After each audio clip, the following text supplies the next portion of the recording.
Kamu lagi ngapain? Ini nih lagi push rank pakai Akai. Ikut dong. Double kill. Triple kill.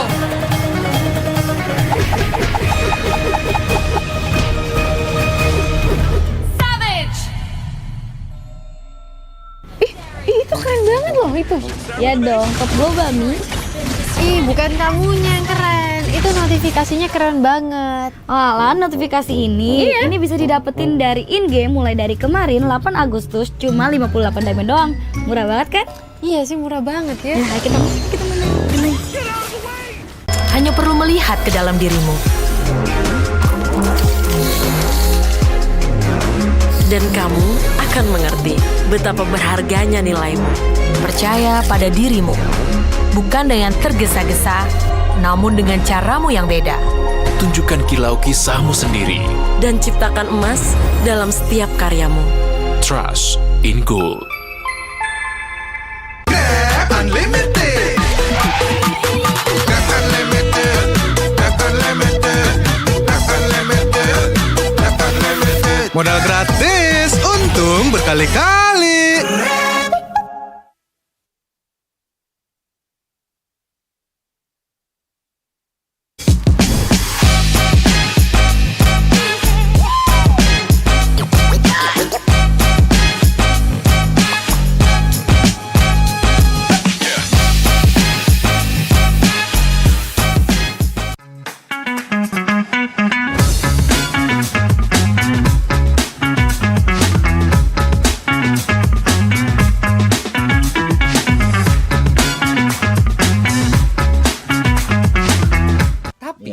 Ada satu nama yang belakangan ini lagi viral, itu player Filipina juga, yaitu siapa? Flatzy dari AP Brand, junglernya nih. Karena kemarin ini dia juga mengatakan bahwa era Indonesia itu sudah berakhir. Indo era is over. Apakah Indonesia nih bakal mengalami, bisa dibilang dalam tanda kutip, perjalanan yang buruk atau hasil yang belum tentu baik di M5 nanti? Kalau menurut kalian gimana? Berdasarkan statement yang dikeluarkan sama Flatzy dari Om Wawa deh kali. Ya belum sih, nggak bisa dibilang statement benar 100% juga ya. Kalau aku bilang enggak lah, karena menurut gue masih dengan dominasi Indonesia. Karena patch yang sekarang itu adu mekanik, terus Indonesia itu sebenarnya ada di atas. Tinggal ya kuat-kuatan aja nanti. Aduh, mikro kita udah punya nih. Masih ada waktu buat ke M5 buat benerin makro. Udah. Bisa kok lawan mereka. Buktinya kan di SPS kemarin kalah juga kan Filipina semuanya. Itu waktu patch-nya masih baru tuh. Terus mereka adaptasi kan kita tahu. Ada patch lagi ya sini. Udah adaptasi di sana nanti. Oke, kalau dari Diko gimana Diko? Wah, ini harus bikin kita jadi panas sih. Panasnya dalam arti positif ya. Panasnya tuh terpacu gitu. Jadi salah satu pacuan kita, kok jangan mau kalah sama Filipina gitu loh. Malu. Nah, terus ditambah lagi kalau nantinya misalkan di M5, ya benar kata Om Wawa, kita harus benerin makro sama drastik. Dua hal ini yang mungkin mikro kita emang punya. Kita banyak banget player yang high mekaniknya tinggi banget, tapi ada makro kita kalah. Nah, itu yang mungkin salah satu yang jadi faktor yang bikin Filipina bagus dan konsisten. Makro mereka bagus. Pada dokter MLBB gimana nih? Aku taunting balik aja kali ya. Kok gimana eranya berakhir? Baru menang sekali aja udah ngomong gitu. Kita udah menang berturut-turut tuh kemarin kalau dilihat. Ya nggak? WCG ya. Mau membahas apa lagi? Sebelumnya ASF kemarin ya. Kalau era dia menang 3 kali berturut-turut gitu. Ya aku bilang so far ya mobile itu nggak ada era-eranya lah, semua berputar. Apalagi kalau kita lihat China masuk nanti, siapa tahu nanti kita ngomongnya era China lagi. Enggak lah, mobile itu menurutku kayak bola kok. Dia kadang kita bisa di atas, kadang kita bisa di bawah ya. Kalau kita mau di atas kita latihan yang lebih keras gitu. Jadi jangan trigger juga ya, jangan emosi juga. Kita ambil positifnya. Jadi pacuan kita buat next turnamen, event terutama M5 ya, yang pasti yang bakal diincar banyak pemain. Dan ku harap ya nih, maksudnya jangan saling menggoreng satu sama lain lah di media itu. Itu kan representasi Indonesia ya. Kenapa harus bawa nama tim gitu ya? Ini mungkin Kolius setuju banget nih. Kolius kan biasa ngomong speak up tentang ini. Maksudnya, tolong nggak, kalau kalian mau fokus M5 kita menang, ya dukung semuanya gitu ya. Ini aku udah pernah statement juga cuy. Tapi mau diserang balik sama orang-orang itu. Tapi ya aku kasih tahu ya, kalian mau menang M5 ya, bukan serang PH, bukan serang Indo juga, dukung Indonesianya gitu ya. Satu. Kedua, kita lihat aja progresnya. Yang penting progres ya, aku lihat pemain-pemain Indonesia ini mau dibilang makro kalah, nggak juga ya. Makro kita kuat cuy, makro kita kuat. Yang membedakan kita ya, menurut gue kedisiplinannya doang dalam war. Mereka tuh warnya lebih sabar, tahu objektifnya mau targeting siapa. Kalau kita udah tahu, cuman kadang miss, salah nangkep, atau misalnya keburuan ulti, kurang lebih kayak gitu. Kalau makro sama mikro, kita udah sebanding sama mereka, makanya yang juara kita sama mereka gitu. Filipina dan Indo, Filipina dan Indo, Filipina dan Indo. Ya, tapi kalau soal disiplin, kayaknya Indonesia yang mungkin masih bisa belajar sama mereka. Karena mereka tuh pure, ya mau dari tim apapun ya, representatifnya ya, mau tim A, B, C, D ya, itu mereka playstyle-nya hampir mirip loh kalau diperhatiin baik-baik.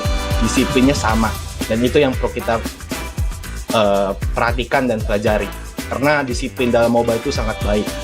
Satu kali salah, comeback. Kan game one moment. Ya, kurang lebih seperti itu kalau menurutku.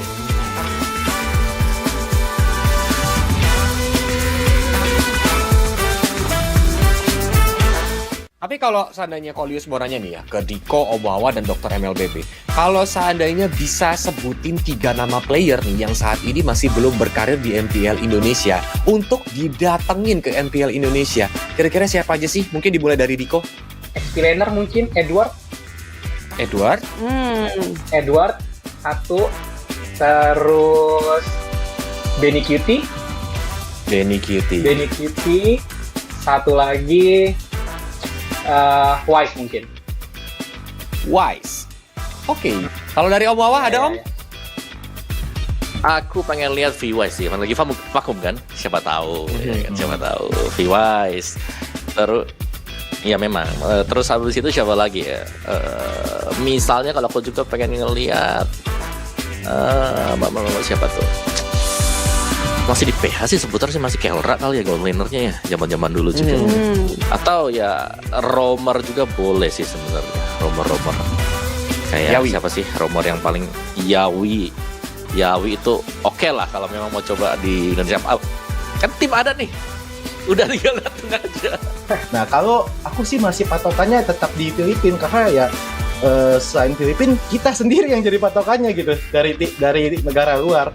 Dan kalau Filipina, bener, P-Wise. Karena itu dua yang tak terpisahkan sih menurutku. Karena Venus dengan makro roamernya sangat diperlukan banget ya untuk masalah objektivitas. Dan Wise pun juga untuk POV junglernya yang menurutku sebagai role yang krusial ya, karena dia eksekutor juga ya. Jadi sangat perlu kita pelajari juga gameplay yang sebenarnya tuh dari tim Filipina bagaimana. Dengan adanya V-Wise tuh mungkin sangat membantu banget untuk perkembangan MOBA lagi di negara kita. Dan kalau yang mau ku ambil pasti satu Godland. Godland-nya tim Filipina tuh agak unik playstyle-nya. Bebas deh mau Benny Kitty, Super Marco, bebas. Tapi kalau aku sih kayaknya Benny Kitty sih, karena aku sendiri pun masih agak gimana ya, agak terkagum-kagum dengan playstyle dia yang bisa kayak main assassin itu tuh unik. Marksman bisa ngendok dari belakang, tiba-tiba muncul nge-backdoor atau misalnya nge-punish dari belakang kayak sandwich. Itu tuh jarang banget yang terjadi ya, salah satunya. Mungkin orang pikir itu sama kayak playstyle-nya Sin, tapi itu nggak sama cuy. Dia bener-bener menurutku beda dan kita bisa pelajari sih ya. Dengan playstyle unik ketiga pemain itu bisa sangat membantu tim Indonesia lah. Makanya aku pilih 3 player itu tadi. Karena duanya sepaket.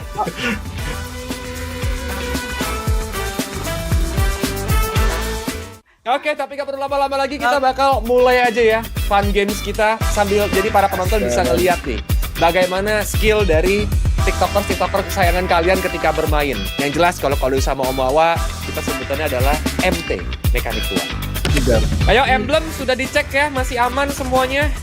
Aman. Kalau udah aman, sebentar kita bakal masuk ke Land of Down untuk melihat nih bagaimana para tiktokers favorit kalian bertanding. Tapi masih bisa bertahan dengan cukup banyak.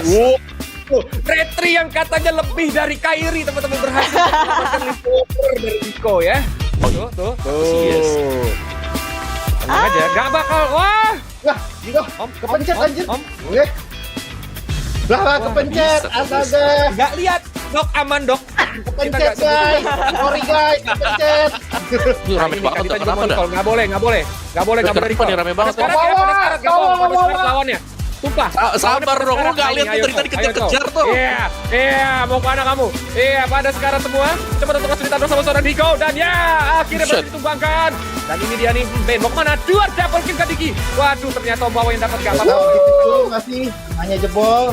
Objek.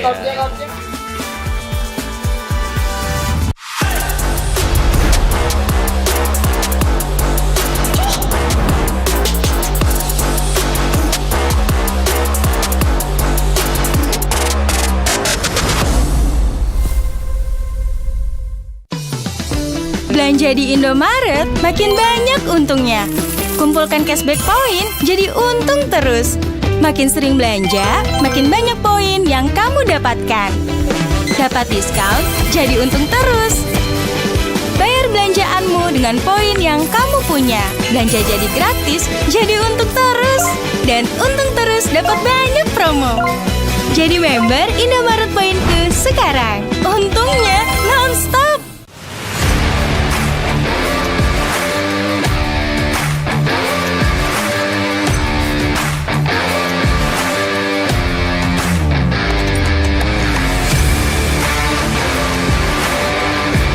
Di dunia games, top up jadi lebih mudah.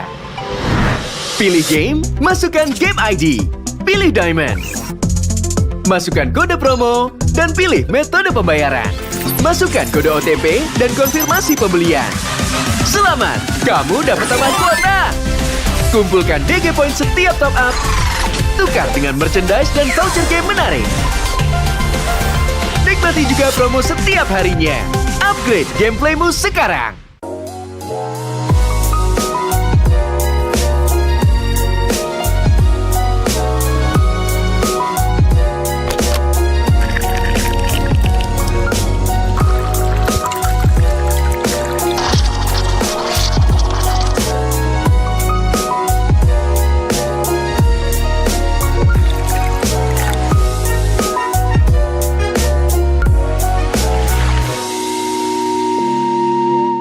Ini gimana nih pendapat dari EVOS Coach dulu deh.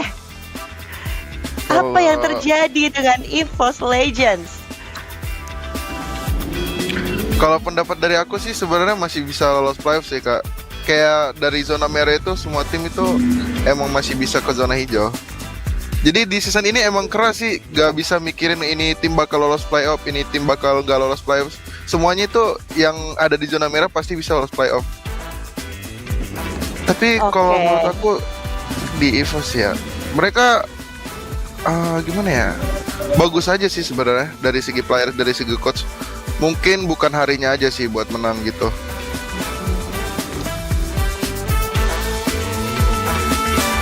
Kalau menang daftar MDL nggak sih ini? Langsung aja gitu kan? Masa pertama kali main menang gitu? Benar juara dunia kan ya? Wah, shit. Flicker dia keren. 5-0. Gokil. Wah, Zil berhasil mengeliminasi Super Ahoy dengan blazing duetnya. Di zoning, dikejar bahkan sampai masuk ke dalam turret. Luar biasa. Coach, kompak gini coach kita coach. Iya kompak banget bang kita bang. Chemistry kita nih bang, gimana bang? Mau main MDL kita bang? Langsung main lah MDL lah, boleh kali. Ya, Food. Tapi kalau kita ngomongin Turtle semuanya didapatkan oleh lihat. Gestar ya. Gila. Wow, blazing duet. Luar biasa.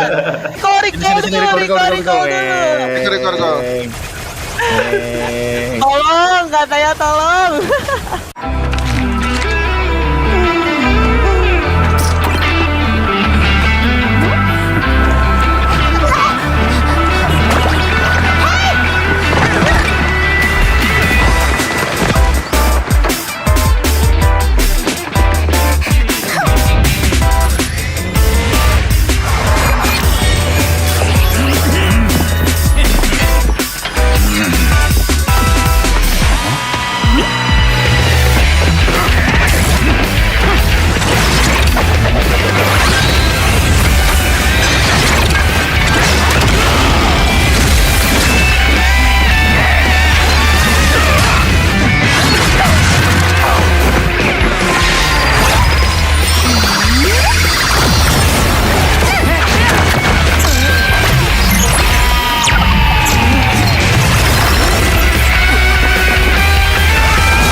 The robot's defense down with the core altar already taken out. Now Kabuki flickers forward, going with the base, and Aura Fire has done it. And taking the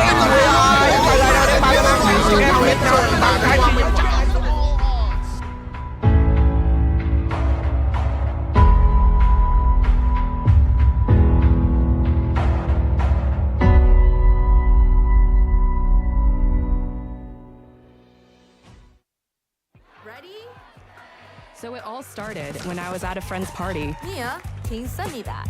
Sure. Everyone keeps asking. Mia, can you send me that? Even my French neighbor. I mean, all the time. Can you send me that? I'm not making this up. Hey, can you send me that? Everyone. Sure. Samsung Galaxy S23 Series 5G. Get it now. Incredible.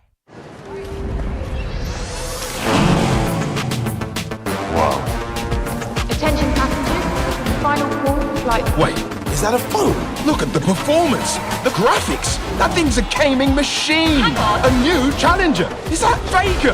That man's a gaming legend. Everyone, fasten your seatbelts. And here we go! Samsung Galaxy S23 Series 5G. Get it now.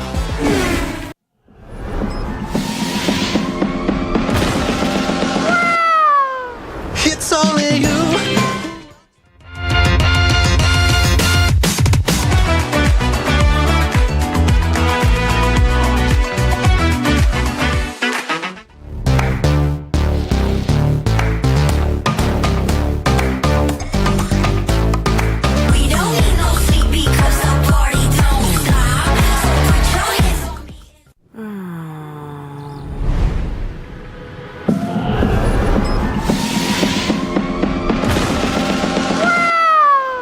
It's only you who rocks my world.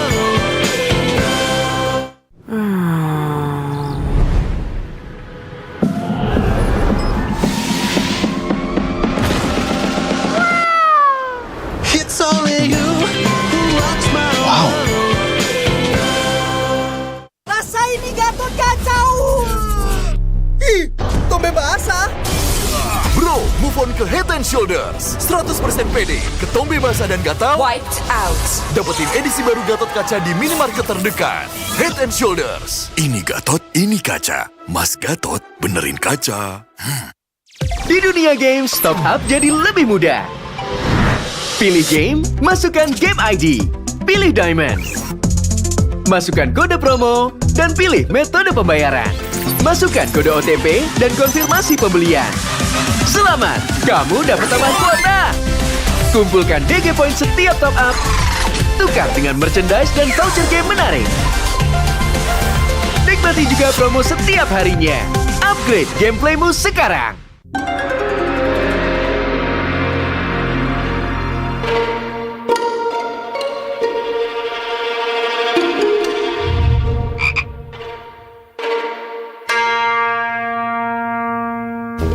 Pus. Kamu lagi ngapain? Ini nih lagi push rank pakai Akai. Ikut dong. Double kill. Triple kill.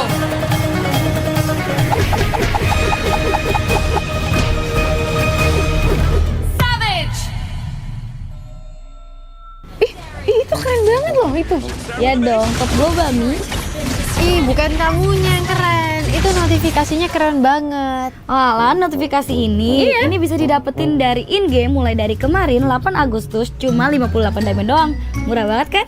Iya sih, murah banget ya. Nah, kita main. Hanya perlu melihat ke dalam dirimu.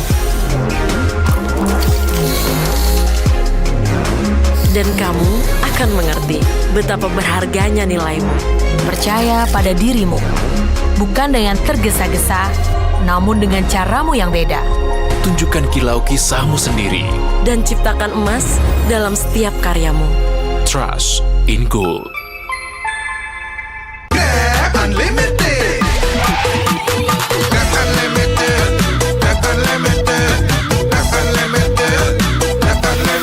Modal gratis, untung berkali-kali.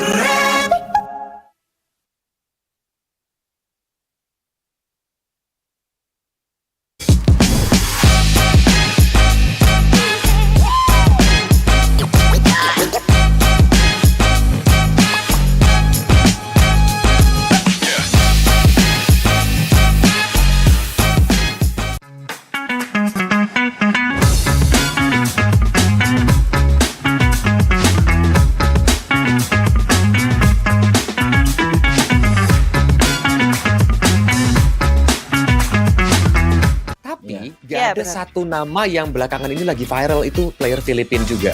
Yaitu siapa? Flatzy dari AP Brand, junglernya nih. Karena kemarin ini dia juga mengatakan bahwa era Indonesia itu sudah berakhir. Indo era is over. Apakah Indonesia nih bakal mengalami, bisa dibilang dalam tanda kutip, perjalanan yang buruk atau hasil yang belum tentu baik di M5 nanti? Kalau menurut kalian gimana? Berdasarkan statement yang dikeluarkan sama Flatzy. Dari Om Wawa deh kali. Ya belum sih, nggak bisa dibilang statement benar 100% juga ya. Kalau aku bilang enggak lah, karena menurut gue masih dengan dominasi Indonesia. Karena patch yang sekarang itu adu mekanik, terus Indonesia itu sebenarnya ada di atas. Tinggal ya kuat-kuatan aja nanti. Aduh, mikro kita udah punya nih. Masih ada waktu buat ke M5 buat benerin makro. Udah. Bisa kok lawan mereka. Buktinya kan di SPS kemarin kalah juga kan Filipina semuanya. Itu waktu patch-nya masih baru tuh. Terus mereka adaptasi kan kita tahu. Ada patch lagi ya di sini. Udah adaptasi di sana nanti. Oke. Kalau dari Diko gimana Diko? Wah, ini harus bikin kita jadi panas sih. Panasnya dalam arti positif ya. Panasnya tuh terpacu gitu. Jadi salah satu pacuan kita, kok jangan mau kalah sama Filipina gitu loh. Malu. Nah, terus ditambah lagi kalau nantinya misalkan di M5, ya benar kata Om Wawa, kita harus benerin makro sama drastik. Dua hal ini yang mungkin mikro kita emang punya. Kita banyak banget player yang high mekaniknya tinggi banget, tapi ada makro kita kalah. Nah, itu yang mungkin salah satu yang jadi faktor yang bikin Filipina bagus dan konsisten. Makro mereka bagus. Dari dokter MLBB gimana nih? Aku taunting balik aja kali ya. Kok gimana eranya berakhir? Baru menang sekali aja udah ngomong gitu. Kita udah menang berturut-turut tuh kemarin kalau dilihat. Ya nggak? PCG ya. Mau membahas apa lagi? Sebelumnya ASF kemarin ya. Kalau era dia menang 3 kali berturut-turut gitu. Ya aku bilang so far ya MOBA itu nggak ada era-eranya lah, semua berputar. Apalagi kalau kita lihat China masuk nanti, siapa tahu nanti kita ngomongnya era China lagi. Enggak lah, MOBA itu menurutku kayak bola kok, dia kadang kita bisa di atas, kadang kita bisa di bawah ya. Kalau kita mau di atas kita latihan yang lebih keras gitu, jadi jangan trigger juga ya, jangan emosi juga, kita ambil positifnya. Jadi pacuan kita buat next turnamen, event terutama M5 ya, yang pasti yang bakal diincar banyak pemain. Dan aku harap ya nih, maksudnya jangan saling menggoreng satu sama lain lah di media itu. Itu kan representasi Indonesia ya. Kenapa harus bawa nama tim gitu ya? Ini mungkin Kolius setuju banget nih. Kolius kan biasa ngomong speak up tentang ini. Maksudnya tolong nggak, kalau kalian mau fokus M5 kita menang ya dukung semuanya gitu ya. Ini aku udah pernah statement juga cuy. Tapi mau diserang balik sama orang-orang itu. Tapi ya aku kasih tahu ya, kalian mau menang M5 ya, bukan serang PH, bukan serang Indo juga, dukung Indonesianya gitu ya. Satu, kedua kita lihat aja progresnya. Yang penting progres ya, aku lihat pemain-pemain Indonesia ini mau dibilang makro kalah, nggak juga ya. Makro kita kuat cuy, makro kita kuat. Yang membedakan kita ya, menurut gue kedisiplinannya doang dalam war. Mereka tuh warnya lebih sabar, tahu objektifnya mau targeting siapa. Kalau kita udah tahu, cuman kadang miss, salah nangkep, atau misalnya keburuan ulti, kurang lebih kayak gitu. Kalau makro sama mikro, kita udah sebanding sama mereka, makanya yang juara kita sama mereka gitu. Filipina dan Indo, Filipina dan Indo. Ya, tapi kalau soal disiplin, kayaknya Indonesia yang mungkin masih bisa belajar sama mereka, karena mereka tuh pure ya, mau dari tim apapun ya, representatifnya ya, mau tim A, B, C, D ya, itu mereka playstyle-nya hampir mirip loh kalau diperhatiin baik-baik, disiplinnya sama, dan itu yang perlu kita perhatikan dan pelajari, karena disiplin dalam MOBA itu sangat baik. Satu kali salah, comeback, kan game one moment ya, kurang lebih seperti itu kalau menurutku.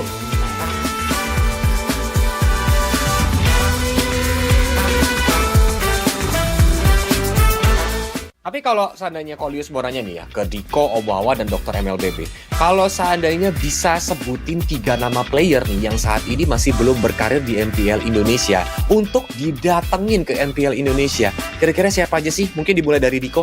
Explainer mungkin Edward. Edward, satu, terus Benny Cutie. Satu lagi Wise mungkin. Wise. Oke. Kalau dari Om Wawa ada Om? Aku pengen lihat V-Wise sih, lagi vakum kan? Siapa tahu, ya kan? Siapa tahu V-Wise. Terus, ya memang. Terus habis itu siapa lagi ya? Misalnya kalau aku juga pengen ngelihat siapa tuh? Masih di PH sih seputar sih masih Kelra kali ya gold lanernya ya, zaman-zaman dulu juga. Atau ya roamer juga boleh sih sebenarnya. Roamer.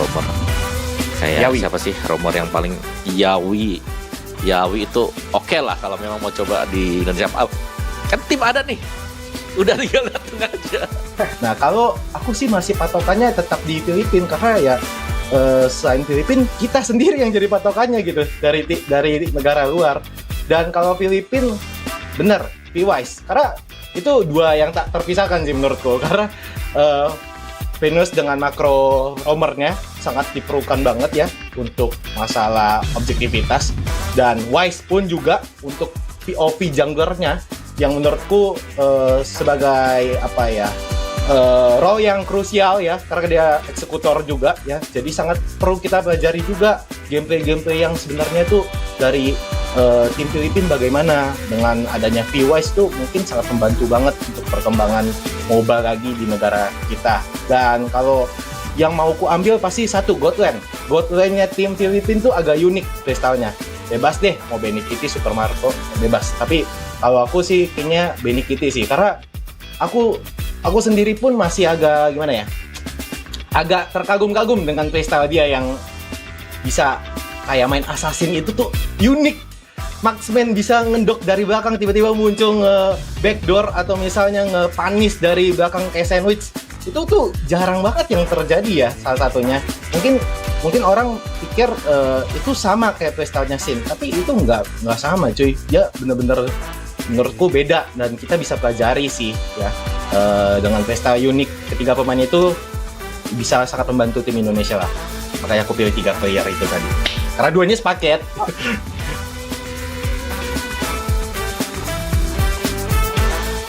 Oke, tapi gak perlu lama-lama lagi, kita bakal mulai aja ya fun games kita sambil jadi para penonton bisa ngeliat nih bagaimana skill dari TikToker kesayangan kalian ketika bermain. Yang jelas kalau sama Om Wawa kita sebutannya adalah MT, mekanik tua. Ayo emblem sudah dicek ya, masih aman semuanya? Aman. Kalau udah aman gini, sebentar kita bakal masuk ke line of down untuk melihat nih bagaimana para TikTokers favorit kalian bertanding. Tapi masih bisa bertahan dengan cukup aja. Retri yang katanya lebih dari Kairi, teman-teman berhasil mendapatkan leader dari Rico ya. Tuh. Tenang aja, gak bakal. Wah, Om, kepencet anjir. Om. Lah, kepencet. Astaga. Gak lihat. Dok, aman dok. Kepencet guys. Sorry guys, kepencet. Ini rame banget. Kenapa dah? Gak boleh kamu dari Rico. Rame banget. Pada sekarang lawannya. Tumpah. Sabar dong, lu gak lihat tuh dari tadi kejar-kejar tuh. Iya, mau kemana kamu? Iya, pada sekarang semua cepat untuk kesulitan bersama seorang Diko dan ya akhirnya berhasil ditumbangkan. Dan ini dia nih, Ben mau kemana? Dua double kill ke Diki. Waduh, ternyata Om Wawa yang dapat gak apa-apa. Gitu masih hanya jebol. Objek.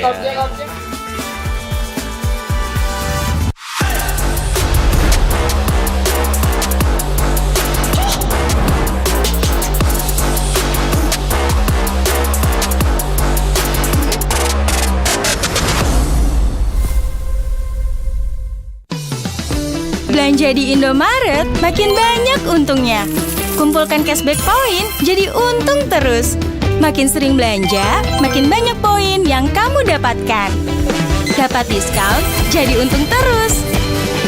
Bayar belanjaanmu dengan poin yang kamu punya. Belanja jadi gratis, jadi untung terus. Dan untung terus dapat banyak promo. Jadi member Indomaret Poinku sekarang. Untungnya non-stop.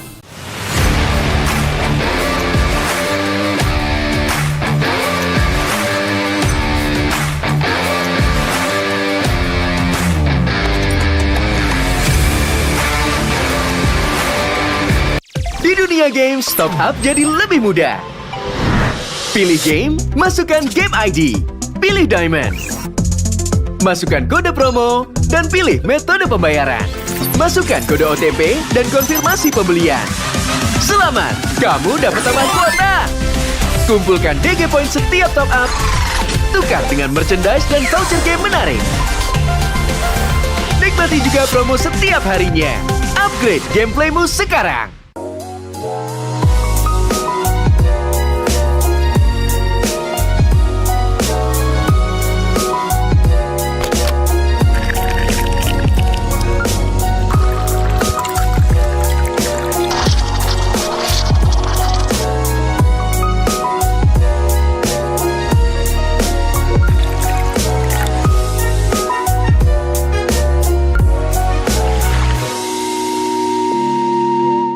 Ini gimana nih pendapat dari EVOS Coach dulu deh.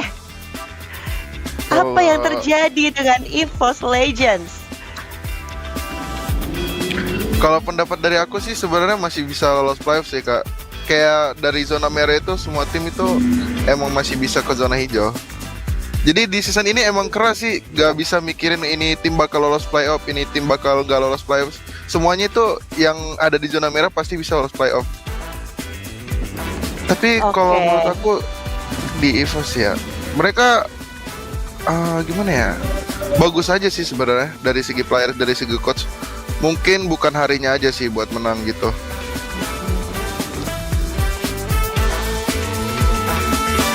Kalau menang daftar MDL nggak sih ini? Langsung aja gitu kan? Masa pertama kali main menang gitu? Juara dunia kan ya? Wah, shit. Ke flicker dia, keren. 5-0. Gokil. Wah, Zee berhasil mengeliminasi Super Ahoy dengan blazing duetnya. Di zoning, dikejar bahkan sampai masuk ke dalam turret. Luar biasa. Coach, kompak gini coach kita coach. Iya, kompak banget bang kita bang. Chemistry kita nih bang, gimana bang? Mau main MDL kita bang? Langsung main lah MDL lah, boleh kali. Ya, Food. Tapi kalau kita ngomongin Turtle semuanya didapatkan oleh tim Revival, tim Gestar ya. Gila. Wow, blazing duet. Luar biasa.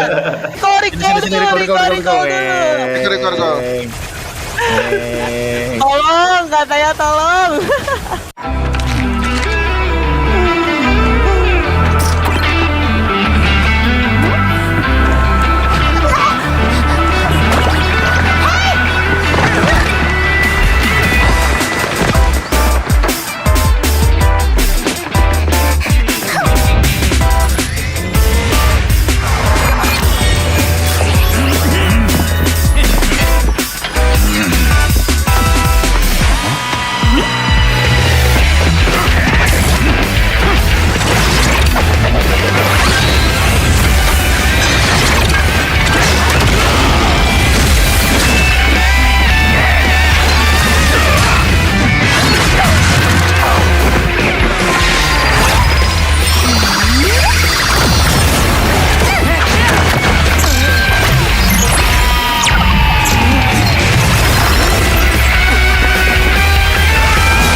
Slowly but surely, they crack the robot's defense down with the core altar already taken out. Now Kabuki flickers forward, going with the base, and Aura Fire has done it. And taking game away.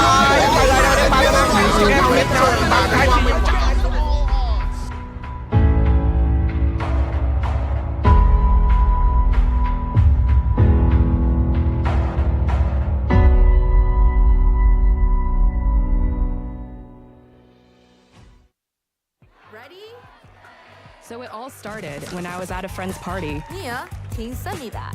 Sure. Everyone keeps asking. Mia, can you send me that? Even my French neighbor. Green light. I mean, all the time. Can you send me that? I'm not making this up. Hey, can you send me that? Everyone. Sure. Samsung Galaxy S23 series 5G. Get it now.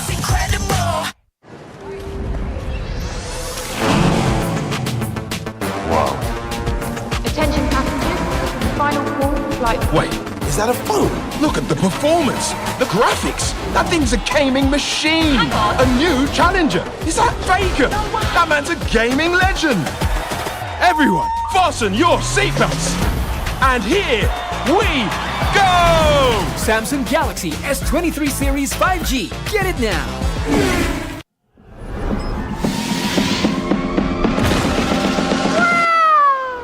It's only you.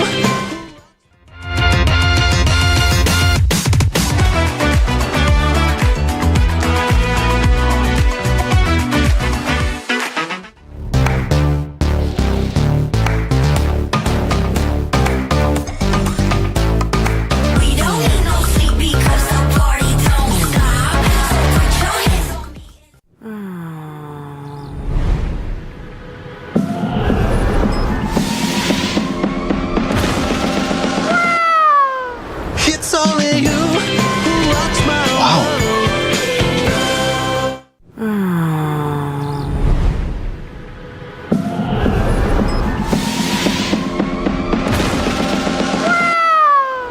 It's only you who rocks my world. Rasa ini Gatot kacau. Ih, tombe basah. Bro, move on ke Head and Shoulders. 100% pede, ketombe basah dan gatal wiped out. Dapetin edisi baru Gatot kaca di minimarket terdekat. Head and Shoulders. Ini Gatot, ini kaca. Mas Gatot, benerin kaca. Di dunia games, top up jadi lebih mudah. Pilih game, masukkan game ID. Pilih Diamond. Masukkan kode promo, dan pilih metode pembayaran. Masukkan kode OTP dan konfirmasi pembelian. Selamat, kamu dapat tambahan kuota. Kumpulkan DG Point setiap top up. Tukar dengan merchandise dan voucher game menarik. Nikmati juga promo setiap harinya. Upgrade gameplaymu sekarang.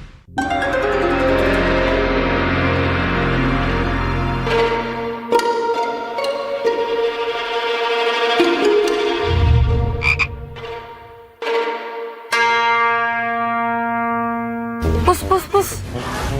Kamu lagi ngapain? Ini nih lagi push rank pakai Akai. Ikut dong.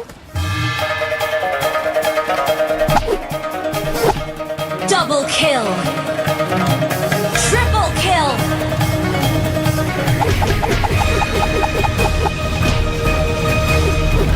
Savage. Itu keren banget loh itu. Ya dong, top global nih. Ih, bukan kamunya yang keren. Itu notifikasinya keren banget. Alah, notifikasi ini bisa didapetin dari in-game mulai dari kemarin 8 Agustus cuma 58 diamond doang. Murah banget kan? Iya sih, murah banget ya. Nah, kita main.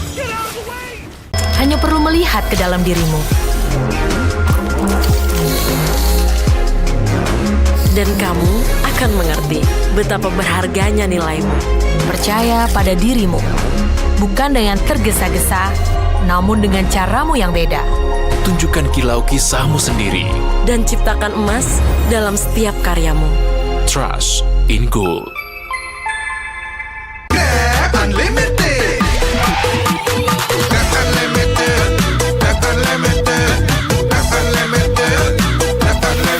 Modal gratis, untung berkali-kali.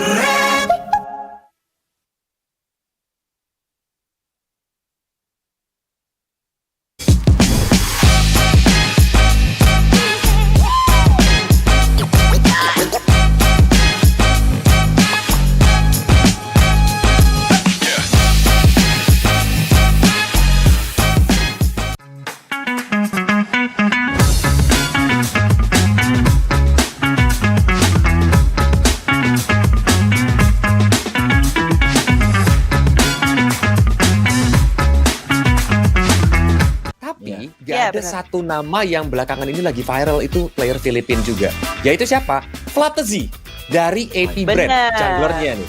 Karena kemarin ini dia juga mengatakan bahwa era Indonesia itu sudah berakhir. Indo era is over. Apakah Indonesia nih bakal mengalami, bisa dibilang dalam tanda kutip, perjalanan yang buruk atau hasil yang belum tentu baik di M5 nanti? Kalau menurut kalian gimana? Berdasarkan statement yang dikeluarkan sama Flapzin. Dari Om Wawa deh kali ini. Ya belum sih, nggak bisa dibilang statement benar 100% juga ya. Kalau aku bilang enggak lah, karena menurut gue masih dengan dominasi Indonesia. Karena patch yang sekarang itu adu mekanik terus Indonesia itu sebenarnya ada di atas. Tinggal ya kuat-kuatan aja nanti. Aduh, mikro kita udah punya nih. Masih ada waktu buat ke M5 buat benerin makro. Udah, bisa kok lawan mereka. Buktinya kan di SPS kemarin kalah juga kan Filipina semuanya. Itu waktu patchnya masih baru tuh. Terus mereka adaptasi kan kita tahu. Ada patch lagi ya besi. Udah adaptasi di sana nanti. Oke, kalau dari Diko gimana Diko? Wah, ini harus bikin kita jadi panas sih. Panasnya dalam arti positif ya. Panasnya tuh terpacu gitu. Jadi salah satu pacuan kita, kok jangan mau kalah sama Filipina gitu loh.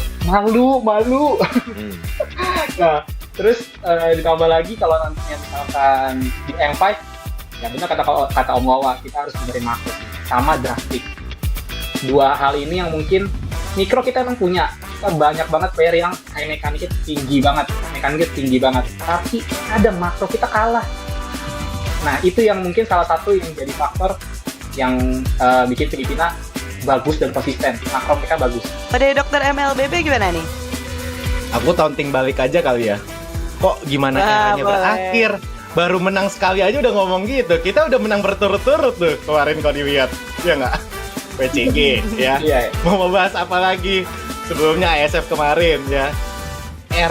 Kalau era dia menang 3 kali berturut-turut gitu. Ya aku bilang so far ya mobile itu nggak ada era-eranya lah. Semua berputar. Apalagi kalau kita lihat China masuk nanti. Siapa tahu nanti kita ngomongnya era China lagi.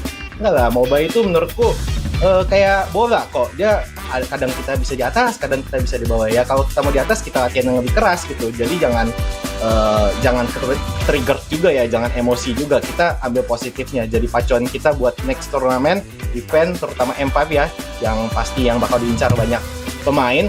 Dan ku harap ya nih, maksudnya jangan saling menggoreng satu sama lain lah di media itu. Itu kan representasi Indonesia ya. Kenapa harus bawa nama tim gitu ya? Ini mungkin Kolius setuju banget nih. Kolius kan biasa ngomong speak up tentang ini. Maksudnya, tolong nggak, kalau kalian mau fokus M5 kita menang ya dukung semuanya gitu ya. Ini aku udah pernah statement juga cuy. Tapi mau diserang balik sama orang-orang itu. Tapi ya aku kasih tahu ya, kalian mau menang M5 ya, bukan serang PH, bukan serang Indo juga, dukung Indonesianya gitu ya. Satu. Kedua, kita lihat aja progresnya. Yang penting progres ya, aku lihat pemain-pemain Indonesia ini mau dibilang makro kalah, nggak juga ya. Makro kita kuat cuy, makro kita kuat.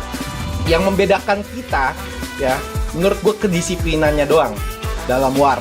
Mereka tuh warnya lebih sabar, tahu objektifnya mau targeting siapa. Kalau kita udah tahu, cuman kadang miss, salah nangkep, atau misalnya keburuan ulti, kurang lebih kayak gitu. Kalau makro sama mikro, kita udah sebanding sama mereka, makanya yang juara kita sama mereka gitu.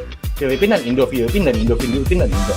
Ya, tapi kalau soal disiplin, kayaknya Indonesia yang mungkin masih bisa belajar sama mereka. Karena mereka tuh pure, ya mau dari tim apapun ya, representatifnya ya, mau tim A, B, C, D ya, itu mereka playstyle-nya hampir mirip loh kalau diperhatiin baik-baik. Disiplinnya sama, dan itu yang perlu kita perhatikan dan pelajari. Karena disiplin dalam mobile itu sangat baik. Satu kali salah, comeback.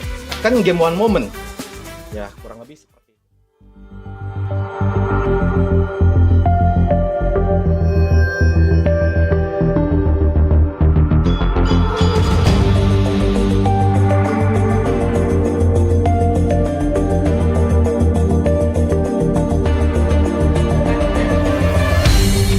Aku kan berdiri dan terus berlari, terus ke arah puncak tertinggi. Ku tak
dan terus berlari, terus ke arah puncak tertinggi.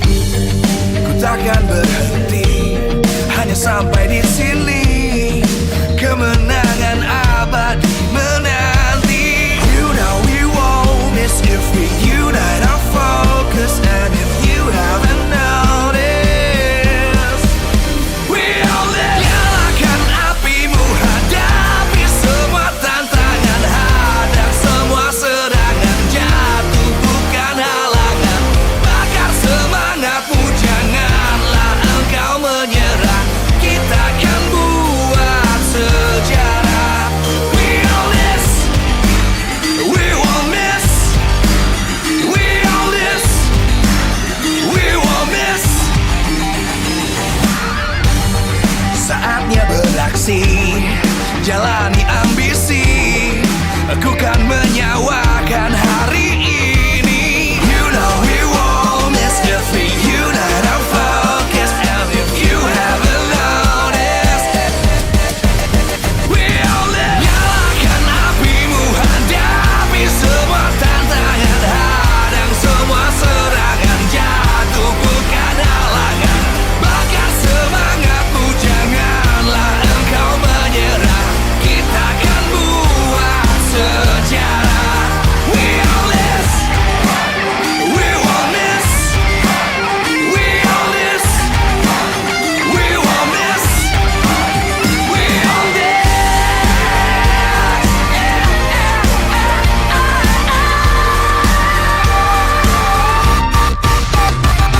Nyalakan apimu, hadapi semua tantangan, hadang semua serangan, jatuh bukan halangan.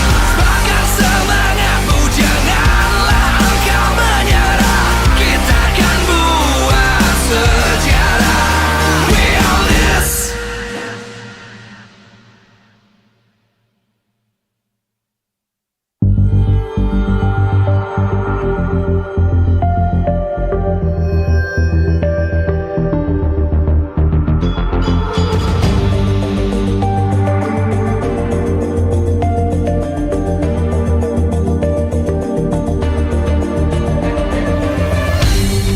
Aku kan berdiri dan terus berlari, terus ke arah puncak tertinggi.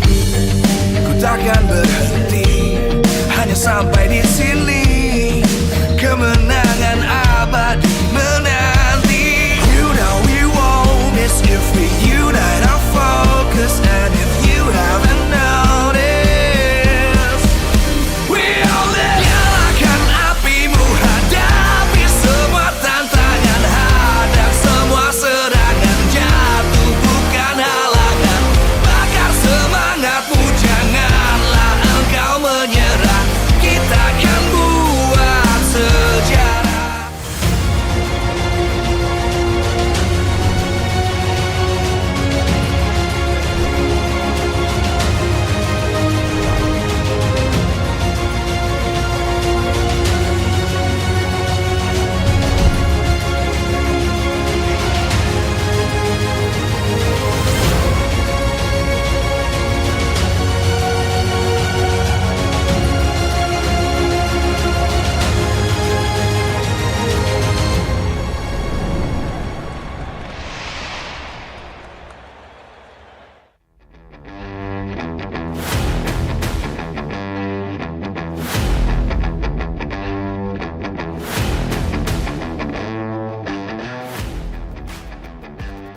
Live from MPL Arena Jakarta, MPL Season 12, powered by Moonton. Presented by Samsung Galaxy Official Gaming Phone. Official sponsor, Head and Shoulders. Official mobile internet partner, Telkomsel. Official gold partner, UBS Gold. We own this.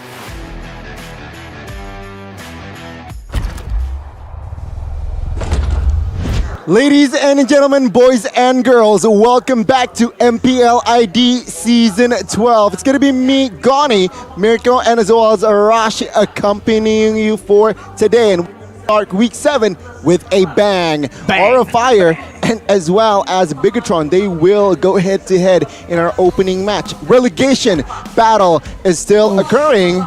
And yes, how are you feeling, Mirko? Feeling great, man, especially with the two teams that we're going to start off the day with because, again, it's a battle for playoffs. Both of these teams, they have to go all in or they might lose their slot. I'm sure Arashi is doing a-okay, considering that your team, Arashi, is doing good. But before we talk more about our opening match of Week 7, let's talk about our sponsors. Powered by Moonton, presented by Samsung Galaxy official gaming phone, official sponsor, Head & Shoulders, official mobile internet partner, Telkomsel, official gold partner, UBS Gold. We have our partner in esports, Blibli, Dunia Game, Grab, Ovo, and as well as YouTube, we have our official broadcast, Maxstream, Taveri Sports Video, our suppliers, Inomaret Point Coffee, Mineski, and Samsung, and we are fully supported by PBESI. And ladies and gentlemen, let's talk about Week 7, right? Week 6,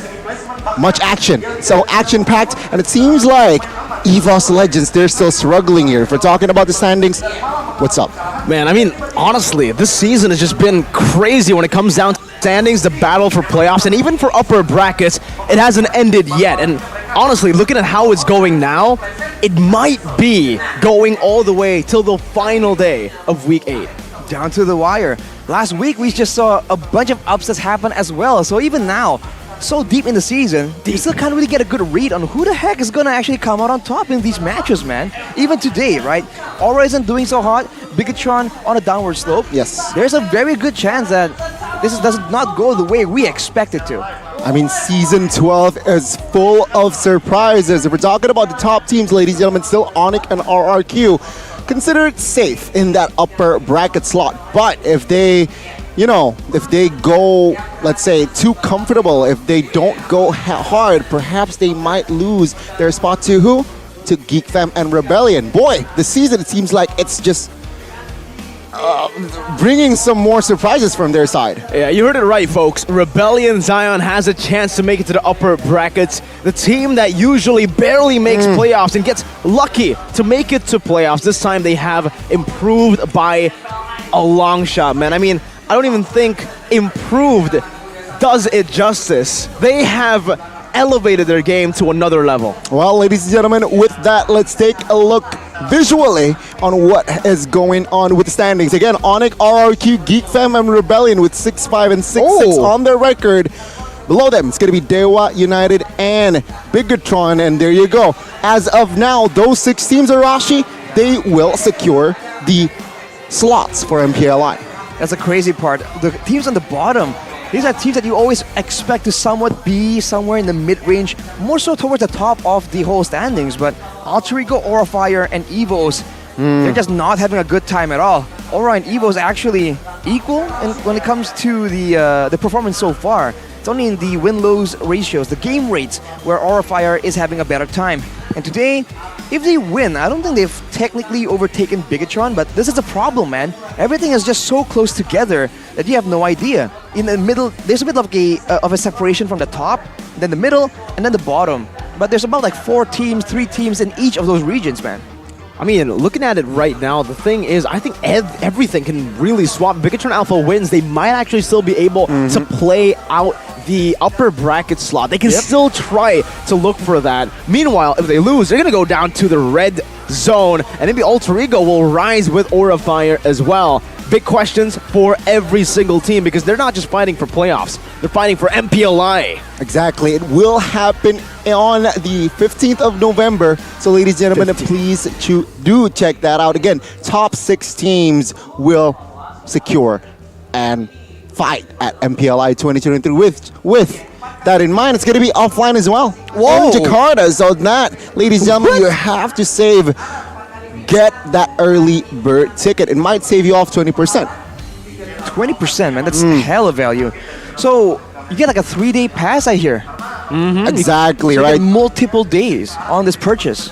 That is a bargain. So it's going to be including the opportunity to also take a picture on stage at specific times. An exclusive MPLI merchandise is waiting for you. So ladies and gentlemen, check out that And also, get that ticket at oneesports.gg/MPLI-2023. Now, let's talk and shift more of our focus to our first match here.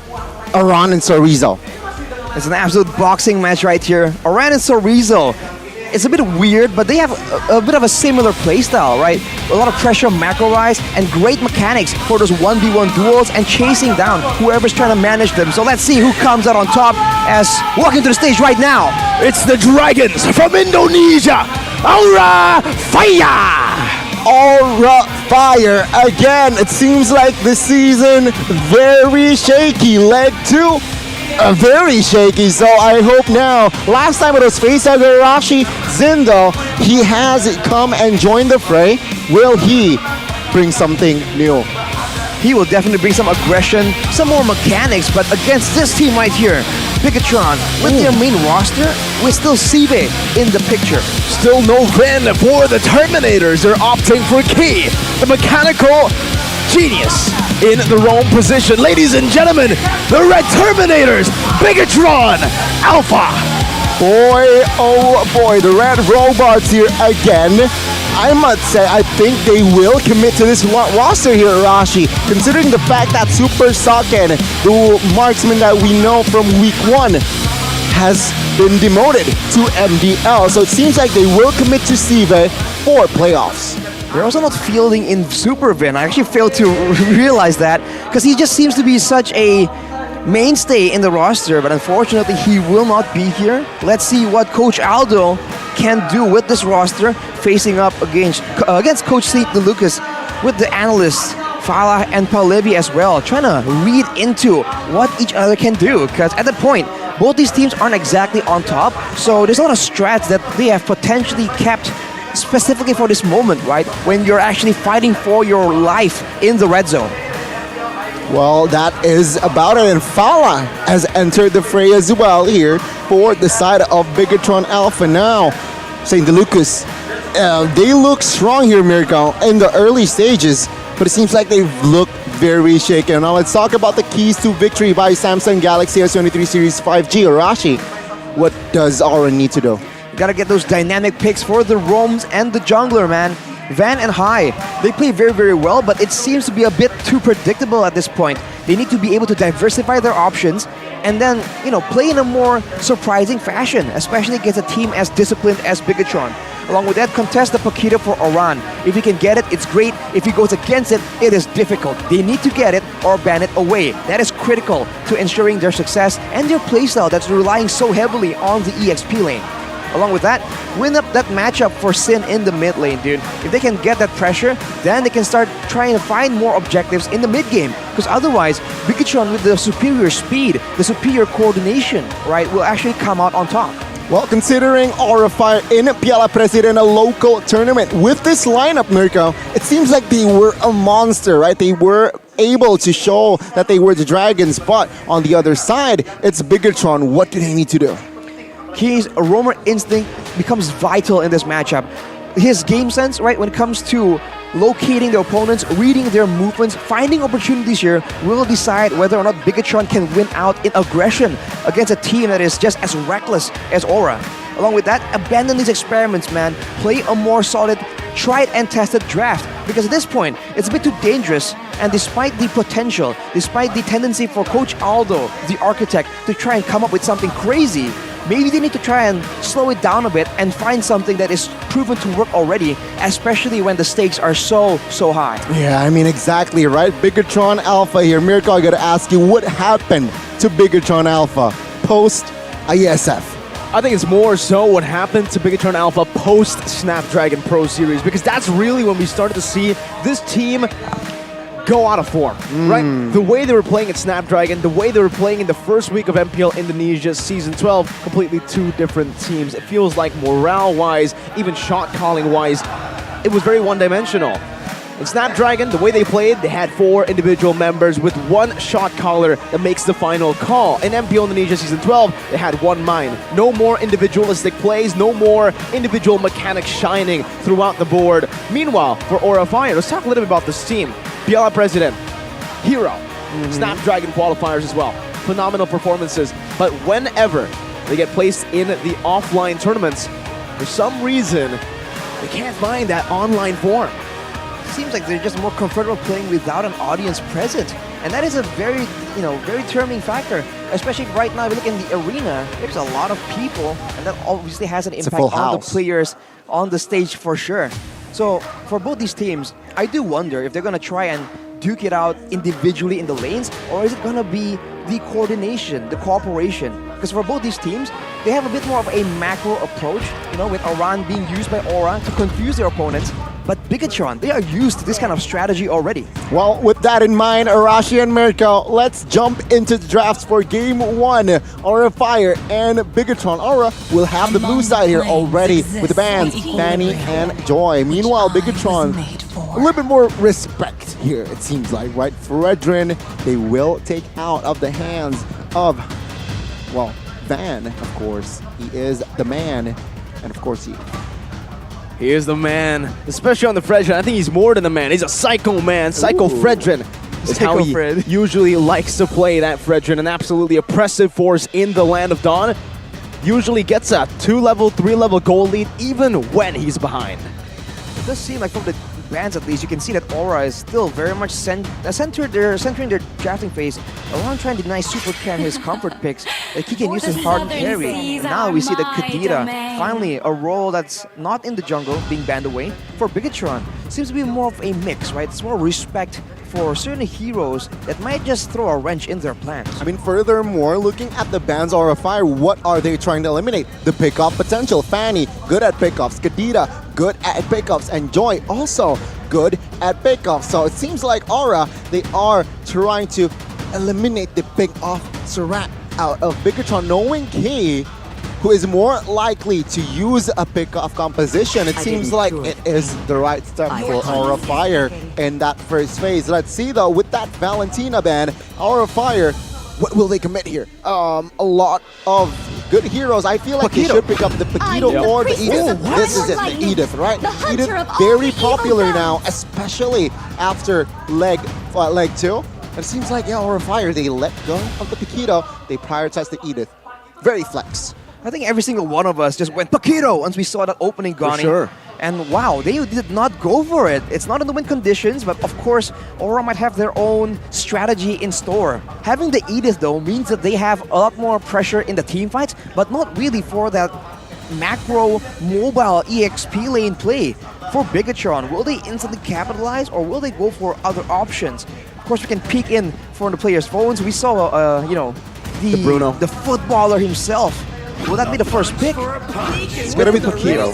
And the Bruno has to be, right? Usually, when we see these two picks left open, it's almost always first picked. And I don't know about Aura, I feel like it's a bit of a misstep here, letting the Paquito go to the hands of Cerezo. Knowing you have Aran, a person who can play the Paquito phenomenally. Hey, game 1, leg 1 of BTR Aura. What happened? Aran outclassed Bigatron in the macro department with that Paquito. But they go for the Boxia and the Gourd instead. Okay, right? It seems like Bigatron, well, Aura Fire, they're responding a range with the range as well. Bruno, very good range, very front to back comp. Aura Fire, they deny that pick. Boxia and Gourd. And it seems like Bigatron now, what do they need here? They need something to deny engages, man. Edith, Gourd, and Boxia, there's an abundance of just engage tools for Aura right here. And if Bigatron wants to use this Paquito pick as efficiently as they want to in the macro department, they need someone that can just check up for these bushes, deny Aura the chance to just start a team fight. And Grok, is quite the interesting pick. I think it works, but at the same time, I feel like it shows a bit too much of their cards to Aura. Well, the way I see it, I think Grok is a viable option, right? You say a hero that can deny the engages with that wall charge and barrier. I feel like Bigatron, good draft. And take a look at the second phase here. Brody banned out. So it seems like they are trying to deny a hero that is good going up against a Bruno here, Mirko. They want to get these good matchups out of the way. So will Aura. But for the mid lane, the Gourd pick very vulnerable up against the Farsa and even something like a Lilia, honestly. At this point, with the Kadita, Forza, Valentina, and Eve banned out, Aura might just go for the full limit into that mid lane with the Lilia ban. And for BTR, maybe an Irithel ban next if they want to limit this mobility. Because Aura has a lot of it already. I think Erithel can be an option, but for Bigatron, Key, can he be given Diggy? If they go for the Diggy, it makes sense. It denies a lot of information game from Aura as well. So I think there's a chance right there. And for Bigatron, see, they ban away the Novaria as well. Wanting to make sure that they're already outmatched when it comes to engaging, when it comes to mobility. Let's not get outmatched in the intel department as well. Thorns remain. Okay. It seems like Lilia will be the only mage viable here for the side of Bigatron, considering that Novaria was banned out as well. Let's see here, will they go for the supports here? As we all know, the package, the combo of Bruno and a support is just so nasty. Before that though, want to really mention Fala. The new addition in Bigatron Alpha was a player before. He was a player for EVO's Icon. I believe it was Season 5. They won in MDL with Fala in the lineup as a very, very impactful member. After getting the slot in Bigatron Alpha, it feels like as a player he didn't really fit into what Bigatron Alpha likes to play, and then he just maneuvered over to the coaching position, had a phenomenal season in MDL, and finally gets a shot back in MPL. Well, right now the drafts are going to be rounded out by Aura, and for Bigatron, having the Lilia, it's the only mage available, but in a way, it really helps against this high crowd control composition, and also the kit of Lilia just has so much slow built in, it might actually work out for them if they can really maintain their distance. So Aura, I expect a lot more dive, a lot more crowd control just to help this out, because if they can't really go and win a team fight in dominant fashion, I don't think they can win out in maneuvering around. It's got to be a Beatrix and an Esmeralda. Good AoE damage and a proper solid front line. Although there's no real shields to really steal away, except for the Paquito, I guess. Well, again, considering that Aura Fire committed to only Beatrix here that deals physical, that can be a problem, right? Bigatron, they can just build the Athenas, build the Radiance, and be just the damage from that magic just negated. They can go for discount items, you know, the steel leg plates, the sub items, and even the Dreadnought armor to go for the counter towards Beatrix, and then go for a lot more magic damage, full items here. But Bigatron Alpha, they want to flex the rock into the jungle, or the XP perhaps with the Paquito go into the jungle and then pick up another roamer. Something like a Diggy, and yes, it is going to happen. Diggy in the roam position. Who? It's Grok in the jungle. Grok is Grok in the jungle. That is interesting. We saw this, right? I mean, Arashi, as we all know, Bruno Diggy is a nasty combo, but does Aura Fire has a scenario or game plan going up against a Bruno Diggy comp with this comp? If Bigatron engage them early on, when their composition, their AoE, the true damage from Gord, right, everything just lines up together for Aura, maybe like level 4, that could respell Doom for them. But otherwise, they can have a very good chance of just finding intel using the Diggy and then using the Paquito to just split, because the Esmeralda is a bit of a counter, but not in the mid-game, man. Paquito just ramps up so hard, and more importantly, has so much mobility that I don't think the Esmeralda will have the same kind of impact. So Aura, it's all about whether or not they can really catch Bigatron Alpha and force their hand. And I think the opportunity will come when the Lords start spawning. Well, ladies and gentlemen, let's see the conclusion of Game 1 between Bigatron Alpha and Aura Fire. Let's see who wins it. Is it the robots or the dragons? Remember, first leg, it was Aura who were able to beat Bigatron Alpha 2-0 with the debut of Prince Aran. This time, it's the debut of Fala and also Shive against Aura. Keep your eyes open in the early game, ladies and gentlemen, with the Baxia in the jungle, with a Gord as well. Just clearing the mid lane so efficiently with only one spell. You can expect Aura to be ganking all over the place. Looking at their emblems, it's all tenacity. They want to be able to survive the initial burst damage, and then afterwards, use the DPS, the Esmeraldas, the Edis, to ensure that Bigatron Alpha does not have a chance in these big fights. Man, again, this composition is going to be very, I must say, very balanced, right? I like the late game from the side of Bigatron Alpha. I also like the late game for the side of Aura Fire, though I am leaning more towards the Bigatron side just because they have that Bruno Diggy. The crowd control that Aura Fire's composition has is going to be negated with that time journey. That's one of the biggest issues right here for Aura Fire. If they go and roam towards the gold lane, there's that factor, right? The dominant laning from the Diggy and the time journey. If they go on the EXP lane, it's a Paquito, so there's no real answer. Pre-level 4, though, there might be something they can find. Unfortunately, Bigatron, they know. We're talking a ton of damage already onto High. My goodness, High forced to use that flicker. This might actually just give over the turtle pressure to Bigatron Alpha, with Chorizo cutting far in the bottom lane. It is going to be very scary now, considering that High has no flicker. And take a look at the turtle pit. Around here is there, isolated though. Doing a good job though. Falling Star Moon baiting out the black shoes. Super Moreno running away. Chorizo, one more jab should do it. Ron's walking down the turret, gets knocked out. And now it's Super Ken versus Van. 1 level lead for Van.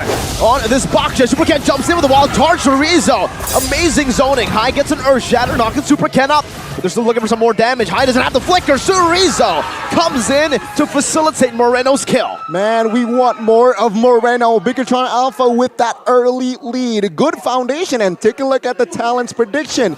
It's 4 for 2. It's me and Rashi against the world. At the top side, what's going on? Seems like Super Key will be taking a lot of damage. Unfortunately, Bigatron, they're still in control. We saw that Miracle, you were picking what's Aura, going on but here? you know, we know what's up, man. This is what I've been trying to do for the last 4 weeks, guys. Tell us. Yeah, curse. Okay. So it's not a 4v2, it's 3v3. Of course it is. Okay. Well, on top in the talent prediction ranking, though, it is going to be your man Goni with a 63% accuracy, man. Shush! It's all luck. I just flip a coin every game. Dude. Really? Yeah. That's a good coin. But yeah, I mean, top side here, what's going on? Reverse time, Van, chunk down, good wall there. Barrier with a wild charge as well. Van gets melted down. The Poisson's damage reduction couldn't help him there.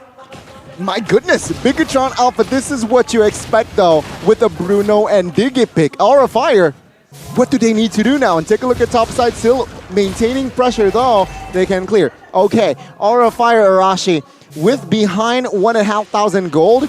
Is there a chance for them to win team fight?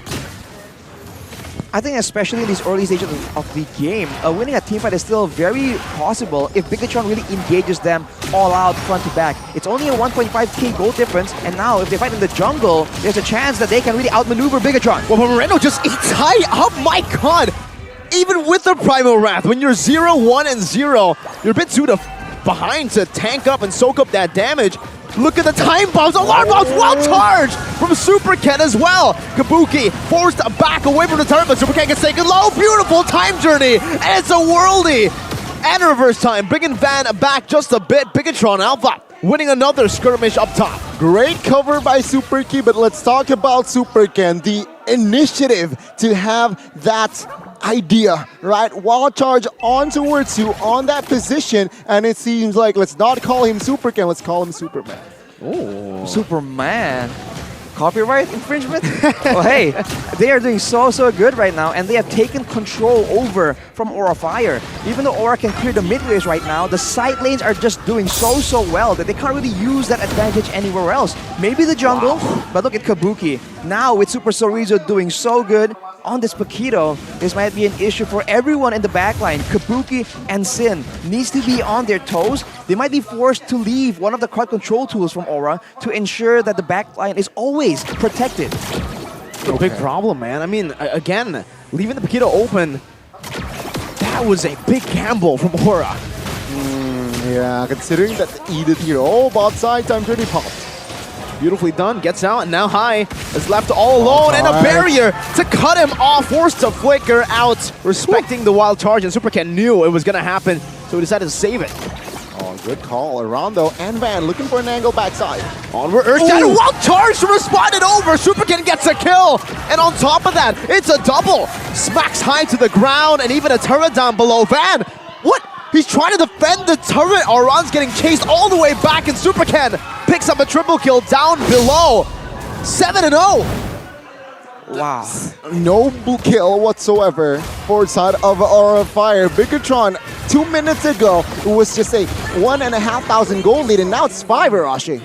Aura Fire, they're just not getting the fights they want, man. They keep getting picked off. They don't really have any security for the backline, and Bigatron just systematically keeps proceeding with the fight, taking out one guy at a time, or diving towards that backline immediately. This Grok pick, I was quite concerned about it, but it's really working out for them, and it's allowing them to just play so much more aggressively. And this barrier, man, from Supercan, his barriers so far has been so accurate, so on point. You haven't really seen it being used this aggressively in a long, long time.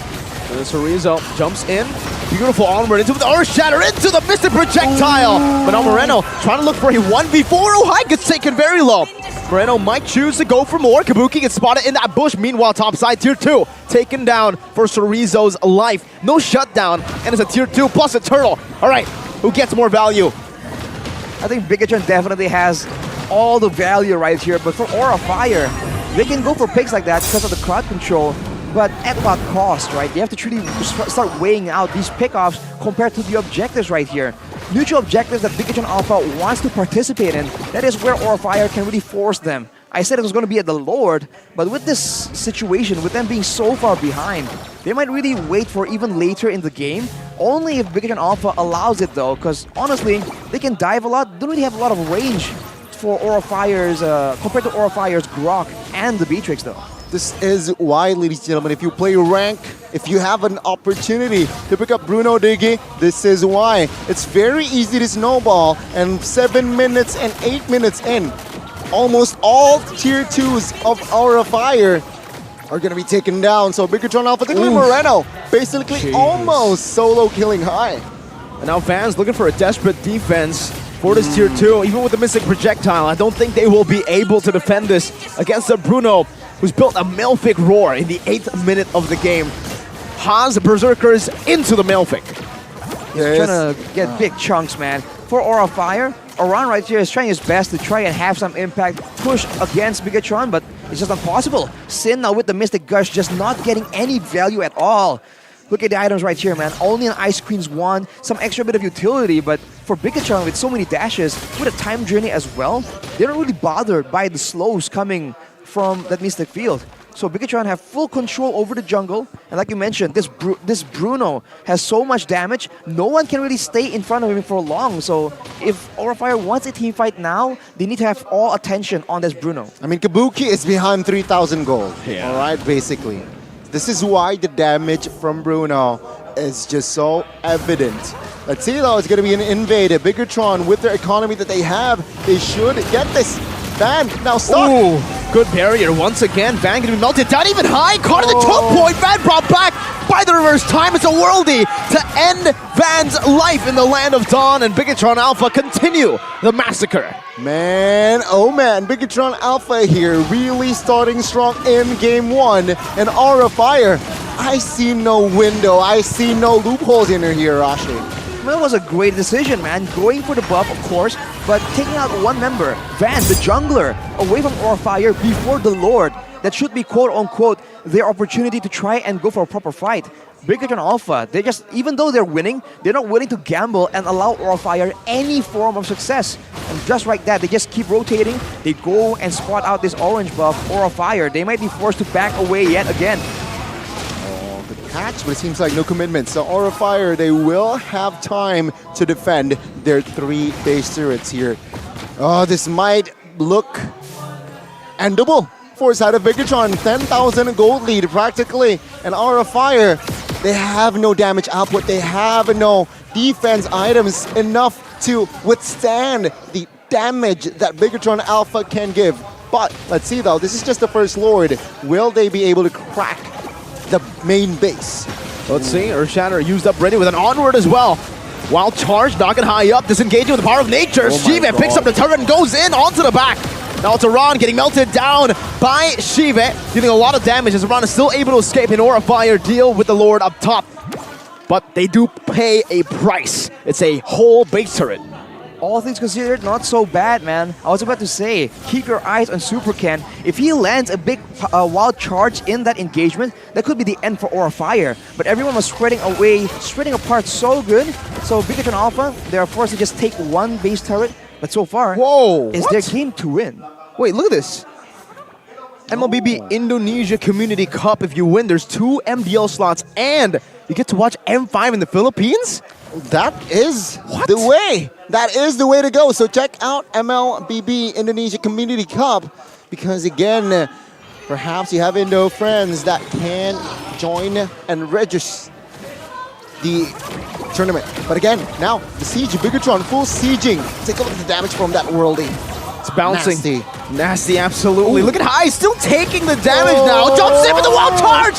Knocks High up, gets melted down instantaneously. And Alshiva is walking up. Sorizo gets a brilliant knockout strike onto 2. Sin unable to throw any of his resources. Bigatron have cracked another base turret without a Lord. That Super Ken making the plays for you, man. This Grok from Bigatron is so good. And Super Sorizo as a secondary engage tool. Considering the circumstances, he does not need to be splitting at all. And Bigatron, they're gonna brute force yet another one. Aura Fire. They have no chance, man. Van is just way too squishy with no Lord. Oh, it's just sad. It's just sad considering the fact that Aura Fire has enough engage tools to go to Sive, right? They have Van, they have High, they have Gord that can crowd control that Bruno, but the damage output isn't just there. Equipment-wise, they're so far behind, and now with the Lord that is enhanced, more powerful than before, Bigatron Alpha, they can just use this Lord to really pop and crack that main base. And it seems like Aura Fire, without a blunder from Bigatron Alpha, they can't really do nothing about this. This is why I always tell Arashi, don't ban the Bruno for first pick. Just pick it for me, man. Anyone can make it work. Really, this Bruno, we get one kill, get any kind of snowball. Not even a kill. Let's say you just get more farm. Boom, bang, bada bing. That's Bruno. That's Bruno, man, with the massive damage coming in from those balls. He's just like such a flexible hero as well right now because he has big damage, but at the same time, he is very secure, man. Aura Fire, they've been trying their best to try and locate him in the middle of these fights, but Sive, even though we were critiquing his lack of awareness, his lack of safety, getting caught out, Bigatron just aren't letting that happen, and now with the Lord coming in, Aran tries to make something happen, but it won't be available. I get chunked to a quarter of HP just with a reverse time. Sorizo, a very aggressive sprint into the back as well. Van gets knocked out. There's another knockout strike on the Sin, zoning him away from the Lord. They've ended the game in the 14th minute. 13:52. An absolute massacre by the Red Terminators. The Red Terminators here winning their first game against the Red Dragons. And it seems like it's just a straightforward one-sided game. What an opening to start week 7. It's literally just a scene from Pacific Rim. The robots just punch the dragon down. There was a barrier away and charged by a rock technically. Bigatron, even though they are programmed to win, they just went brute force in that game and forced Aura into submission. That is crazy. It's not the fastest game we've seen, but it's definitely one of the cleanest we've seen from Bigatron. And look at that. It's like you mentioned, Goni, that combo in the gold lane. Yeah. Bruno Diggy, the oldest trick in the book. And second phase, Aura Fire, they had the chance to ban that Diggy out. But it seems like they overlooked it. They thought that Grok was surely be to go in that roam position. But plot twist, right? Bigatron Alpha says, I've learned a thing or two from first thing. Grok jungle. Well, technically, the Grok jungle, we did see it in Season 11 before from Super Ken, so they brought it back. They're no longer as one-dimensional as they were in the first leg. That's crazy, man, because I thought that with the side lanes being so difficult, the only real chance is to go to the jungle, but even then, it's a fighter. It's a fighter with crowd control immunity, so Bigatron, they really have all their bases covered. Or if they try to make adjustments, it's still an upward battle. And I think it all began with that Paquito being let go, man. If they had a Paquito, then at least one lane is guaranteed some form of success. We've seen it before. It's, like we mentioned, a true and tried situation. So Bigatron went with the true and tried. Aura now going with the more crazy picks.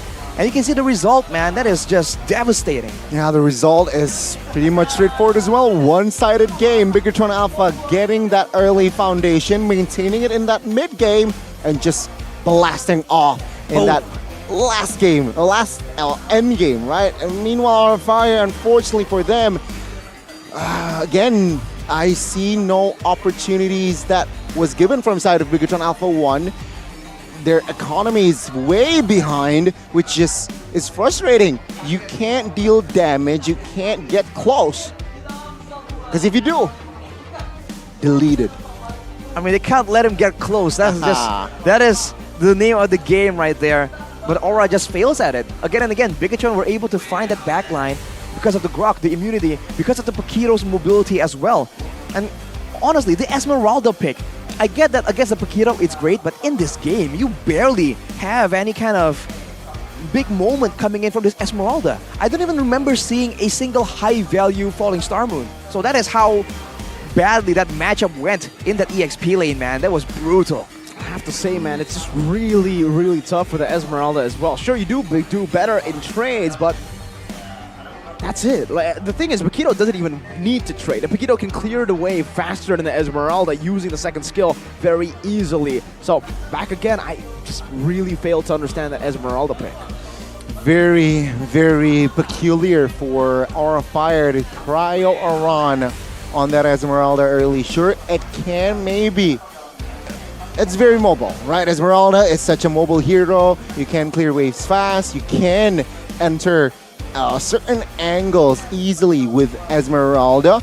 But yeah, with going up against with the composition that Bigatron cooked, with the wild charge, with the time journey in hand, it's just very, very hard. And with that in mind, ladies and gentlemen, for game one, completely agree. Player of the game, or POTG, it's going to be Super Ken.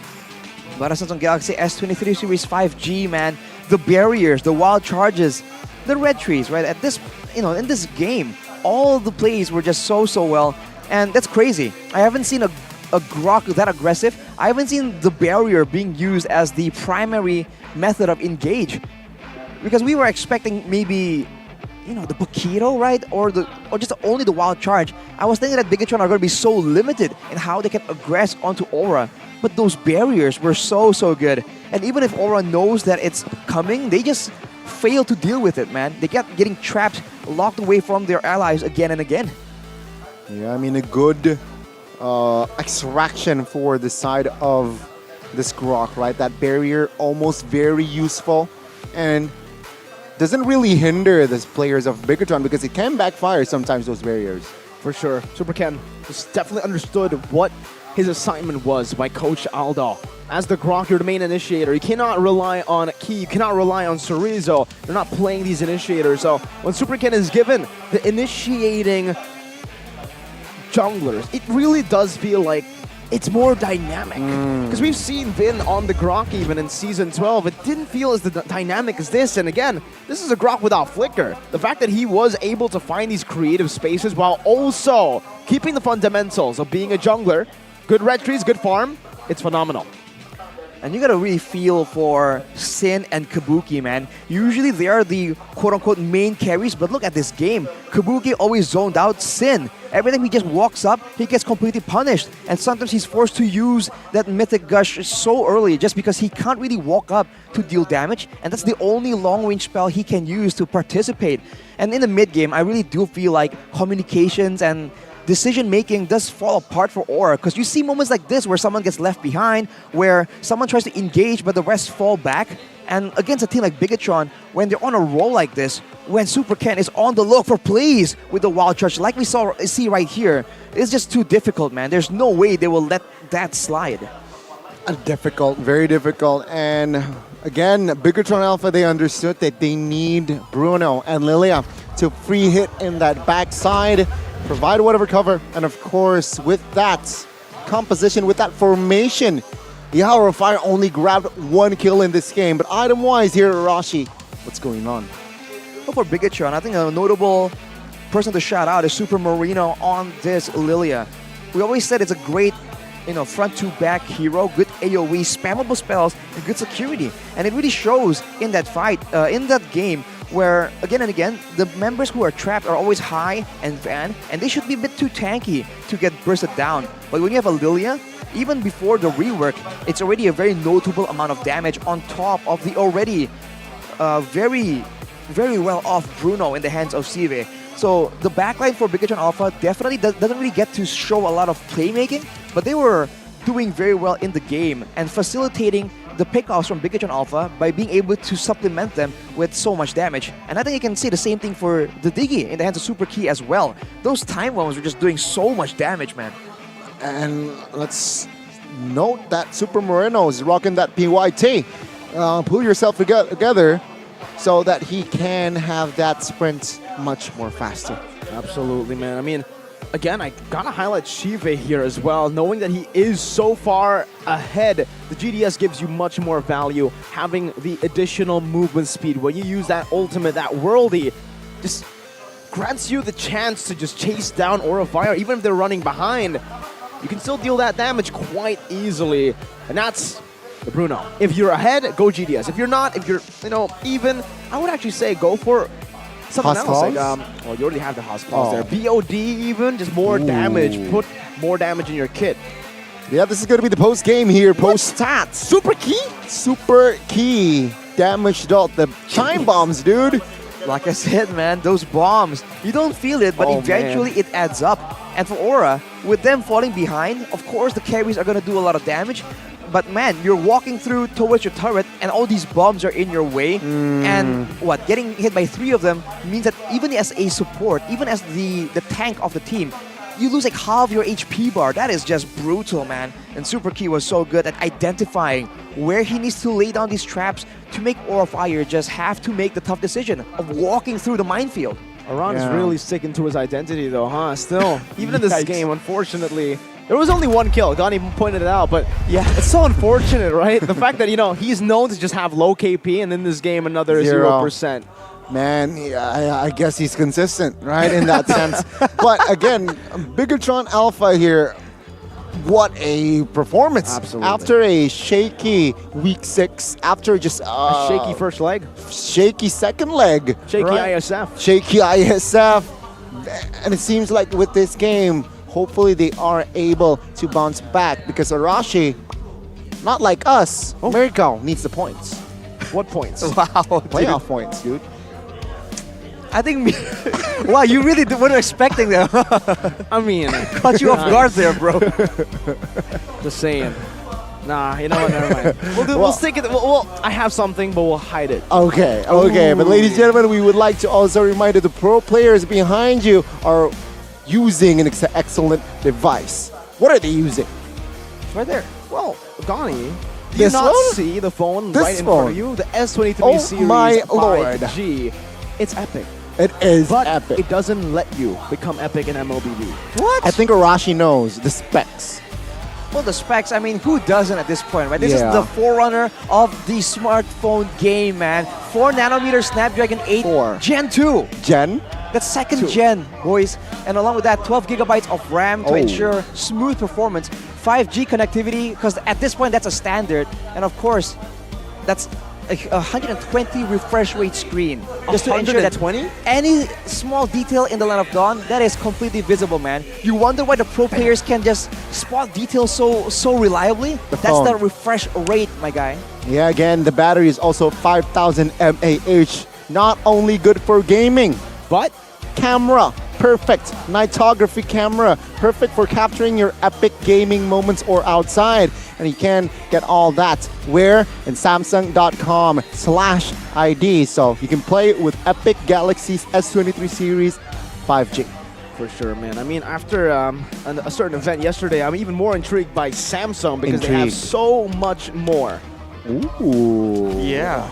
Well, take advantage of the deal with a 4 million IDR cashback as well, guys. Don't forget about that. But Moreno.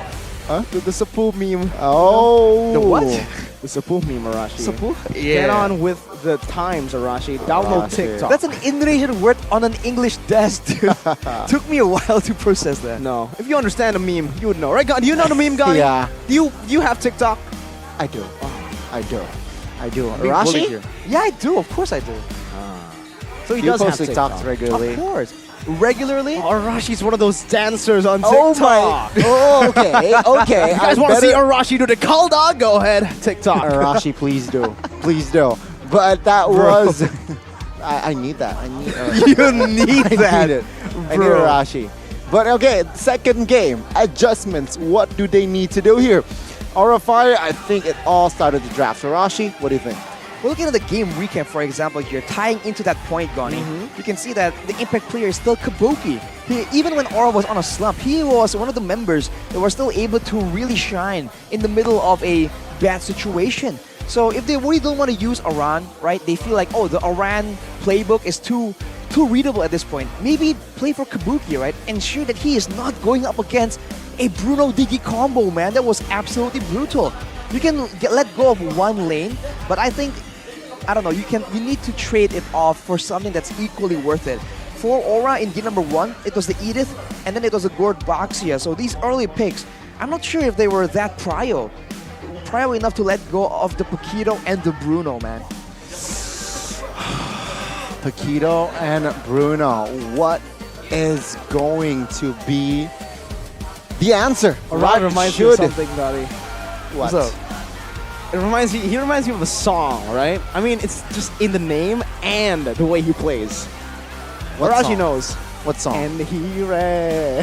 he ran so far away. I don't know the song. Because that's how he plays the game, right? He goes all over to the side lanes. He runs. Yeah, he just runs Fars all away. night and day. All night and day. And he looks for macro moves around the map. Now, I think Aura needs to play around that even more. Because I feel like the week when he actually joined, debuted in MPL, that's what happened. Here, it feels like Auras are like, you know what, Aran, you play with us now. You don't do your thing. Don't be individualistic. Don't be yourself. And to Aran, for me, I would say, be yourself, man. Aura needs to play around that strength. You know what's kind of poetic? What? Is the fact that that song, there's a verse that it goes, it keeps running, right?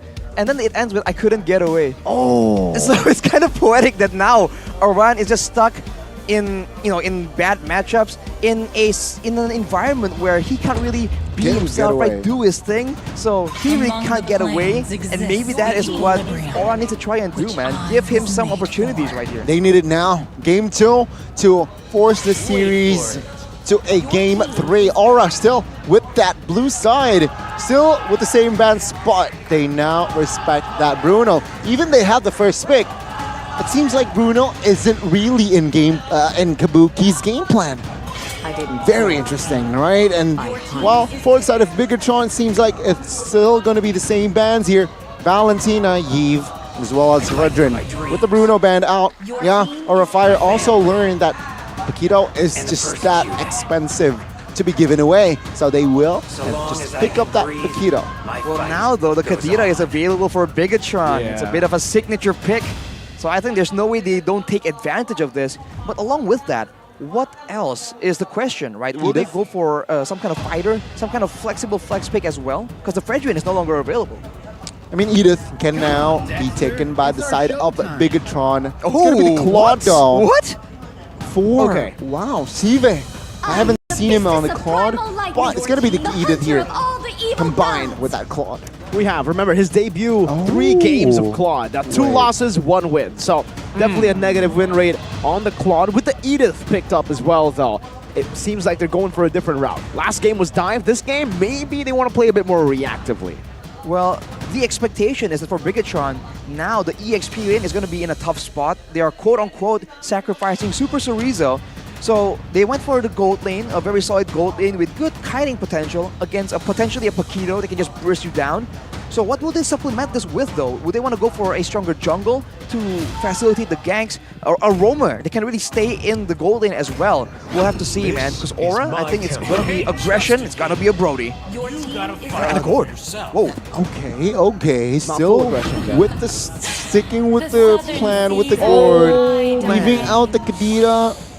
Once, I think Bigatron can let that slide, but letting Kadira go twice, Bigatron is saying, you know what, it's too good of a hero. Going up against a Gord even just adds more power for that Kadira. And now it gets really scary though, right? For Aura Fire, I would say. Good Diggy Band, by the way, coming through. They want to use their CC, Edith and Kadira. They do not want the Gord to have a free day. Just going with that Mystic Gush. But this Kadira, the Yves already struggles, and the Yves can stay in place anti-CC with some shielding. How will a Gord do against the Kadira? Very difficult. I think there might be some logic in just building some defensive items just in case the the damage from the Kadira is just out of control. Because keep in mind, the Edith also does some magical damage. So if the Gord wants to play a bit more aggressively, I think some concessions in the itemization needs to be done for Aura for sure. I don't think they can. He can play aggressively. I think he can just play positionally here. Watch for bushes. Don't face check because Kadita is most likely going to be around that bush. The second phase, let's shift our focus here with the bans. Grok ban out with the respect of from game 1. And take a look at the Martis ban here, right? Very, very smart. It seems like they are really trying to limit Aura's early game potential because it seems lacking, right? Just the Paquito. Gord and Brody, sure, okay, but with Martis, it might actually be a problem. And there you go.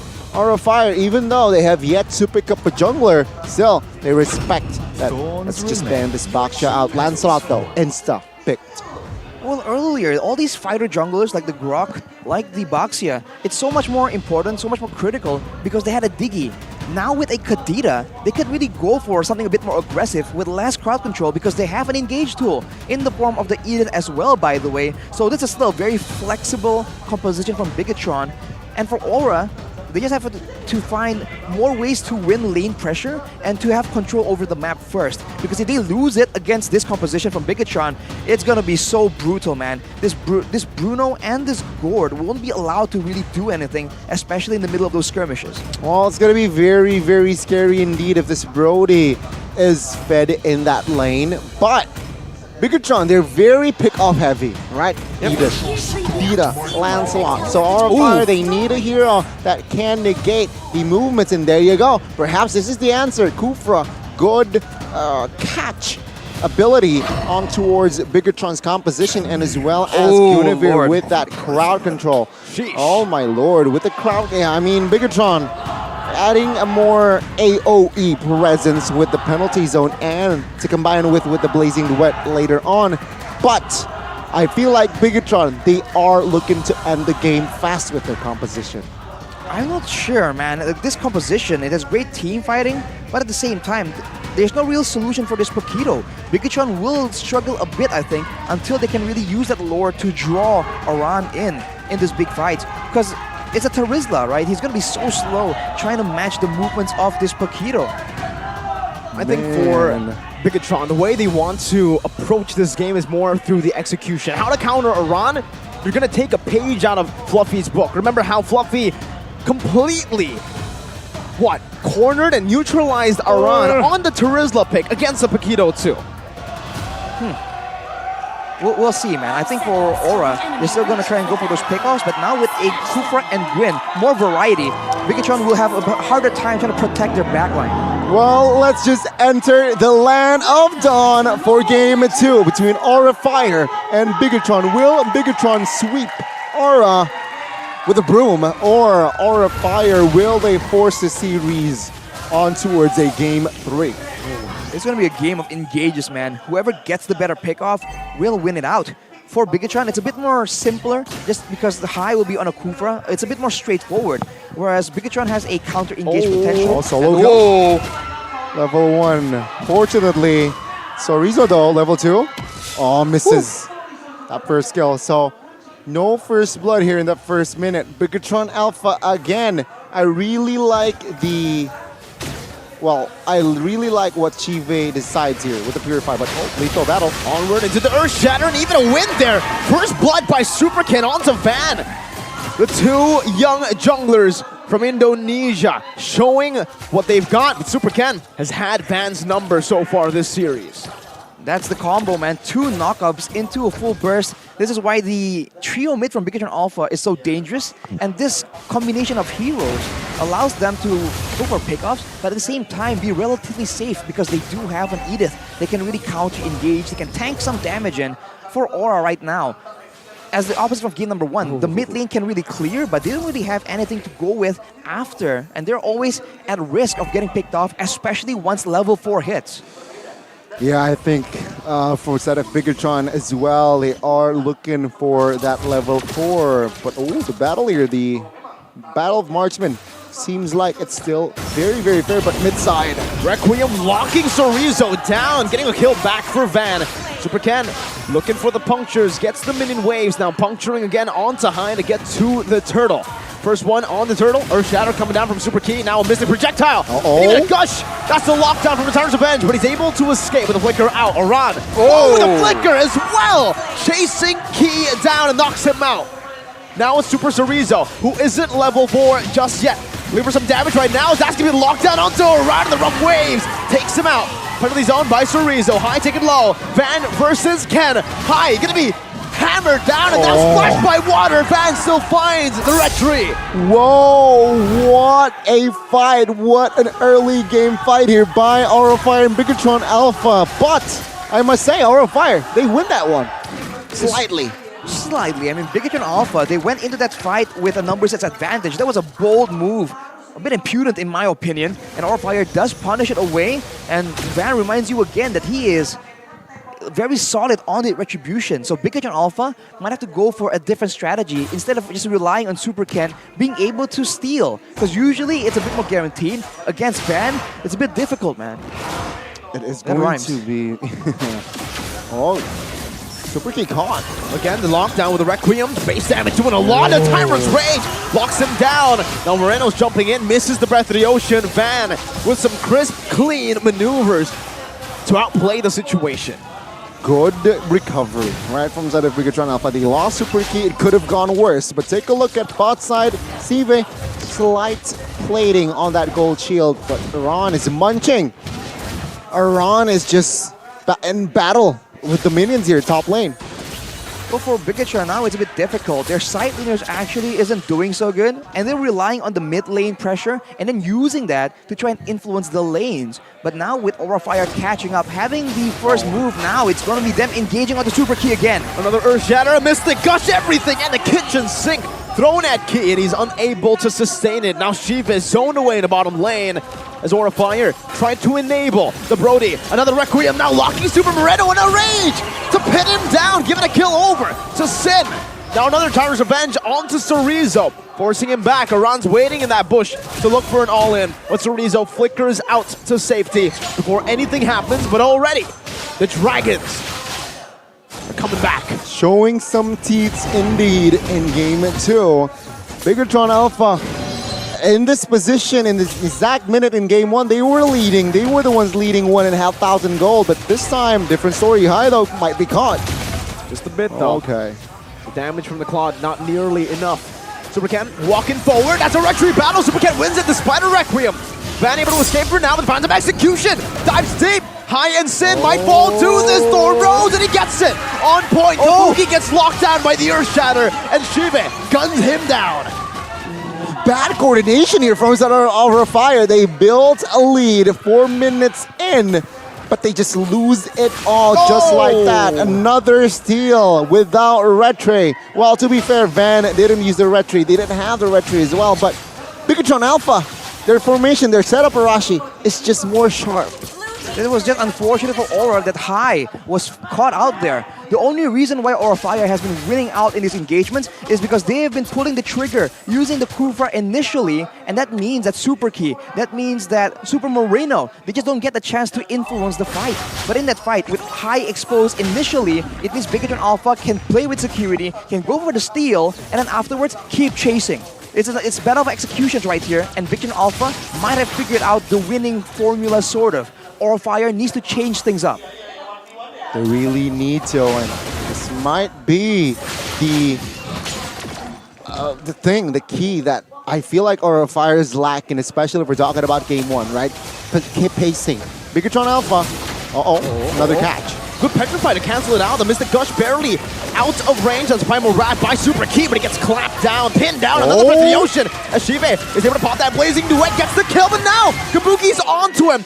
Good Purify to get rid of the stacks. Kabuki didn't use that torn apart memory. And now Arano chases him down. Shiva able to escape and juke, bobbing and weaving the Boxer from the Dragon side. Man, what a mechanic displayed by Shiva to juke Pixel HP bar. And it seems like Aura Fire, they weren't able to just find that kill. Again, the lead It's very 50-50. no way. Oh, no rage, unfortunately. But again, Aura of Fire, take a look at the turtle. Already occupied multiple members by the side of Aura. I don't know about that red tree, man. Super Cat already used it. Penalty zone. Oh, it's a big for a fight. Van gets the red tree down without an all-in to the back with a blazing new one as well. High gets a pin down. Super King gets taken out. But it's a trade back for Kabuki's life. Key for Kabuki and now a run. Gets locked down by the Petri and some waves. Super Moreno picks up another high. Running for his life. Man, the barrage of bullets from Shive is just massive. And unfortunately, Kabuki taken down early, and take a look at the space Bigatron created.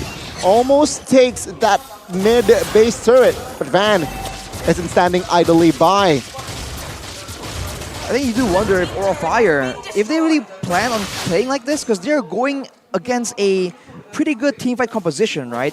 Hallmark being the penalty zone from Super Chorizo. That is just such a good utility tool. It ruins your formations, and the Terizla in a fight is just so much more difficult to deal with. But now, whoa, Kabuki! 1v1. Super Cat doing exactly what his role says. Assassin on a utility build, though. My God. That is why he is on an Assassin emblem, custom Assassin emblem, and also Impure Rage. Right though, will they commit to this? Onward. BMI gets him out. Super Key with the Primal Wrath. Baits out the Mystic Gush, too. That's a great play by Super Key, man. Just denying that engage, right? As long as one of the members of Bigatron Alpha, one of the engagers, doesn't get hit by the initial combo from high, it means they can just counter engage very reliably. They might go for a dive even now. The composition does support it. Oh my God! Solo kill on towards the Roamer. Assassinate the Roamer. Almost. And Ken gets out, bets out the Requiem. Aura Fire on what was almost a good early game. It seems like now it has been turned around by Bigatron Alpha, 2,000 lead already. And with the jungles invaded always, yeah, they're going to be behind more, but a catch here onto its cake. And the Rage Primal Wrath is still ready there. Super Kid gets out, but no! The Torn Power Memory locks him down high, running for his life, but it gets chased out by Super Kid. His Van is 1 HP, still able to escape. Roamer for Roamer, but with Van forced to recall, the Bigatron get this Lord for free. I think they do. Aura Fire back again. They have a split push, a dual EXP laner compared to a teamfight EXP laner. They won't be able to even approach. And now Bigatron Alpha with a free Lord. Aura Fire, man. They are just not using Aran and this Paquito at all. It's very hard. Very, very hard. And again, it's just Aura Fire leading. Well, again, just getting munched by the pacing of Bigatron Alpha. Bigatron Alpha, what they are able to do in that early game was just create their own tempo, create their own pacing, pick their fights, and when they saw an opening in that second turtle, exactly, head and shoulders as well. 10 minutes in, concealed play. Ooh, that was definitely not concealed, man. They went in. They didn't even want to conceal anything. It's just guns blazing. BTR, wow. They're not pressuring so hard. They're forcing Aura Fire to group. Even if they want to send Aron out, that means that they are just that much more likely to just get bursted down to Dogon. So Aura Fire are forced to adjust, and I don't think that split push is at play anymore, but look at that! Around and around! Bro. Super Ken. Another round? No. Super Ken styling here, 10 minutes in. Bigatron Alpha 5,000 gold lead. Will they be able to crack the mid-base turret? Let's say. Shiva is on it. No real engage, and he still has the Purify now. The top side going to be chunked on by the Lord. Mystic Gush defensively, Super Ken diving deep, dodges away from the Tyrant's Revenge. He's free in the back, and the Phantom Execution is going to be used up all the way. Why is an assassination? And he gets out as well! It's an all-in team fight for the Red Terminators, and none of them fall down to Aura. Super Ken again with the Honor, flickers out of the Revenge, goes in for the Earth Shatter. The Dragons have defended a torn apart memory in desperation from the Dragons. Ooh, conceal play, 5v3. Now the bouncing ball, stopping Super Ken and distracts. Another puncture dodged away from. Phantom Execution out. Bigatron Alpha, do they look for more in the mid lane? Cleared out by Aran. Shiva. Oh. One more hit is all he needs. Won't greed out for it. The temptation to finish off that turret, man. Bigatron Alpha, though, they stayed so long. I was worried they were about to overstay their welcome. But they still get full value out of it. Turrets barely standing. And Aura of Fire, man, they were just completely chased down even to their face. Bigatron Alpha, let's look at the replay here by the Samsung Galaxy S23 Series 5G. It was initially just Super Ken dodging from everything, even though he was kind of styling. He does get stopped right here, but eventually, Sin, being so vulnerable, can do nothing in the situation, and everyone dove in together. I think they could have gone for the base, but they went for the kills first, and now the game extends, but it seems like it's only a matter of time. I really love the backup as well, right, from the rest of the members of Bigatron Alpha, where Super Ken goes in, finds the creative play, and the backup is just so aware that, yeah, let's cover Super Ken. They went in and also provide cover. But now the Lord here, I don't know, Aura of Fire, should they contest? It's do or die, though. If they can perhaps stake the Lord, it will delay the game, but Bigatron Alpha, they're 5,000 gold ahead. So not looking good here. It's a 70-30, I might say. They can just wait it out, man. The wave in the top side is still pushing in favor of Bigatron due to the base tower taken out. So Aura Fire, they're gonna go for a gamble here. It's not gonna pay off. Onward, Earthshatter, Breath of the Ocean, high lockdown. Cerezo's only the back. Van versus Super Ken! Who gets it? It's Ken who wins it out! Van running for the hills, but gets chased down and gunned down by Shiva. 2-4-0, make it 3 with the Lord. Bang, bang, bang. Bigatron Alpha 7,000 gold lead with the Lord. They are looking for the end game, let's say. Oh, Phantom Execution! Truly is a Phantom Execution. You don't see it, and now an Earthshatter to lock Kabuki down. Shiva's running for the kills. Aran is running for his life. And Bigatron Alpha has just taken the Dragon's wings and torn it apart. Beautiful, magnificent. What an opening match of Week 7. Bigatron Alpha, they have bounced back and started off strong. Aura Fire still struggling to find their jam here. Not a good opening for their week. Man, Bigatron, everyone was just crazy. Super Ken in particular, man. The fact that he went so reliably, he was doing so many crazy things as a fighter, as a Grok, and then just immediately drifts into an assassin pick. It's just so shocking, and I think Aura were just completely off guard, man. That backline did not stand a chance. What the heck, man? They had a Kufra, by the way. A quote-unquote counter to a Lancelot. Doesn't matter. Doesn't matter if you have the mechanics of Super Ken. Aura Fire. Man, I see no fire in this match as well. In the second game. They are just... man, Bigatron, before playoffs this season, will they be able to stay with this form? Well, with this win, they certainly are going to stay in playoff contention for a bit longer. Sorry, bro. Sorry, bro. Oh, VTR had to win today. Sorry, bro. But for big Aura, ouch. what do they have to do to get back in form? It's, again, Very tough. Very tough. But with that in mind, ladies and gentlemen, let's have an interview with Monica Cole and the members of Bigatron Alpha. Revenge. Super Ken ensures Aura stays in the red zone. Man, oh man. Wow, man. I'm dumbfounded. So with that, ladies and gentlemen, Monica Cole, take it away.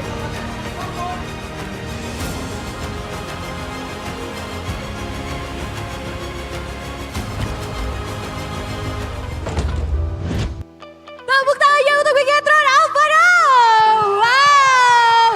Akhirnya setelah sebelumnya lose streak 4 kali, kali ini diputus dengan kemenangan kali ini. Gimana rasanya, Ki?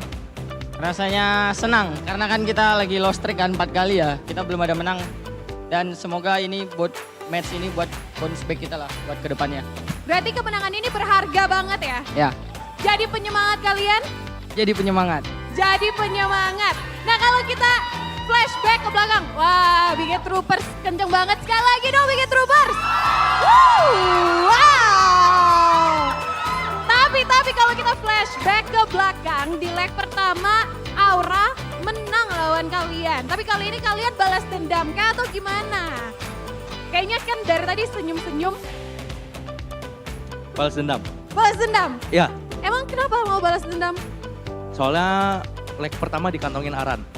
Wow, lebih tepatnya kayaknya Sorizo ya yang dikantongin Aran. Sorizo, gimana kali ini kamu melihat bertemu lagi dengan Prince Aran? Apakah Aran efek masih berefek kepada Sorizo? Enggak, Enggak, kenapa? nggak tahu. Kok nggak tahu? Jadi sekarang kamu yang balik kantongin Aran. Coba cek kantongnya ada Aran nggak? Enggak. Tapi apa yang kamu lihat perbedaan kamu ketemu Aran di leg pertama dan kali ini? Nggak tahu sih bedanya apa. Bedanya apa? Nggak tahu. Tapi tadi kalian kan berdua tuh power hero-nya Pak Vito. Di game yang pertama kamu pakai Pak Vito menang. Terus di game kedua Aran pakai Pak Vito, tapi ternyata kamu yang tetap menang. Gimana nih kamu ngelihat Pak Vito-nya Aran? Mungkin aku lebih hoki menangnya. Lebih hoki aja? Ya. Cuman karena hoki aja? Ya. Yang penting balas dendam ya? Ya, buat Ken doang balas dendam. Oh buat Ken doang? Buat Ken doang, tapi Sorizo yang dikantongin Aran. Nggak tahu lagi nih jawabannya. Ken bantu dong. Sorry Jo, akhir-akhir ini tryhard banget soalnya lawannya Aran kan. Oke, tepuk tangan dong buat Sorizo. Sive. Dua katanya. Gimana kemenangan pertama di stage MPL Indonesia, Sive? Yang pastinya seneng lah. Terus ya tetap bersyukur aja. Semoga kedepannya menang terus. Amin. Kemenangan pertama gimana rasanya tapi? Ini kan pertama banget nih di MPL kamu menang. Setelah minggu kemarin kayaknya kurang maksimal sih, Pe. Kenapa tuh? Kemarin masih adaptasi? Kalau buat match-match kemarin mungkin karena keterbatasan ini aja sih, adaptasi waktu. Berarti sekarang udah adaptasi? Belum lah. Belum? Masih setengah. Berarti kekuatannya masih lebih keren dari ini? Masih banyak yang bisa diubah. Oke, kita akan lihat bagaimana performance Sive. Tapi Moreno. Gimana Moreno, kemenangan kali ini ada yang baru di line up kalian. Ada Falah sebagai analis. Apakah ini berpengaruh kepada kalian? Kalau di Aura mungkin ada Aran efek, kalau di Bigetron ada Falah efek?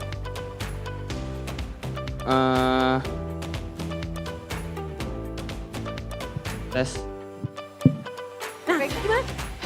Masuk Apa itu tadi suara. pertanyaan? Nah, sekarang Falah jadi line up kalian, jadi analis kalian, itu berefek nggak sih untuk kemenangan kalian? Berefek, soalnya dari Vala ketahuan itu tadi scene mainnya guard doang. Oh. Terus apa lagi? Ya udah, Vala efek. Ya, jadi kita bisa menang. Oke. Dan Super Ken, tadi kamu adu objektif dengan Fan, head to head. Gimana? Terus jago dia. Jago dia, tapi kamu lebih jago. Lebih jago dia. Cuma Lebih jago dia. Timnya Kenapa? lebih jagoan tim aku. Timnya. Waduh. Jadi karena kemenangan tim ya. Kemenangan tim bukan kemenangan Super Ken. Ya. Jadi bukan lebih individual. jagonya dia. Tapi tadi kamu adu retri, kamu yang menang. Tapi kan ada kalah juga. Tadi menang soalnya di stun sama Hengki, jadinya dia nggak bisa retry. Ini nih teamworknya Bigetron. Anyway, sekarang kita akan lihat siapakah player of the match. Kalau tadi di player of the game yang pertama Super Ken. Kira-kira siapa? Ada yang bilang Sive, ada yang bilang Ken. Langsung aja kita lihat siapakah player of the match kali ini. Super Ken! Ken, gimana? Katanya kamu biasa aja karena tim yang ngedukung, tapi kamu jadi player of the match. Salah kali ya? Salah kali ya? Teman-teman kru, ini salah apa benar? Salah. Benar ini, udah benar. Gimana? Harusnya yang MVP sih, Pe. Kenapa? Soalnya digendong sama Bruno dia. Oh, combo Bruno Digi tadi ya. Gimana sih, Fe? Katanya kamu yang harusnya jadi player of the match. Enggak lah, dia sing-singnya itu. Oh, memang ya ini Sing-sing. Bigetron dari tadi rendah hati pokoknya karena kemenangan dari tim terakhir ya. Pertanyaan terakhir, Ki. Kalian posisinya sekarang di zona hijau tapi ya antara posisi 5 dan 6 masih kurang aman. Apa yang kalian waspadai supaya kalian tuh siap-siap buat masuk ke playoff? Yang kita waspadai ya semua musuh maksudnya kita waspadai lah. Cuman kita lebih prepare sama diri kita sendiri lah buat latihannya gimana, segala macam disiplinnya gimana. Kita nggak takut buat nggak masuk playoff sih maksudnya. Jadi positif ya ke Ya kita playoff? positif lah buat ke playoff. Minta dukungannya Biget Troopers? Buat Biget Troopers, thank you yang udah datang. Jangan lupa dukung kita di match-match selanjutnya. Semoga kita bisa memberikan hasil yang terbaik buat kedepannya. Sekali lagi pada tepuk tangan untuk Bigetron Alpha. Dan selanjutnya untuk mengupas lebih tuntas bagaimana kemenangan dari Bigetron Alpha kali ini, kita langsung saja lemparkan kepada para caster di sana. Silakan casters.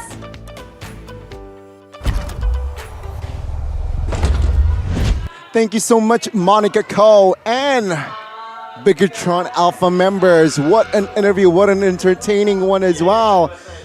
What a way to start the week, right? Bigetron Alpha again, week 6, week 5, looking very shaky, looking out of their comfort, seems like, every match. But with this win, hopefully, Mirko, for your sake, they were able to find that ground. Pretty good momentum that they have now, that they have won a match. They have been on a loss streak since IESF, I believe, and it definitely wasn't a loss streak that a lot of the Biget Troopers were expecting. But here, after this win, it can all just shift. Thing is, let's talk about the other side, Aura Fire. What happened? Again, it seems like during the 2-week break, PLR President was also going on, and Aura looked like one of the best, if not the best team in MPL Indonesia, aside from, you know, the other teams that we don't see in PLR President. They won the closed qualifier without dropping a single game, and they were favorites coming back in week 6. But what happened? I think you have to start asking, like, if they're just very stiff, they're not flexible in how they play. So you can see whenever there's a new player, there's a new addition, teams just don't know what to do. But you know, once the team does make a good read and make adaptations, you can see that they just dominate. And the player of the match by the Samsung Galaxy S23 Series 5G is gonna be Super Ken on that utility Lancelot that just destroyed the backline. 606 with a 75% kill participation, even getting 41% gold per minute as well. He was doing so well in this game, and like we mentioned, initially he was playing a fighter, so the transition just became that much more jarring for us to actually witness from the desk. That, and take a look at the emblem, right? He still built the assassin, also looking for extra damage with that Imperial Agent as well as Thrill, but he built hybrid. Also on the end, put a cherry on top, he opts for that endless battle as well to have that sustainability and true damage for true damage to give towards his Aura Fire members, and you saw the aggressive mechanics that he displayed. It wasn't just aggressive mechanics, it was showboating as well. At times, you know, the puncture in the mid lane to the bottom wave, you can, it's a bit of showboating, but when you have this level of dominance in the game, that's what you can do, you know? It's something that you can use to entertain yourself and the viewers back at home, and we'll definitely get to see it again in the highlights. Well, in the highlights, we can see that initially Aura Fire were ahead, but then they just keep going for these weird fights that I don't think they really required. They didn't go for fights that really benefited them, especially when they're actually able to get a pickoff. Because even here, after Bigetron has quote-unquote made a comeback, actually, Aura Fire were still able to actually come out even at least in the pickoff game, in the teamfight game. But afterwards, I think this fight is where it all starts shifting downwards for Aura Fire, man. The penalty zone, the fact that they had a Paquito and they weren't trying to play that macro game, aren't trying to split away. Of course, Paquito won't have the same kind of impact that Tarizla does in the middle of a big team fight. And I don't know if this is just me, but in game 2, it really just feels like Aura were tilted, right? The plays, Kabuki alone in the bottom lane, is something that you would never see Kabuki do. Oof. Look at those dodges, though. Those punctures were on point. He does get stunned once here, but afterwards, they're just way more than enough damage because Aura Fire are also so far behind.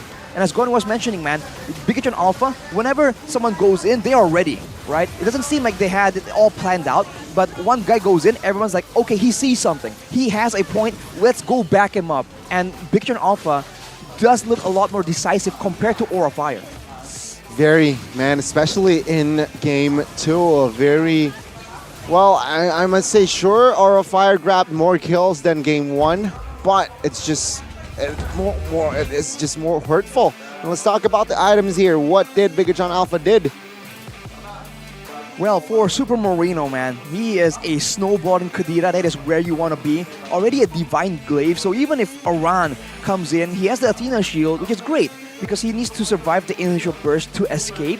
But with a Divine Glaive, that's still a lot of damage. And the fact that he is forced to build that when essentially he's only up against one burst magic hero and maybe some more DPS coming in from Key on the Edith, it shows to you the presence that Marino has, in the mind at least, of Aran on the Paquito. Along with that, it's obviously a default full tank build Tarizla, all utility, and yet still doing a healthy amount of damage. So Rizzo did a very good job just abusing how flexible this hero is.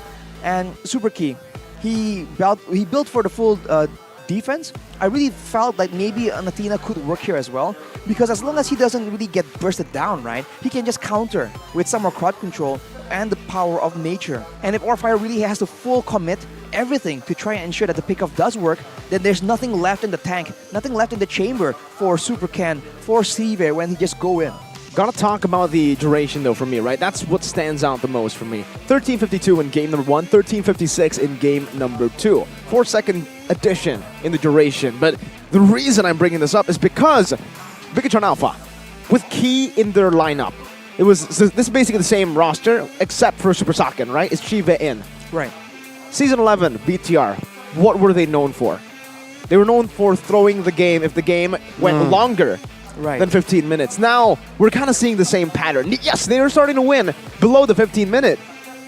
But will that pattern continue again here? We'll have to see them even more before, finally saying that BTR are back. We'll have to see that. If they can go past the 15-minute and still stay disciplined, still stay organized and coordinated, then they'll be strong again.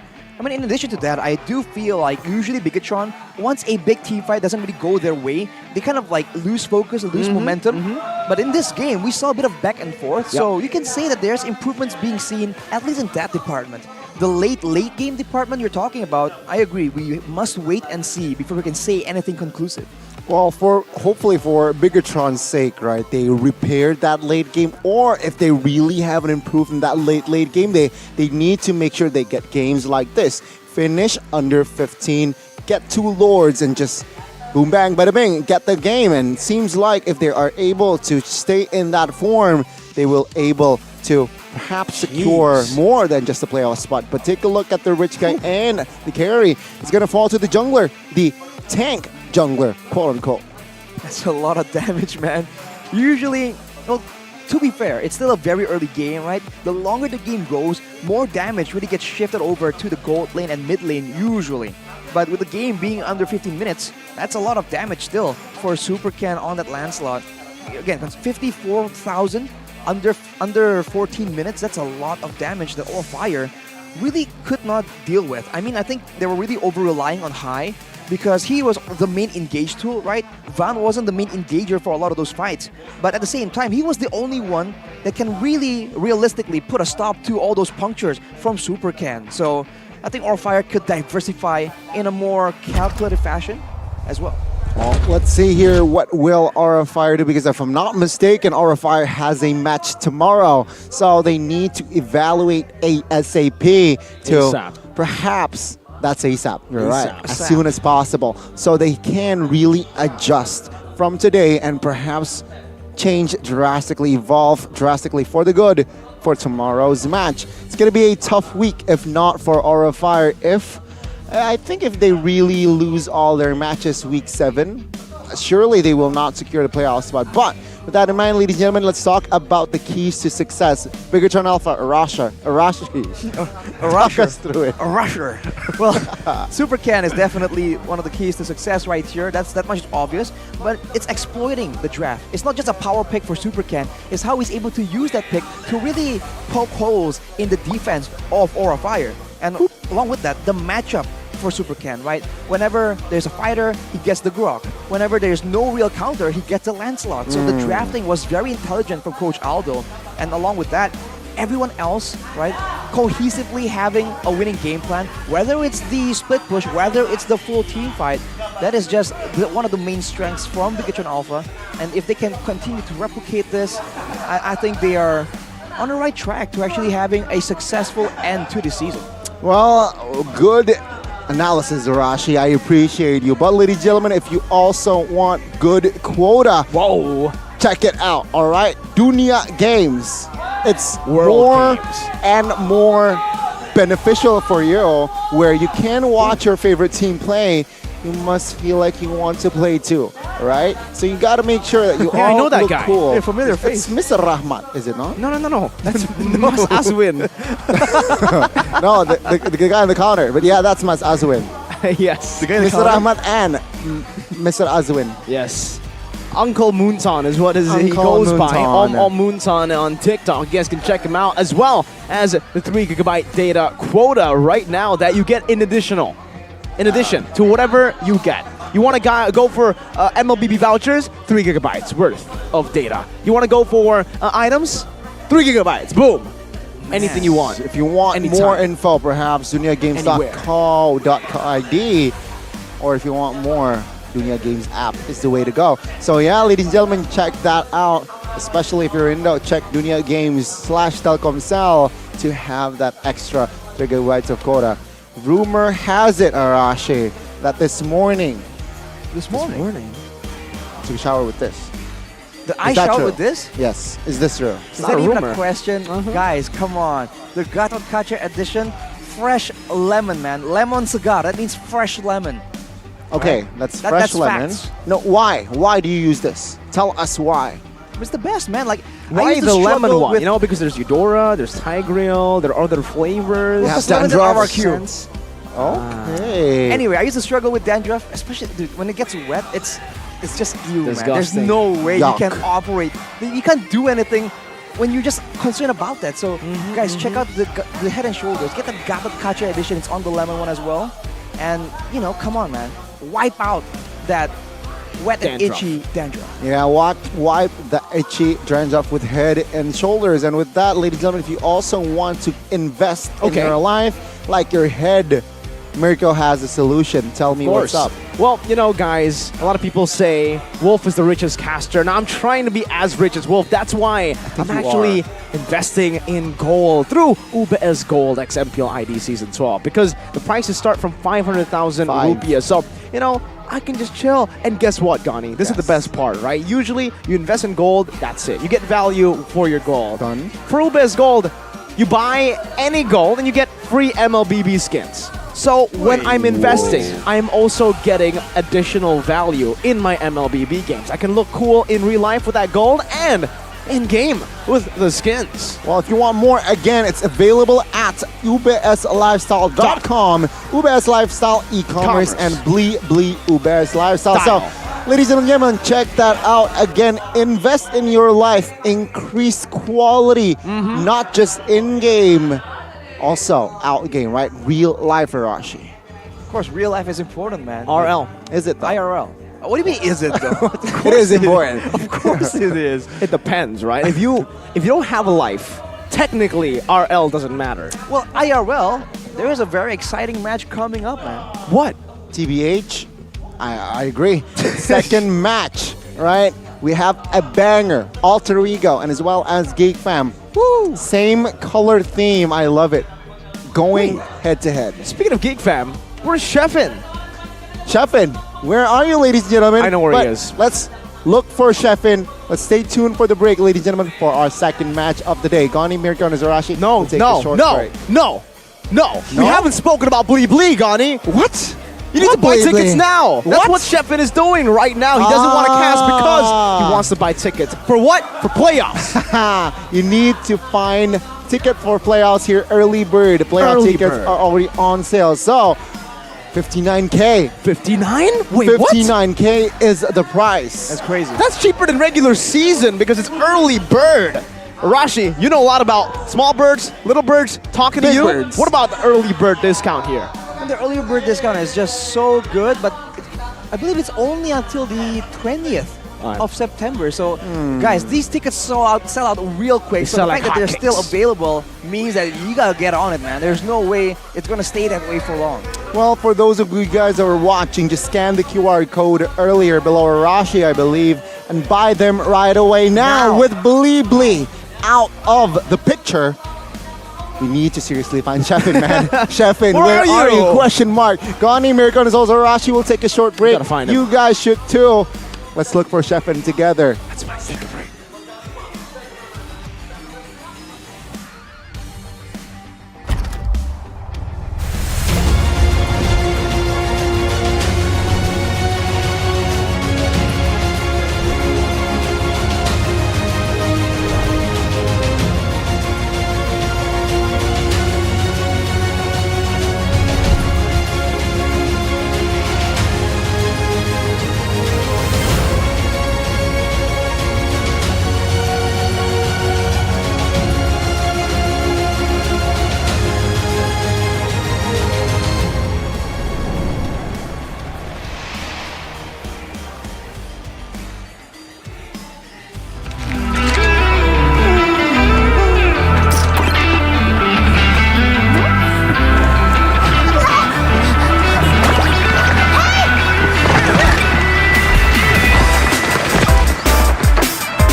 Yep, and look at the Venezuela. Slowly but surely, they crack the robot's defense down with the call alter already taken out. Now Kabuki flickers forward, going with the base, and Aura Fire has done it. Been taken down.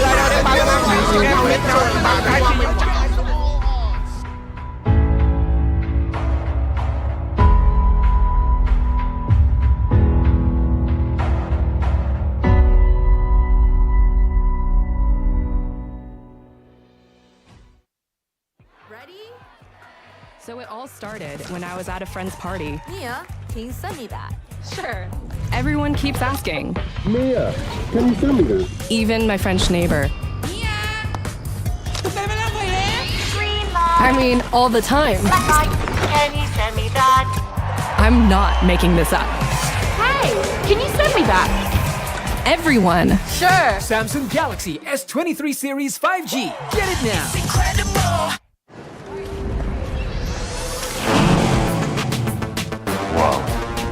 Attention passengers, final call for flight. Wait, is that a phone? Look at the performance, the graphics. That thing's a gaming machine. A new challenger. Is that Faker? That man's a gaming legend. Everyone, fasten your seatbelts. And here we go! Samsung Galaxy S23 Series 5G. Get it now!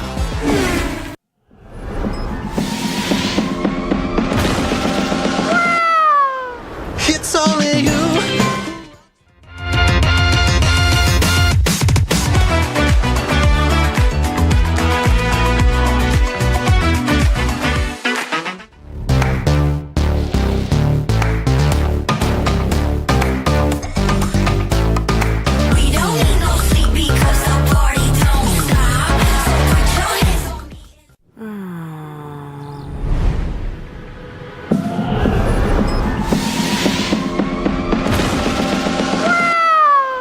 It's only you who rocks my world.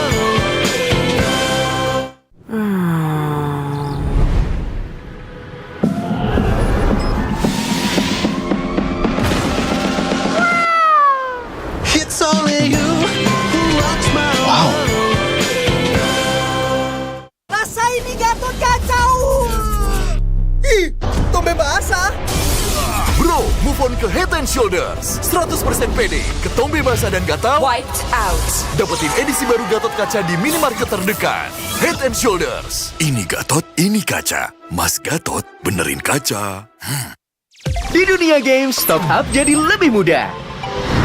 Pilih game, masukkan game ID. Pilih Diamond.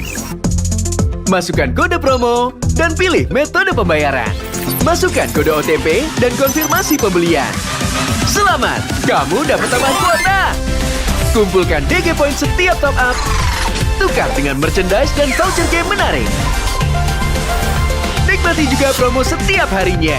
Upgrade gameplaymu sekarang.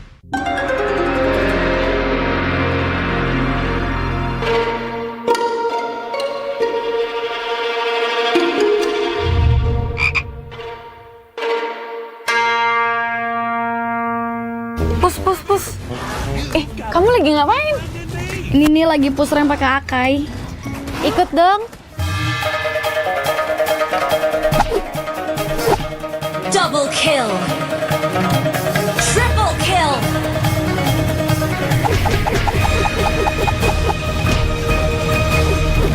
Savage. Itu keren banget loh itu. Ya dong, top global Mi. Ih, bukan kamunya yang keren. Itu notifikasinya keren banget. Alah, notifikasi ini bisa didapetin dari in-game mulai dari kemarin 8 Agustus cuma 58 diamond doang. Murah banget kan? Iya sih, murah banget ya. Nah, kita main. Hanya perlu melihat ke dalam dirimu. Dan kamu akan mengerti betapa berharganya nilaimu. Percaya pada dirimu. Bukan dengan tergesa-gesa, namun dengan caramu yang beda. Tunjukkan kilau kisahmu sendiri. Dan ciptakan emas dalam setiap karyamu. Trust in gold. Unlimited.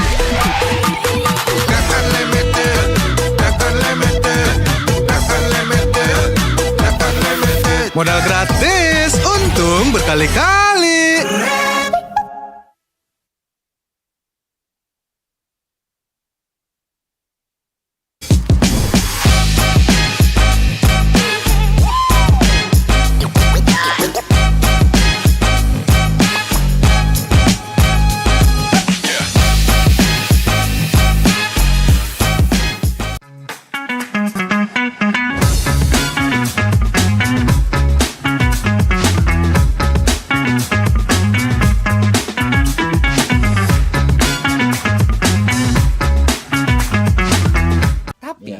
Ada satu nama yang belakangan ini lagi viral, itu player Filipina juga.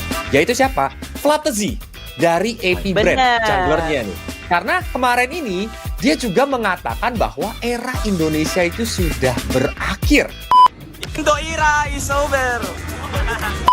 Apakah Indonesia nih bakal mengalami, bisa dibilang dalam tanda kutip, perjalanan yang buruk atau hasil yang belum tentu baik di M5 nanti? Kalau menurut kalian gimana? Berdasarkan statement yang dikeluarkan sama Flatzy. Dari Om Wawa deh kali. Ya belum sih, nggak bisa dibilang statement benar 100% juga ya. Kalau aku bilang enggak lah. Kalau menurut gue masih dengan dominasi Indonesia. Karena patch yang sekarang itu adu mekanik terus Indonesia itu sebenarnya ada di atas. Tinggal ya kuat-kuatan aja nanti. Aduh, mikro kita udah punya nih. Masih ada waktu buat ke M5 buat benerin makro. Udah. Bisa kok lawan mereka. Buktinya kan di SPS kemarin kalah juga kan Filipina semuanya. Itu waktu patch-nya masih baru tuh. Terus mereka adaptasi kan kita tahu. Ada patch lagi ya pasti. Udah adaptasi di sana nanti. Oke, Kalau dari Diko gimana Diko? Wah, ini harus bikin kita jadi panas sih. Panasnya dalam arti positif ya. Panasnya tuh terpacu gitu. Jadi salah satu pacuan kita, kok jangan mau kalah sama Filipina gitu loh. Malu. Nah, terus ditambah lagi kalau nantinya misalkan di M5, ya benar kata Om Wawa, kita harus benerin makro sama drastik. Dua hal ini yang mungkin mikro kita emang punya. Kita banyak banget player yang mekaniknya tinggi banget. Tapi ada makro kita kalah. Nah, itu yang mungkin salah satu yang jadi faktor yang bikin Filipina bagus dan konsisten. Makro mereka bagus. Pada Dokter MLBB gimana nih? Aku taunting balik aja kali ya. Kok gimana eranya berakhir? Baru menang sekali aja udah ngomong gitu. Kita udah menang berturut-turut tuh kemarin kalau dilihat. Iya nggak? WCG ya. Mau bahas apa lagi? Sebelumnya ASF kemarin ya. Kalau era dia menang 3 kali berturut-turut gitu. Ya aku bilang so far ya MOBA itu nggak ada era-eranya lah, semua berputar. Apalagi kalau kita lihat China masuk nanti, siapa tahu nanti kita ngomongnya era China lagi. Enggak lah, MOBA itu menurutku kayak bola kok, dia kadang kita bisa di atas, kadang kita bisa di bawah. Ya kalau kita mau di atas kita latihan yang lebih keras gitu. Jadi jangan trigger juga ya, jangan emosi juga. Kita ambil positifnya. Jadi pacuan kita buat next turnamen, event terutama M5 ya, yang pasti yang bakal diincar banyak pemain. Dan ku harap ya nih, maksudnya jangan saling menggoreng satu sama lain lah di media itu. Itu kan representasi Indonesia ya. Kenapa harus bawa nama tim gitu ya? Ini mungkin Kolius setuju banget nih. Kolius kan biasa ngomong speak up tentang ini. Maksudnya, tolong nggak, kalau kalian mau fokus M5 kita menang ya dukung semuanya gitu ya. Ini aku udah pernah statement juga cuy. Tapi mau diserang balik sama orang-orang itu. Tapi ya kasih tahu ya, kalian mau menang M5 ya, bukan serang PH, bukan serang Indo juga, dukung Indonesianya gitu ya. Satu, kedua kita lihat aja progresnya. Yang penting progres ya, aku lihat pemain-pemain Indonesia ini mau dibilang makro kalah, nggak juga ya. Makro kita kuat cuy, makro kita kuat. Yang membedakan kita ya, menurut gue kedisiplinannya doang dalam war. Mereka tuh warnya lebih sabar, tahu objektifnya mau targeting siapa. Kalau kita udah tahu, cuman kadang miss, salah nangkep, atau misalnya keburuan ulti, kurang lebih kayak gitu. Kalau makro sama mikro, kita udah sebanding sama mereka, makanya yang juara kita sama mereka gitu. Filipina dan Indo, Filipina dan Indo. Ya, tapi kalau soal disiplin, kayaknya Indonesia yang mungkin masih bisa belajar sama mereka, karena mereka tuh pure ya, mau dari tim apapun ya, representatifnya ya, mau tim A, B, C, D ya, itu mereka playstyle-nya hampir mirip loh kalau diperhatiin baik-baik, disiplinnya sama, dan itu yang perlu kita perhatikan dan pelajari, karena disiplin dalam MOBA itu sangat baik. Satu kali salah, comeback, kan game one moment ya, kurang lebih seperti itu kalau menurutku.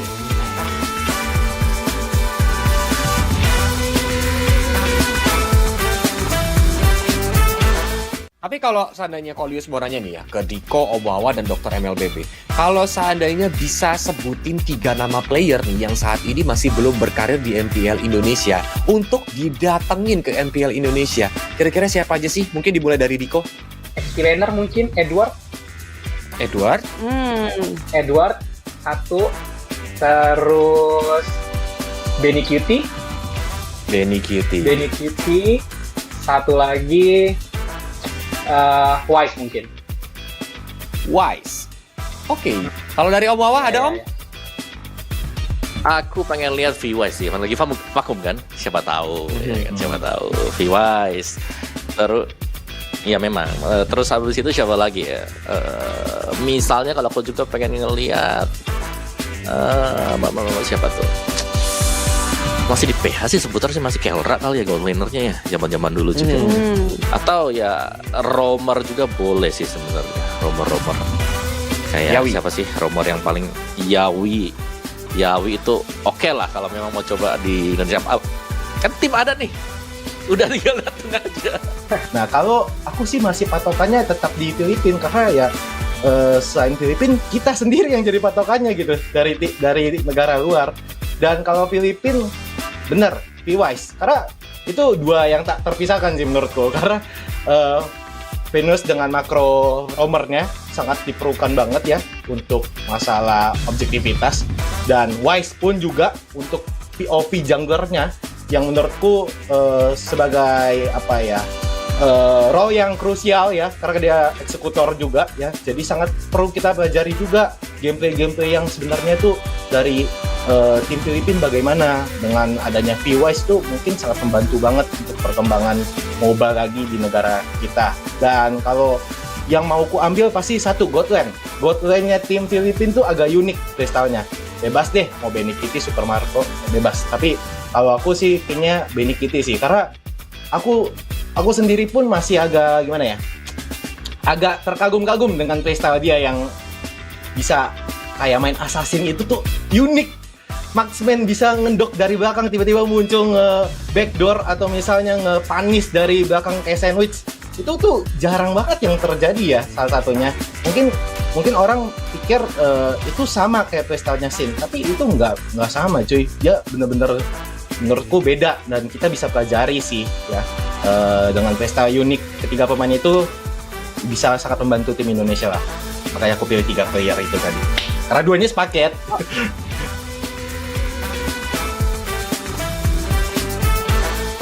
Oke, tapi gak perlu lama-lama lagi, kita bakal mulai aja ya fun games kita sambil jadi para penonton bisa ngeliat nih bagaimana skill dari TikToker kesayangan kalian ketika bermain. Yang jelas kalau sama Om Wawa kita sebutannya adalah MT, mekanik tua.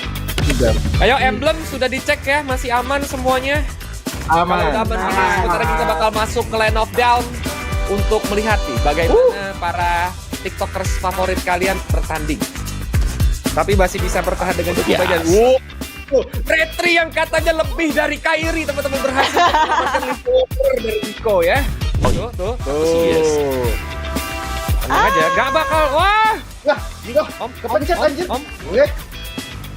Lah, kepencet. Astaga. Gak lihat, Dok, aman, Dok. Kepencet, guys. Sorry, guys, kepencet. Ini rame banget, kenapa dah? Gak boleh recall. Rame banget. Sekarang ya, gak mau lawannya. Tumpah. Sabar dong, lu gak lihat dari tadi kejar-kejar tuh. Iya, mau kemana kamu? Iya, pada sekarang semua. Coba untuk cerita bersama seorang Diko. Dan ya, akhirnya berhasil ditumbangkan. Dan ini dia nih, Ben, mau kemana? 2 double kill ke Diki. Waduh, ternyata Om Wawa yang dapat gak apa-apa. Gitu masih hanya jebol. Objek.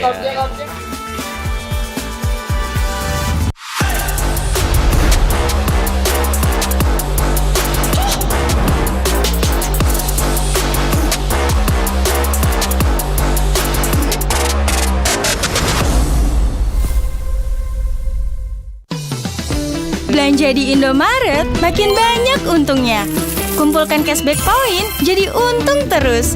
Makin sering belanja, makin banyak poin yang kamu dapatkan. Dapat diskon, jadi untung terus. Bayar belanjaanmu dengan poin yang kamu punya. Belanja jadi gratis, jadi untung terus. Dan untung terus dapat banyak promo. Jadi member Indomaret Poinku sekarang. Untungnya non-stop.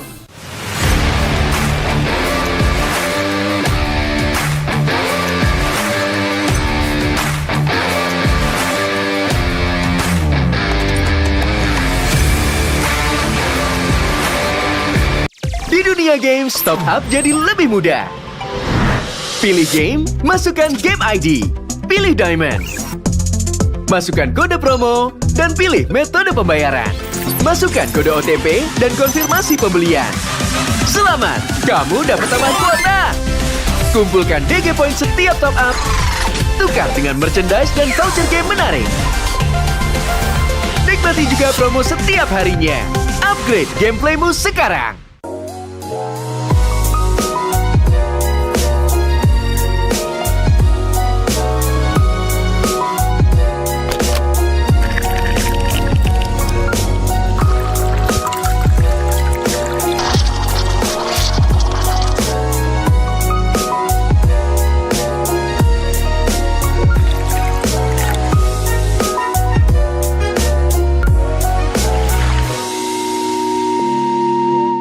ini gimana nih pendapat dari EVOS Coach dulu deh. Apa yang terjadi dengan EVOS Legends? Kalau pendapat dari aku sih sebenarnya masih bisa lolos playoff sih kak. Kayak dari zona merah itu semua tim itu emang masih bisa ke zona hijau. Jadi di season ini emang keras sih, gak bisa mikirin ini tim bakal lolos playoff, ini tim bakal gak lolos playoff. Semuanya itu yang ada di zona merah pasti bisa lolos playoff.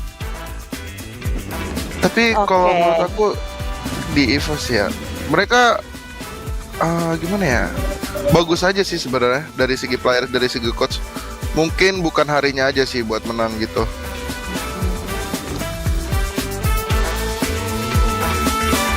Kalau menang daftar MDL nggak sih ini? Langsung aja gitu kan? Masa pertama kali main menang gitu? Benar juara dunia kan ya? Wah, shit. Flicker dia bang. Keren. 5-0. Wah, Zil berhasil mengeliminasi Super Ahoy dengan blazing duetnya. Di zoning, dikejar bahkan sampai masuk ke dalam turret. Luar biasa. Coach, kompak gini coach kita coach. Iya kompak banget bang kita bang. Chemistry kita nih bang, gimana bang? Mau main MDL kita bang? Langsung main lah MDL lah, boleh kali. Ya, Put. Tapi kalau kita ngomongin turtle semuanya didapatkan oleh lihat. Gestar ya. Gila. Wow, blazing duet. Luar biasa. Korek dulu. Tolong, katanya tolong.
Slowly but surely, they crack the robot's defense down with the core altar already taken out. Now Kabuki flickers forward, going with the base, and Aura Fire has done it. They're taking game away.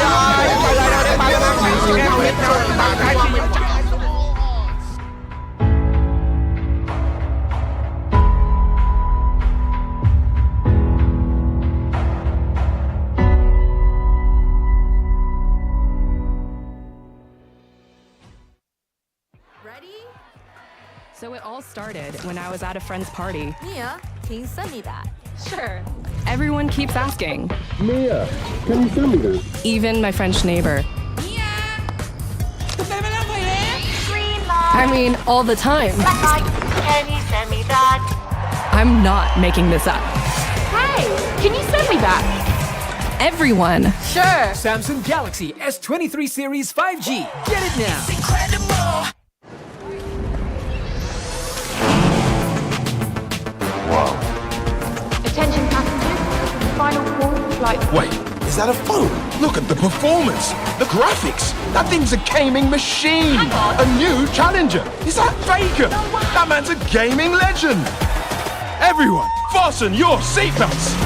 And here we go! Samsung Galaxy S23 Series 5G. Get it now.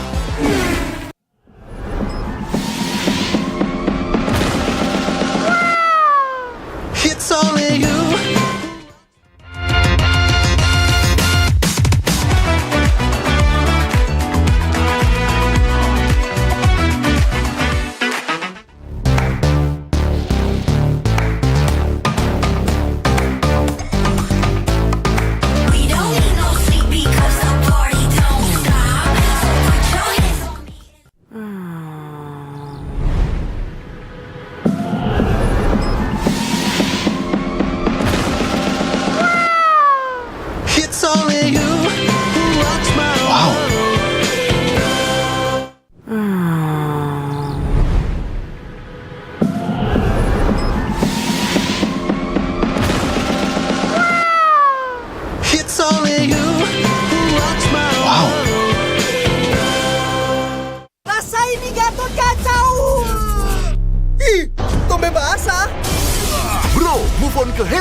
Shoulders 100% pede, ketombe basah dan gatal Wiped out. dapetin edisi baru Gatot Kaca di minimarket terdekat. Head and Shoulders. Ini Gatot, ini kaca. Mas Gatot benerin kaca. Di dunia games, top up jadi lebih mudah. Pilih game, masukkan game ID. Pilih Diamond. Masukkan kode promo, dan pilih metode pembayaran. Masukkan kode OTP dan konfirmasi pembelian. Selamat, kamu dapat tambahan kuota. Kumpulkan DG Point setiap top up. Tukar dengan merchandise dan voucher game menarik. Nikmati juga promo setiap harinya. Upgrade gameplaymu sekarang.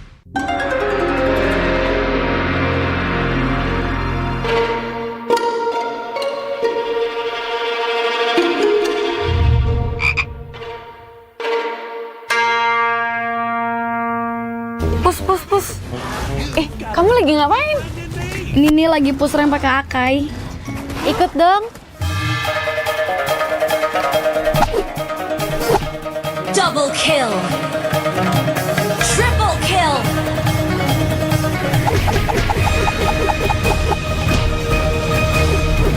Savage. Itu keren banget loh itu. Ya dong, top global Mi. Ih, bukan kamunya yang keren. Itu notifikasinya keren banget. Alah, notifikasi ini bisa didapetin dari in-game mulai dari kemarin 8 Agustus cuma 58 diamond doang. Murah banget kan? Iya sih, murah banget ya. Nah, kita main. Hanya perlu melihat ke dalam dirimu. Dan kamu akan mengerti betapa berharganya nilaimu. Percaya pada dirimu. Bukan dengan tergesa-gesa, namun dengan caramu yang beda. Tunjukkan kilau kisahmu sendiri. Dan ciptakan emas dalam setiap karyamu. Trust in gold. Unlimited. That's unlimited. That's unlimited. That's unlimited. That's unlimited. Modal gratis, untung berkali-kali.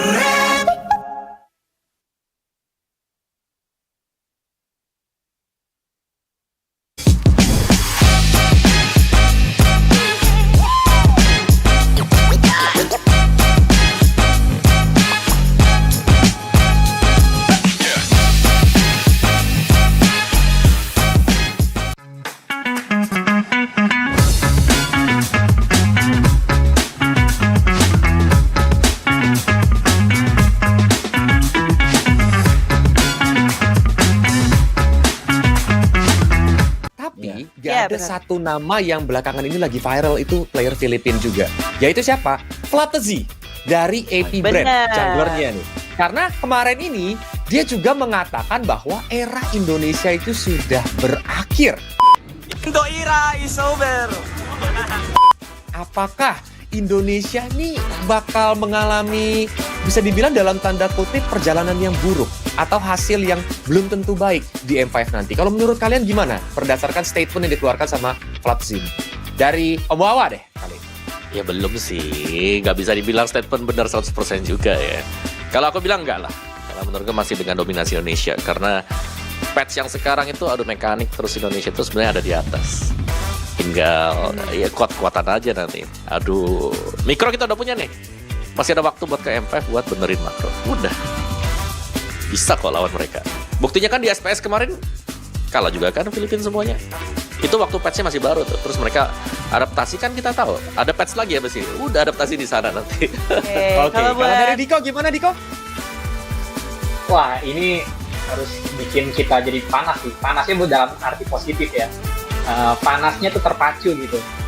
Jadi salah satu pacuan kita, kok jangan mau kalah sama Filipina gitu loh. Malu.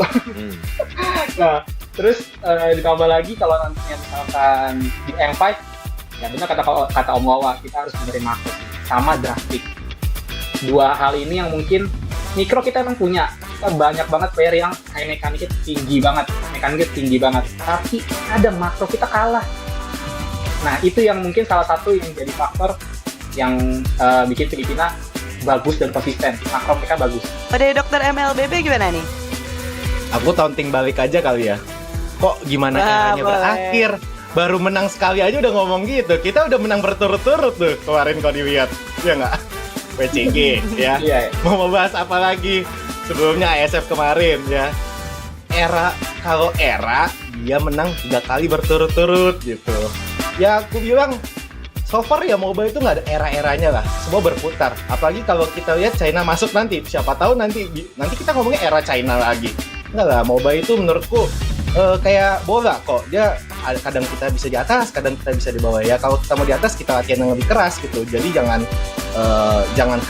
trigger juga ya, jangan emosi juga. Kita ambil positifnya. Jadi pacuan kita buat next turnamen, event terutama M5 ya, yang pasti yang bakal diincar banyak pemain. Dan aku harap ya nih, maksudnya jangan saling menggoreng satu sama lain lah di media itu. Itu kan representasi Indonesia ya. Kenapa harus bawa nama tim gitu ya? Ini mungkin Kolius setuju banget nih. Kolius kan biasa ngomong speak up tentang ini. Maksudnya, tolong nggak, kalau kalian mau fokus M5 kita menang ya dukung semuanya gitu ya. Ini aku udah pernah statement juga cuy. Tapi mau diserang balik sama orang-orang itu. Tapi ya aku kasih tahu ya, kalian mau menang M5 ya, bukan serang PH, bukan serang Indo juga, dukung Indonesianya gitu ya. Satu. Kedua, kita lihat aja progresnya. Yang penting progres ya, aku lihat pemain-pemain Indonesia ini mau dibilang makro kalah, nggak juga ya. Makro kita kuat cuy, makro kita kuat. Yang membedakan kita ya, menurut gue kedisiplinannya doang dalam war. Mereka tuh warnya lebih sabar, tahu objektifnya mau targeting siapa. Kalau kita udah tahu, cuman kadang miss, salah nangkep, atau misalnya keburuan ulti. Kurang lebih kayak gitu. Kalau makro sama mikro, kita udah sebanding sama mereka. Makanya yang juara kita sama mereka gitu. Filipina dan Indo, Filipina dan Indo, Filipina dan Indo. Ya, tapi kalau soal disiplin, kayaknya Indonesia yang mungkin masih bisa belajar sama mereka. Karena mereka tuh pure. Ya mau dari tim apapun ya, representatifnya ya. Mau tim A, B, C, D ya. Itu mereka playstyle-nya hampir mirip loh kalau diperhatiin baik-baik. Disiplinnya sama. Dan itu yang perlu kita perhatikan dan pelajari. Karena disiplin dalam MOBA itu sangat baik. Satu kali salah, comeback. Kan game one moment. Ya, kurang lebih seperti itu kalau menurutku.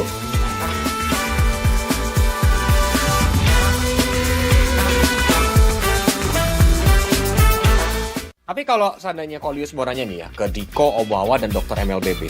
Kalau seandainya bisa sebutin 3 nama player nih yang saat ini masih belum berkarir di MPL Indonesia untuk didatengin ke MPL Indonesia.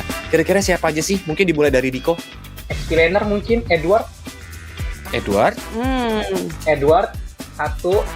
Terus Benny Cutie. Satu lagi Wise mungkin. Wise. Oke. Kalau dari Om Wawa ada Om? Aku pengen lihat V-Wise sih. Lagi vakum kan? Siapa tahu. Ya kan? Siapa tahu. V-Wise. Terus ya memang. Terus habis itu siapa lagi ya? Misalnya kalau aku juga pengen ngelihat siapa tuh? Masih di PH sih seputar sih, masih Kelra kali ya gold lanernya ya, zaman-zaman dulu juga. Atau ya roamer juga boleh sih sebenarnya. Roamer kayak Yawi. Siapa sih roamer yang paling Yawi itu oke lah kalau memang mau coba di Indonesia. Kan tim ada nih, udah tinggal datang aja. Nah kalau aku sih masih patokannya tetap di Filipina, karena ya selain Filipina kita sendiri yang jadi patokannya gitu dari negara luar. Dan kalau Filipina bener, P-Wise. Karena itu 2 yang tak terpisahkan sih menurutku. Karena Venus dengan makro roamernya sangat diperlukan banget ya untuk masalah objektivitas. Dan Wise pun juga untuk POV junglernya yang menurutku sebagai role yang krusial ya, karena dia eksekutor juga ya. Jadi sangat perlu kita pelajari juga gameplay yang sebenarnya tuh dari tim Filipina bagaimana. Dengan adanya V-Wise tuh mungkin sangat membantu banget untuk perkembangan MOBA lagi di negara kita. Dan kalau yang mau ku ambil pasti satu Godland. Godland-nya tim Filipina tuh agak unik playstyle-nya. Bebas deh mau Benny Kitty, Super Marco, bebas. Tapi kalau aku sih kayaknya Benny Kitty sih, karena aku sendiri pun masih agak agak terkagum-kagum dengan playstyle dia yang bisa kayak main assassin itu tuh unik marksman bisa ngendok dari belakang, tiba-tiba muncul backdoor atau misalnya ngepanis dari belakang kayak sandwich. Itu tuh jarang banget yang terjadi ya, salah satunya. Mungkin orang pikir itu sama kayak playstyle-nya Sin, tapi itu nggak sama cuy. Dia bener-bener menurutku beda dan kita bisa pelajari sih ya. Dengan playstyle unik ketiga pemain itu bisa sangat membantu tim Indonesia lah. Makanya aku pilih 3 player itu tadi. Karena duanya sepaket.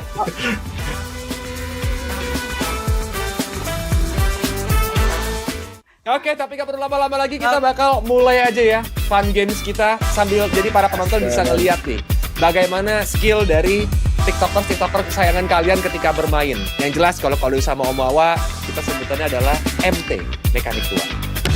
Ayo, emblem sudah dicek ya, masih aman semuanya?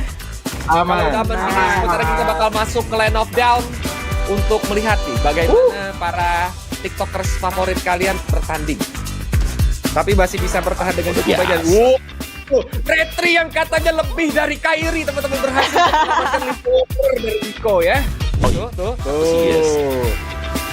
Tenang aja, gak bakal. Wah, Rico, kepencet anjir. Oke.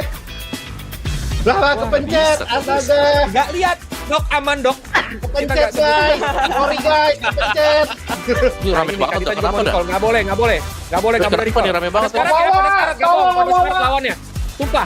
Sabar dong, lu gak lihat tuh dari tadi kejar-kejar tuh. Iya, mau ke mana kamu? Iya, pada sekarang semua. Coba untuk cerita dong sama seorang Diko. Dan ya, akhirnya berhasil ditumbangkan.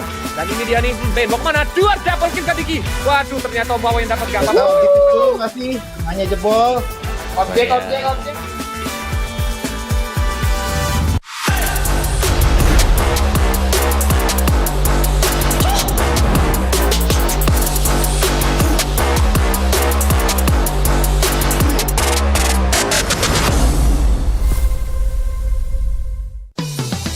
Belanja di Indomaret makin banyak untungnya. Kumpulkan cashback poin jadi untung terus. Makin sering belanja, makin banyak poin yang kamu dapatkan. Dapat diskon, jadi untung terus. Bayar belanjaanmu dengan poin yang kamu punya. Belanja jadi gratis, jadi untung terus. Dan untung terus dapat banyak promo. Jadi member Indomaret Poinku sekarang. Untungnya non-stop.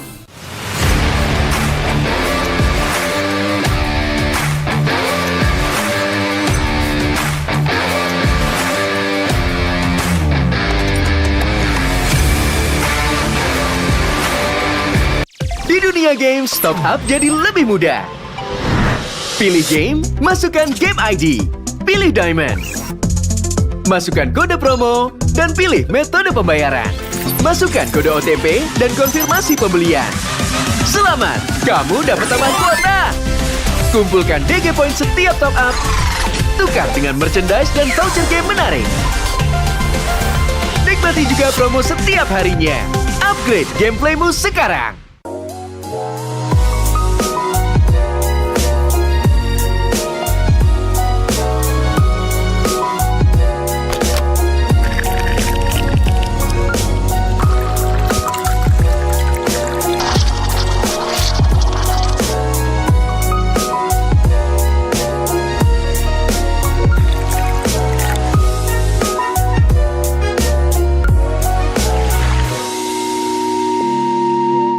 Ini gimana nih pendapat dari EVOS Psychots dulu deh?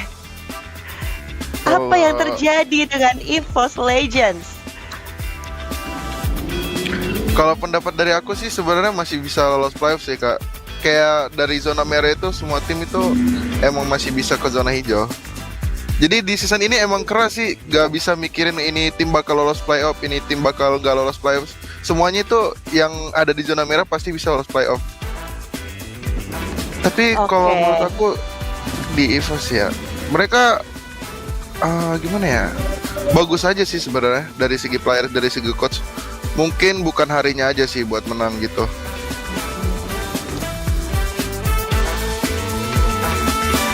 Kalau menang daftar MDL nggak sih ini? Langsung aja gitu kan? Masa pertama kali main menang gitu? Daftar juara dunia kan ya? Wah, shit. Flicker dia keren. 5-0. Wazir berhasil mengeliminasi Super Ahoy dengan blazing duetnya. Di zoning, dikejar bahkan sampai masuk ke dalam turret. Luar biasa. Coach, kompak gini coach kita coach. Iya kompak banget bang kita bang. Chemistry kita nih bang gimana bang? Mau main MDL kita bang? Langsung main lah MDL boleh kali. Ya, Put. Tapi kalau kita ngomongin Turtle semuanya didapatkan oleh lihat. Gastar ya. Gila. Wow, blazing duet.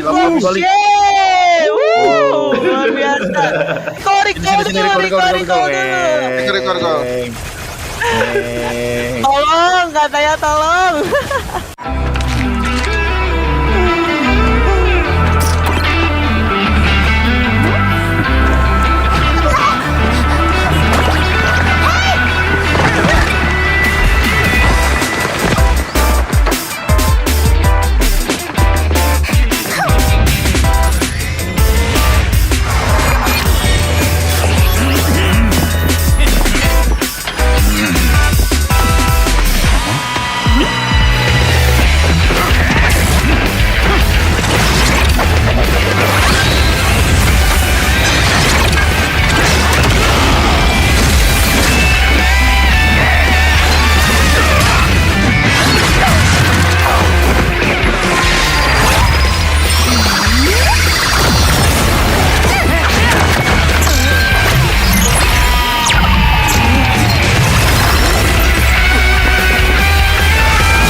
Slowly but surely, they crack the robot's defense down with the core altar already taken out. Now Kabuki flickers forward, going with the base, and Aura Fire has done it. It's taken game away.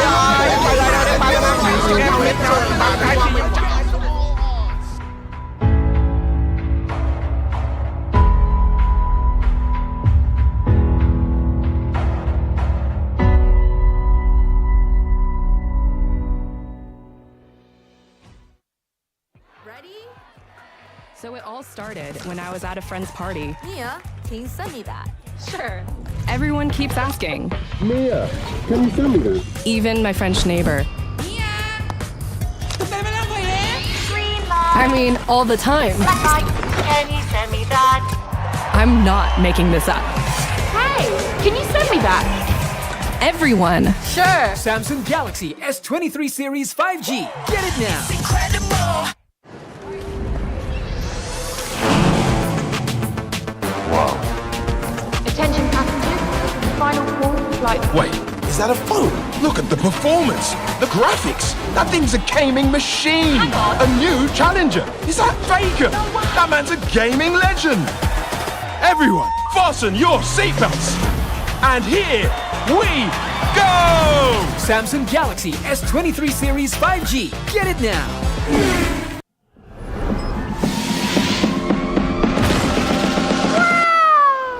It's only you.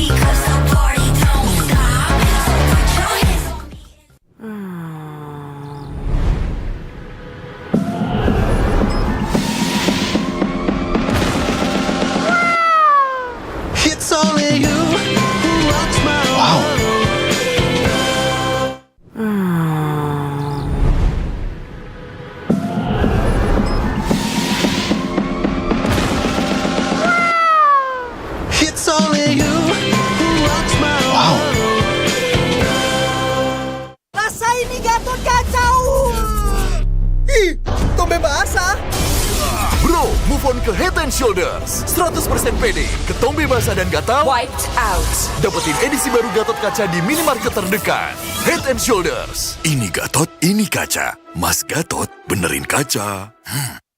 Di dunia game, top up jadi lebih mudah. Pilih game, masukkan game ID. Pilih Diamond. Masukkan kode promo, dan pilih metode pembayaran. Masukkan kode OTP dan konfirmasi pembelian. Selamat, kamu dapat tambahan kuota. Kumpulkan DG Point setiap top up. Tukar dengan merchandise dan voucher game menarik. Nikmati juga promo setiap harinya. Upgrade gameplaymu sekarang.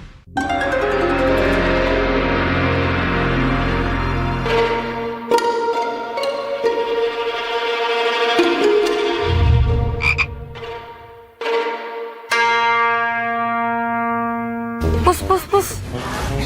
Kamu lagi ngapain? Ini lagi push rank pakai Akai. Ikut dong. Double kill. Triple kill.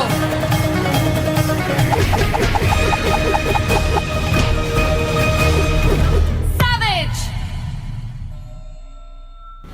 Itu keren banget loh itu. Ya dong, top gue Bami. Ih, bukan kamunya yang keren. Itu notifikasinya keren banget. Alah, notifikasi ini bisa didapetin dari in-game mulai dari kemarin 8 Agustus cuma 58 diamond doang. Murah banget kan? Iya sih, murah banget ya. Nah, kita main. Hanya perlu melihat ke dalam dirimu. Dan kamu akan mengerti betapa berharganya nilaimu. Percaya pada dirimu. Bukan dengan tergesa-gesa, namun dengan caramu yang beda. Tunjukkan kilau kisahmu sendiri. Dan ciptakan emas dalam setiap karyamu. Trust in gold. Unlimited.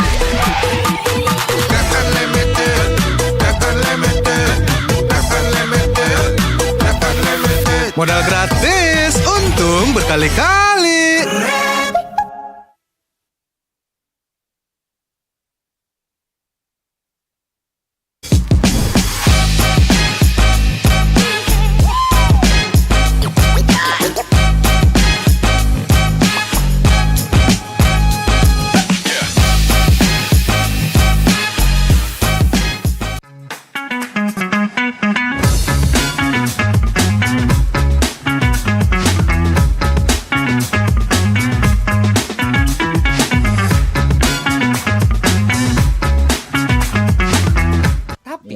Ada satu nama yang belakangan ini lagi viral, itu player Filipina juga.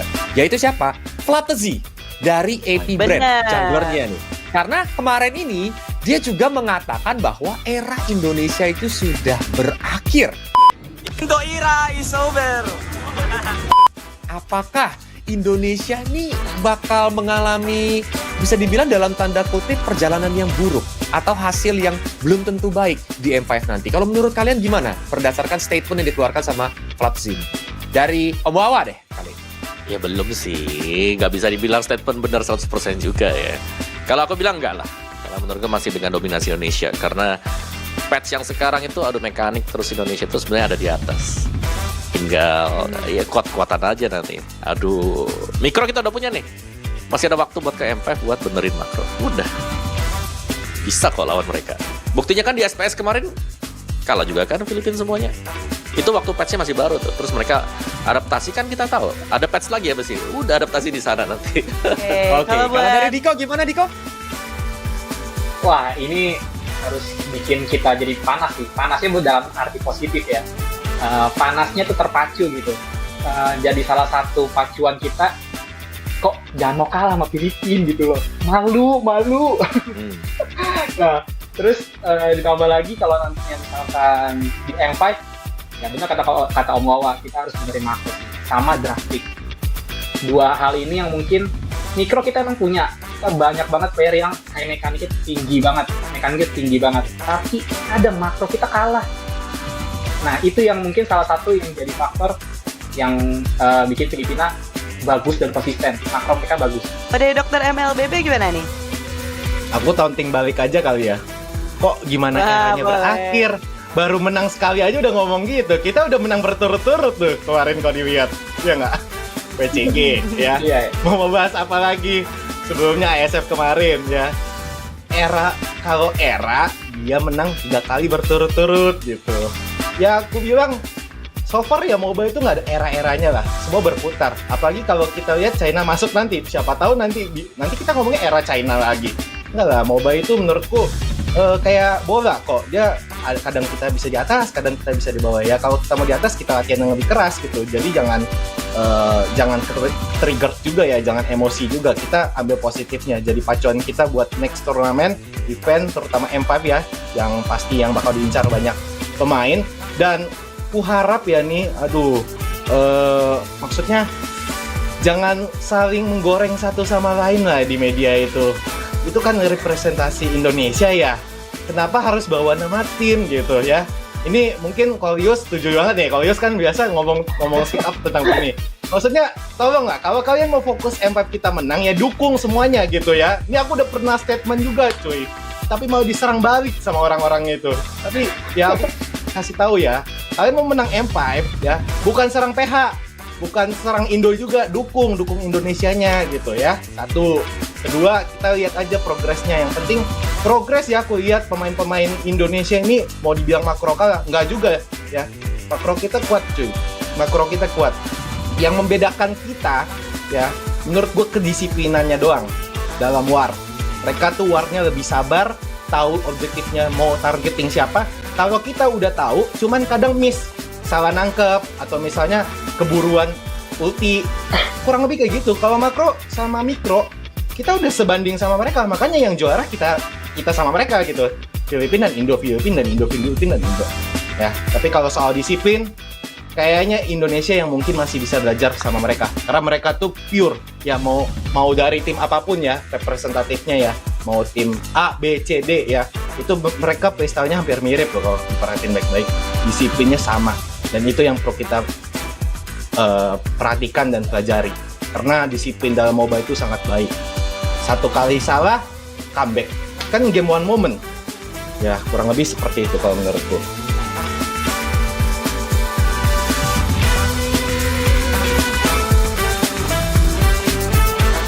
Tapi kalau seandainya Kolius boranya nih ya, ke Diko, Obawa, dan Dr. MLBB. Kalau seandainya bisa sebutin 3 nama player nih yang saat ini masih belum berkarir di MPL Indonesia untuk didatengin ke MPL Indonesia. Kira-kira siapa aja sih? Mungkin dimulai dari Diko. Trainer mungkin Edward. Edward, satu. Terus Benny Cutie. Satu lagi Wise mungkin. Wise. Oke. Kalau dari Om Wawa ada Om?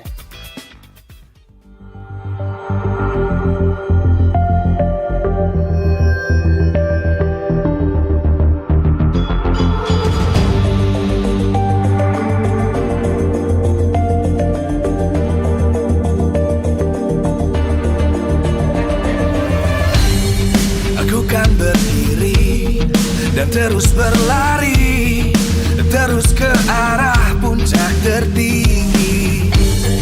Ku takkan berhenti, hanya sampai di sini.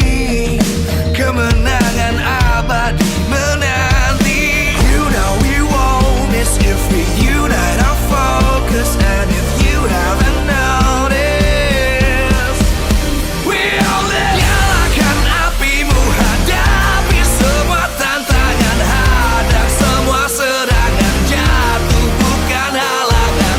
Bakar semangatmu, janganlah engkau menyerah. Kita akan buat sejarah. We all this, we won't miss. We all this, we won't miss. Saatnya beraksi, jalani ambisi. Aku kan menyawakan hari ini. You know we won't miss if we unite our focus. And if you haven't noticed, we all live. Nyalakan apimu, hadapi semua tantangan, hadang semua serangan, jatuh bukan halangan.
terus berlari, terus ke arah puncak tertinggi. Ku takkan berhenti, hanya sampai di sini. Kemenangan abadi menanti. You know we won't miss if we unite our focus. And if you haven't noticed, we all live. Nyalakan apimu, hadapi semua tantangan, hadang semua serangan, jatuh bukan halangan. Bakar semangatmu, janganlah engkau menyerah. Kita akan buat sejarah. We all this, we won't miss. We all this, we won't miss. Saatnya beraksi, jalani ambisi.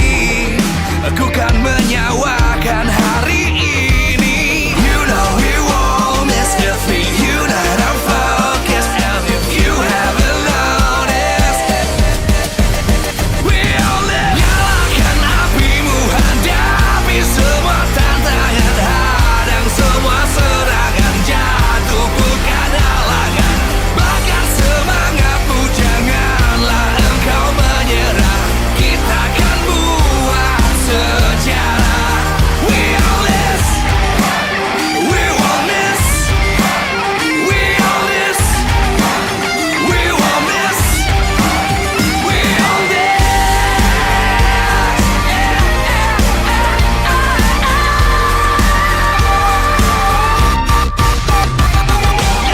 Nyalakan apimu, hadapi semua tantangan, hadang semua serangan, jatuh bukan halangan. Bakar semangatmu, janganlah engkau menyerah. Kita akan buat sejarah. We all this.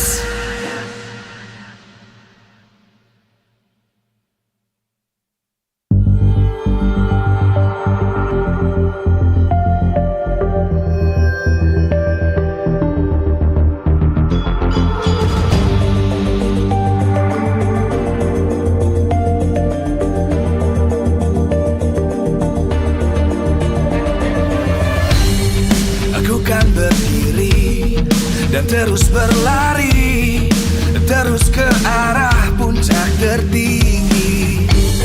Ku takkan berhenti, hanya sampai di sini.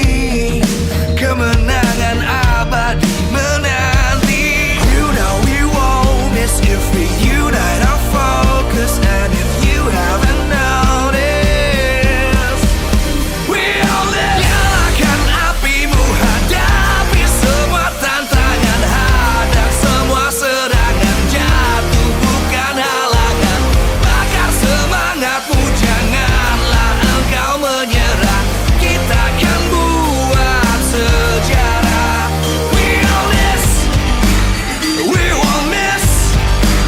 We all this, we won't miss.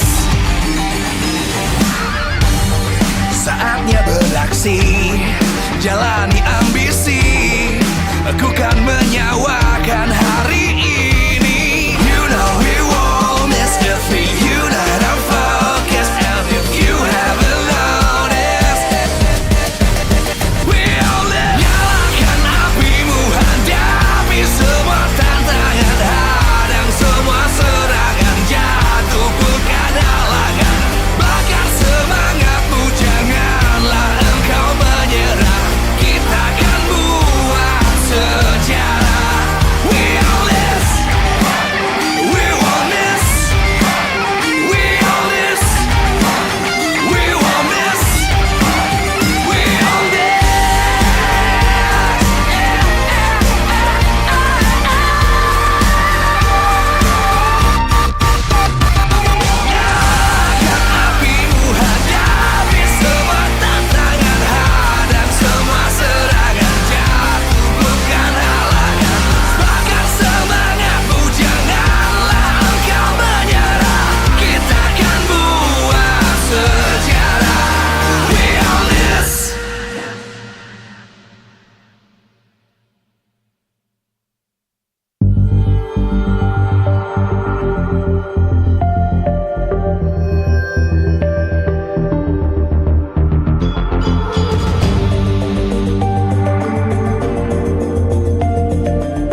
terus berlari, terus ke arah puncak tertinggi.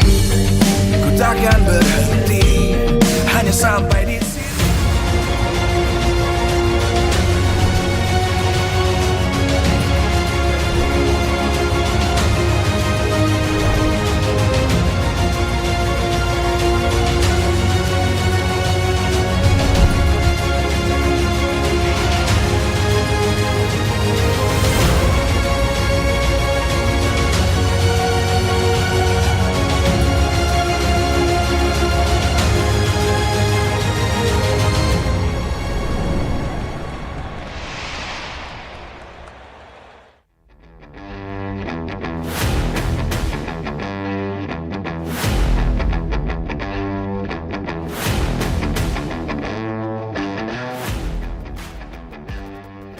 Live from MPL Arena Jakarta, MPL Season 12, powered by Moonton. Presented by Samsung Galaxy Official Gaming Phone. Official sponsor, Head and Shoulders. Official mobile internet partner, Telkomsel. Official gold partner, UBS Gold. We own this.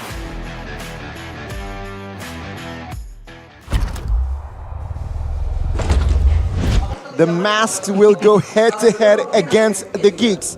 So it's our second match of Week 7, Day 1. Still, MPL ID Season 12 back with Gani, Mirko, and as well as Arashi. And after seeing Bigatron winning 2-0, Alter Ego, they need to secure the point. But before we dive in more, let's thank our sponsors. Powered by Moonton, presented by Samsung Galaxy Official Gaming Phone, official sponsor, Head & Shoulders, official mobile internet partner, Telkomsel, official gold partner, UBS Gold. We have our partner in esports, Blibli, Dunia Game, Grab, OVO, YouTube, official broadcast, Maxstream, Taveri Sports, Video, our suppliers, Indomaret, Point Coffee, Mineski, and Samsung. And we are supported by PBSI. And ladies and gentlemen, again, let's talk about match 2. Alter Ego struggling here, it seems like, in the red zone. But Geek Fam, with this win, if they win, they can increase their odds to the upper brackets. There's such a stark contrast right here because Geek Fam is just doing so good, 3rd place right now, and they're on a win streak as well. In stark contrast, Alter Ego are just struggling. It seems like they have some measures of success, but they don't really know what to do with it, how they can adapt and still maintain that kind of performance. So both were slightly inconsistent, but now it seems like Geek Fam is just the overwhelming favorite in the minds of the public. I think now it comes down to the multi-layered dimensions of Geek Fam and also the one-dimensional nature of Alter Ego. The way they play, Rossi gets a prio pick, a comfort pick, put him on the Paquito. Oh, sorry, Paquito. Cho, another fighter in the roam position. Or the Kadita, he makes it work. But you ban those two out, we have never seen Rossi really pop off the way he does on those two heroes. And this is what we get to see for Geek Fam. But for the rest of the team, I would say Alter Ego has been more dynamic in a bad way. They've had more heroes to play with Arashi, but they've not found success. Geek Fam, they've stuck to what works. That is going to be the tricky part here for Alter Ego, considering the fact, not just what Mirko mentioned, Sally Boy, very shaky this season, right? Going up against a Nile here, a rookie that is very reliable in his debut season, seems like, on that jungler position. The jungle position, I think, is just so critical right now, so it sure makes a huge difference if you're actually able to get ahead.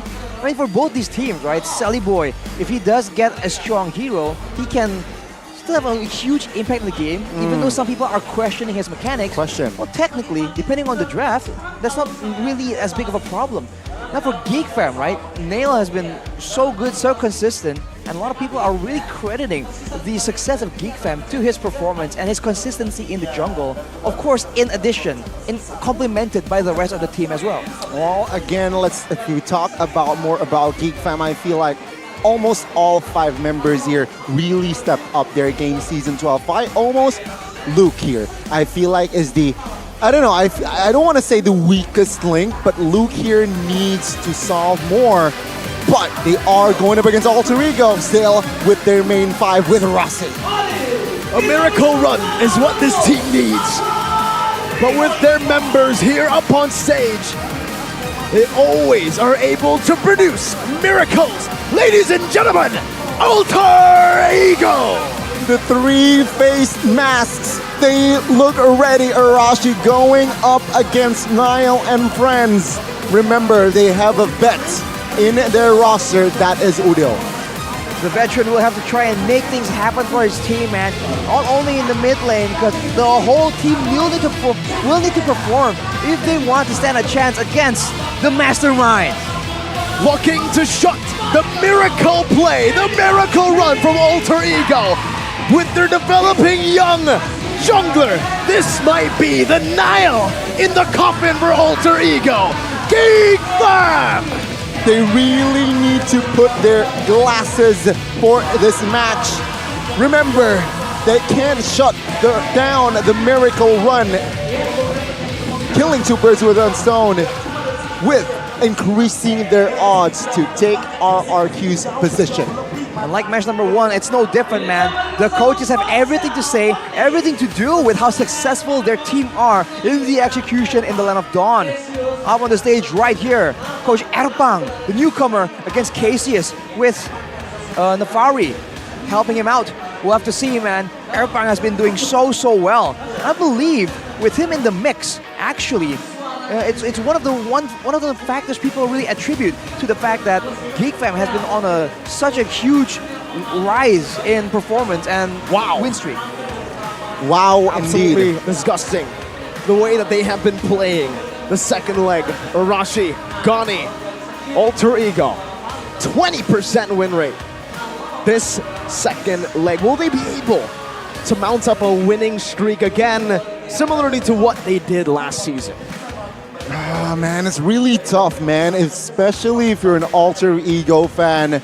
Remember, last season, they were in 4th place after the playoffs, but now they're looking very bad. What do they need to do?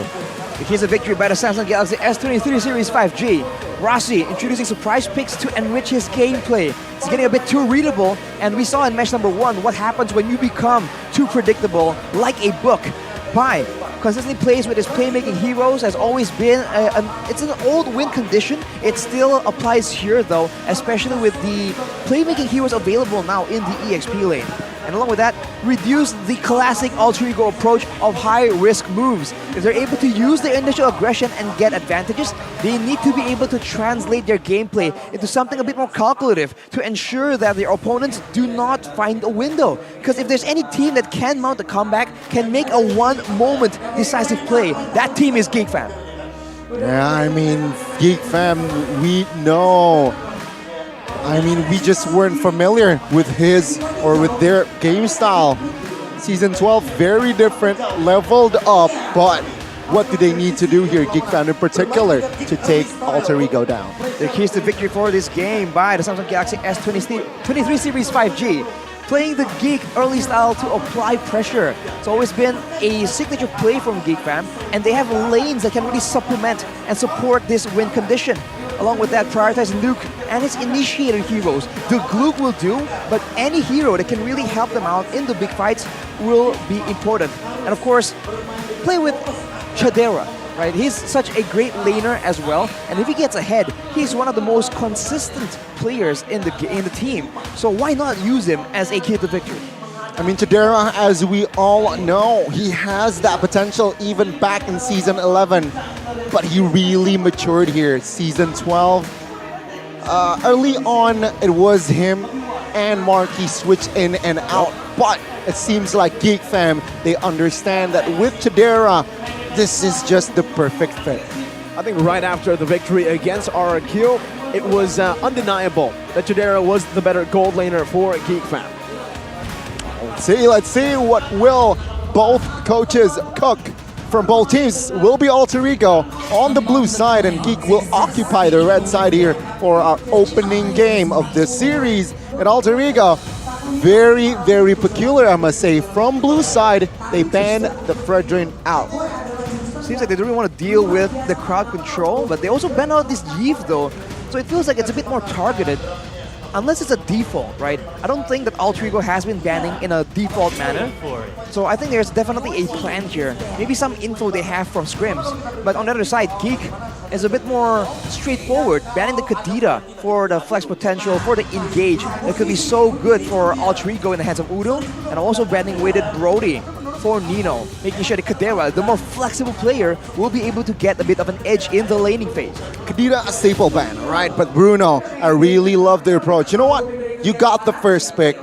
Let's just ban the Bruno, the hero that is currently, I might say, broken. Very easy to farm with Bruno, but very tough to take down. And there you go. Alter Ego now banning another assassin, an assassin rather, in that Fanny. Seems like, as we all know, Sally Boy isn't really fancy with the Fanny. Definitely something that could be exploited by Geek Fam with their superstar jungler.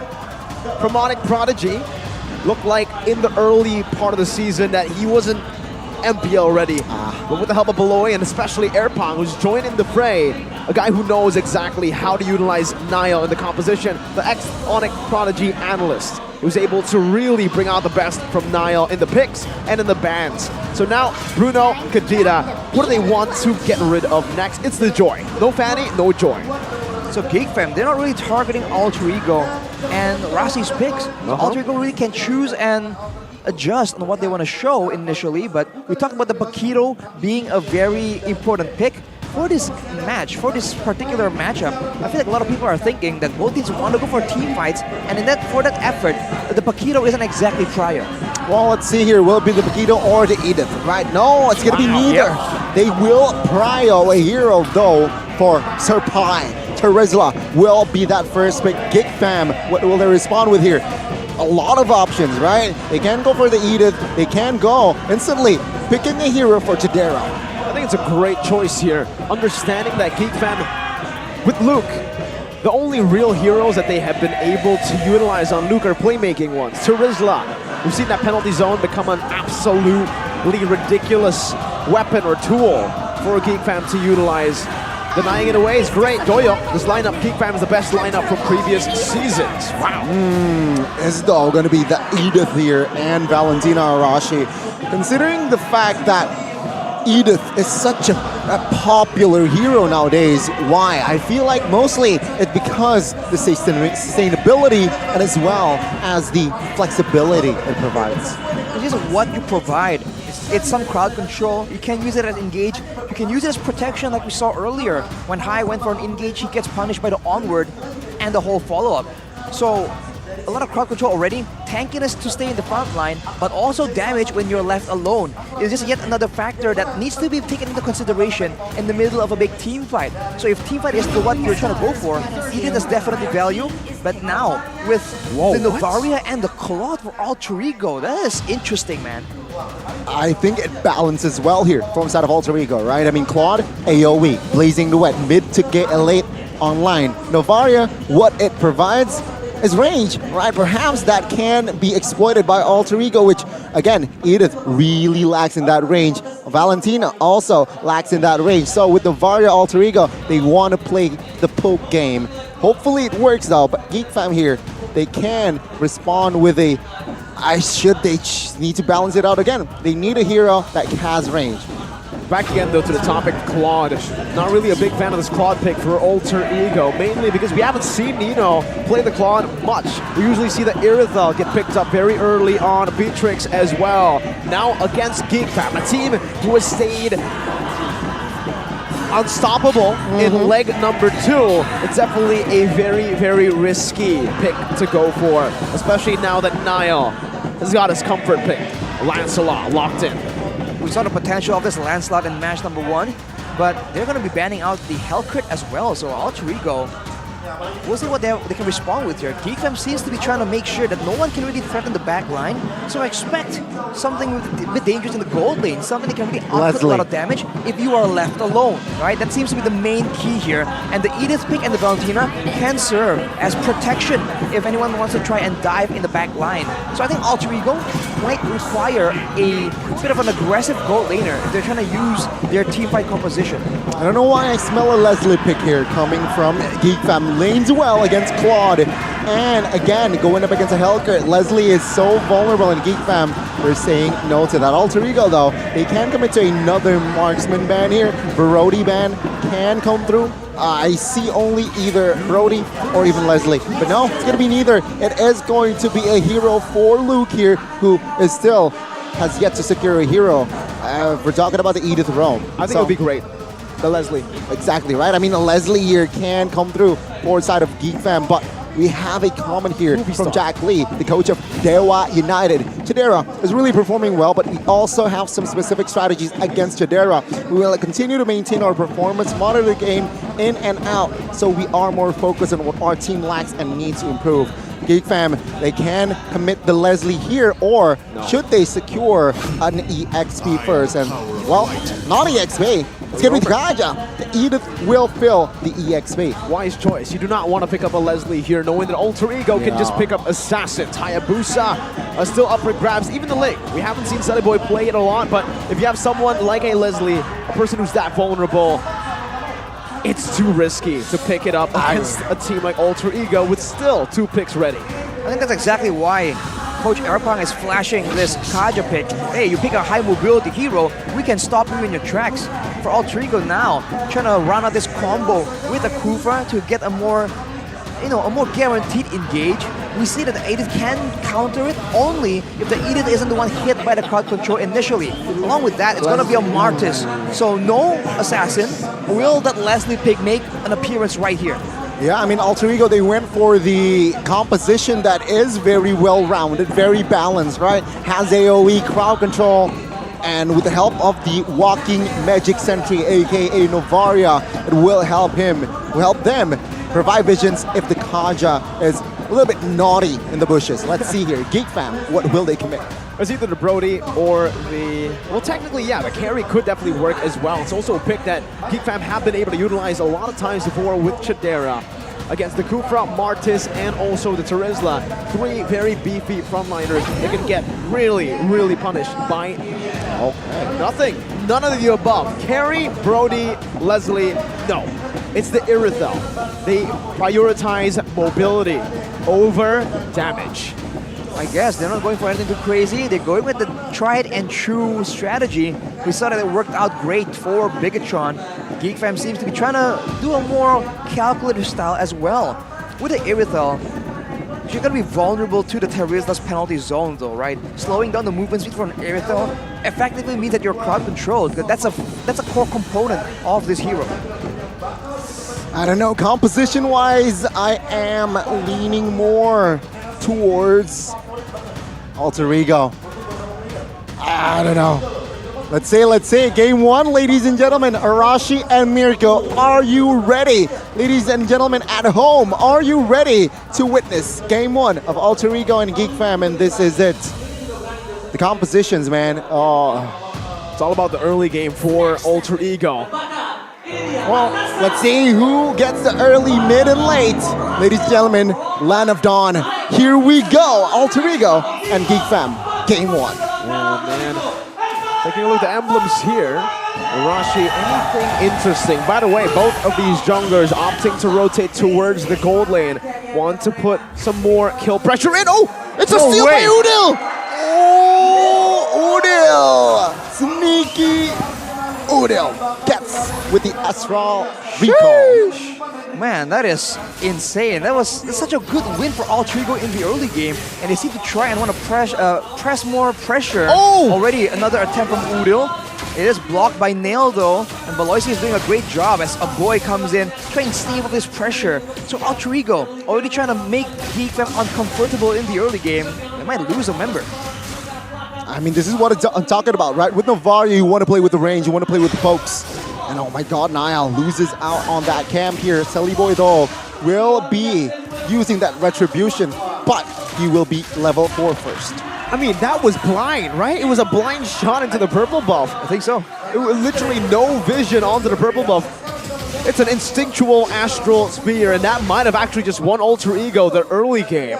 With a composition like this, Arashi, it's going to be a big snowball. It's going to be very dangerous, man. And looking at the emblems, 3 quantum charges means that Alter Ego wants to go fast, and go fast they do. Tenacity is in 3 members for the side of Geek Fam. They're trying to withstand the initial aggression, and then afterwards hit back with DPS. Irithel and the Edith will make sure that in a drawn-out team fight, the Valentina as well actually, it will really favor Geek Fam. Only if Alter Ego does give them the opportunity. In the early game, probably not. Jumping forward. Wow, interesting choice to go for. Nile still level 3.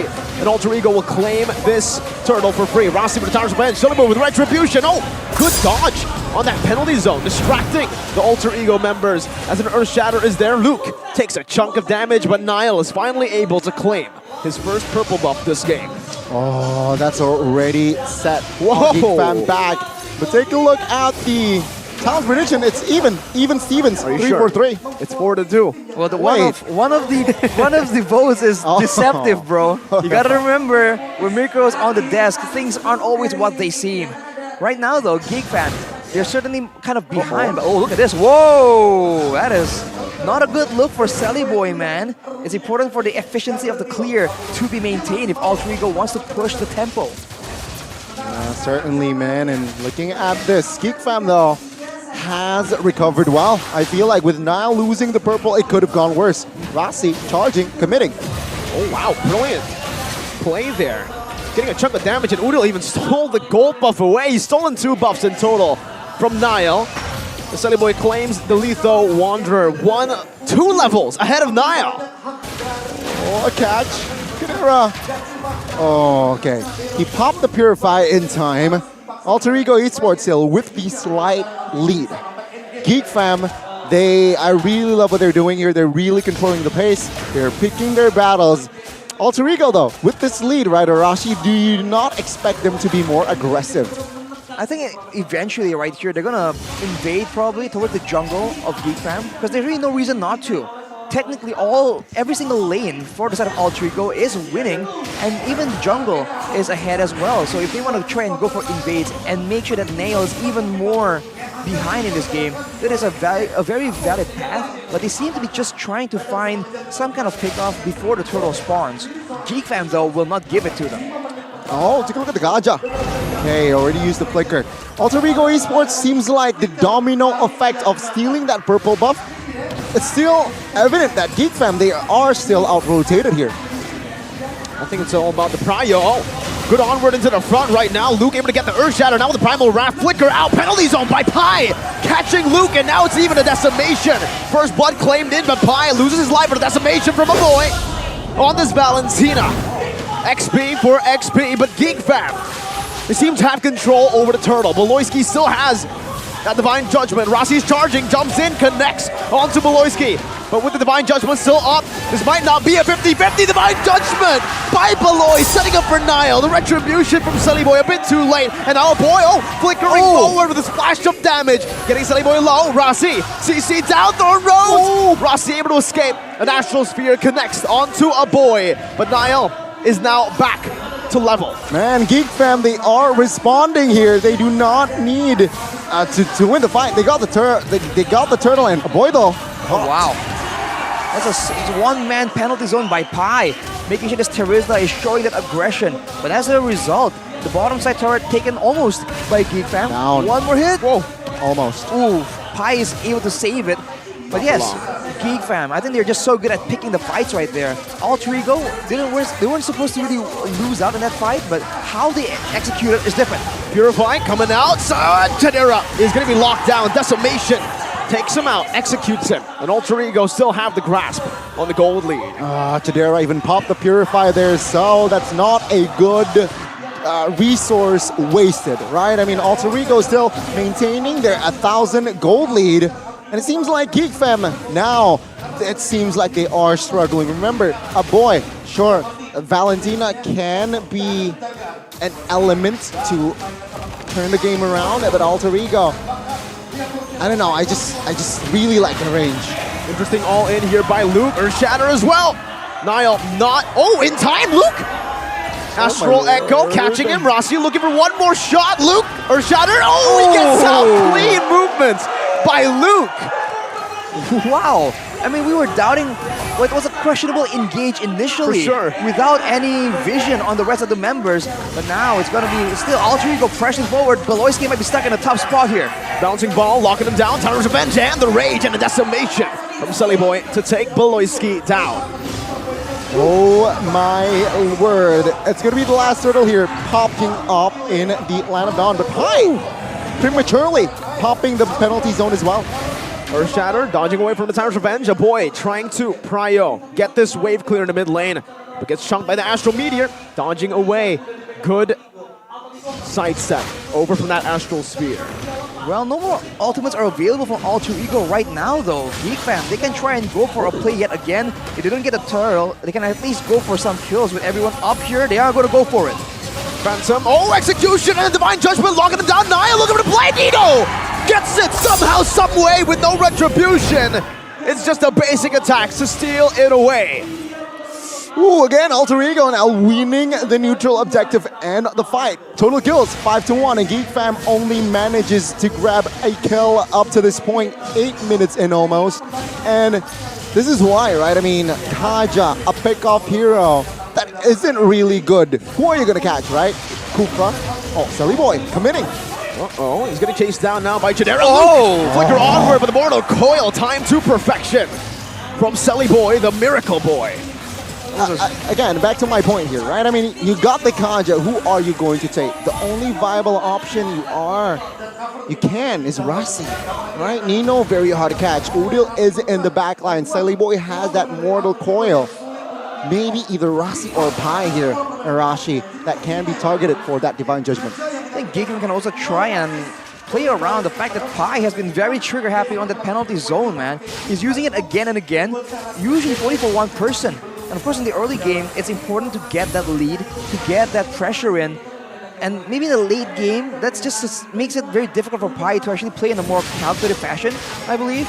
And Niall, I think, needs to start appreciating or respecting the bouncing ball coming from Rossi. Because in that turtle fight, he just goes in right next to the Kufra, and, you know, Rossi ain't gonna let that slide. Literally. 9 minutes in, 30 seconds for the first Lord. Beloyski might be caught here. Look at the movement by Rossi. Chidera still trying to move away. Good Divine Judgment to pull him back. Chidera now running away again. He has the Purify, pops it in, but now it's going to be the Tyrant's Rage. And Udo picks him up with Astral Meteor. An Astral Spear to the back. Beloy forced out. And Chidera not having a good game this time. 0-2-0. Not a good game at 3,000 gold lead already established by the side of Alter Ego. And with the neutral objective here in the Land of Dawn, it looks like Geek Fam, they can't contest. Well, Geek Fam, they want to contest. They have to do it very properly. They can't really go for a steal. They should go for the kills first, man, if they really want to try and do that. But Alter Ego, they're going to rush it down. Again, Phantom Execution coming down Thorn Rose, but Sully Boy secures it for Alter Ego.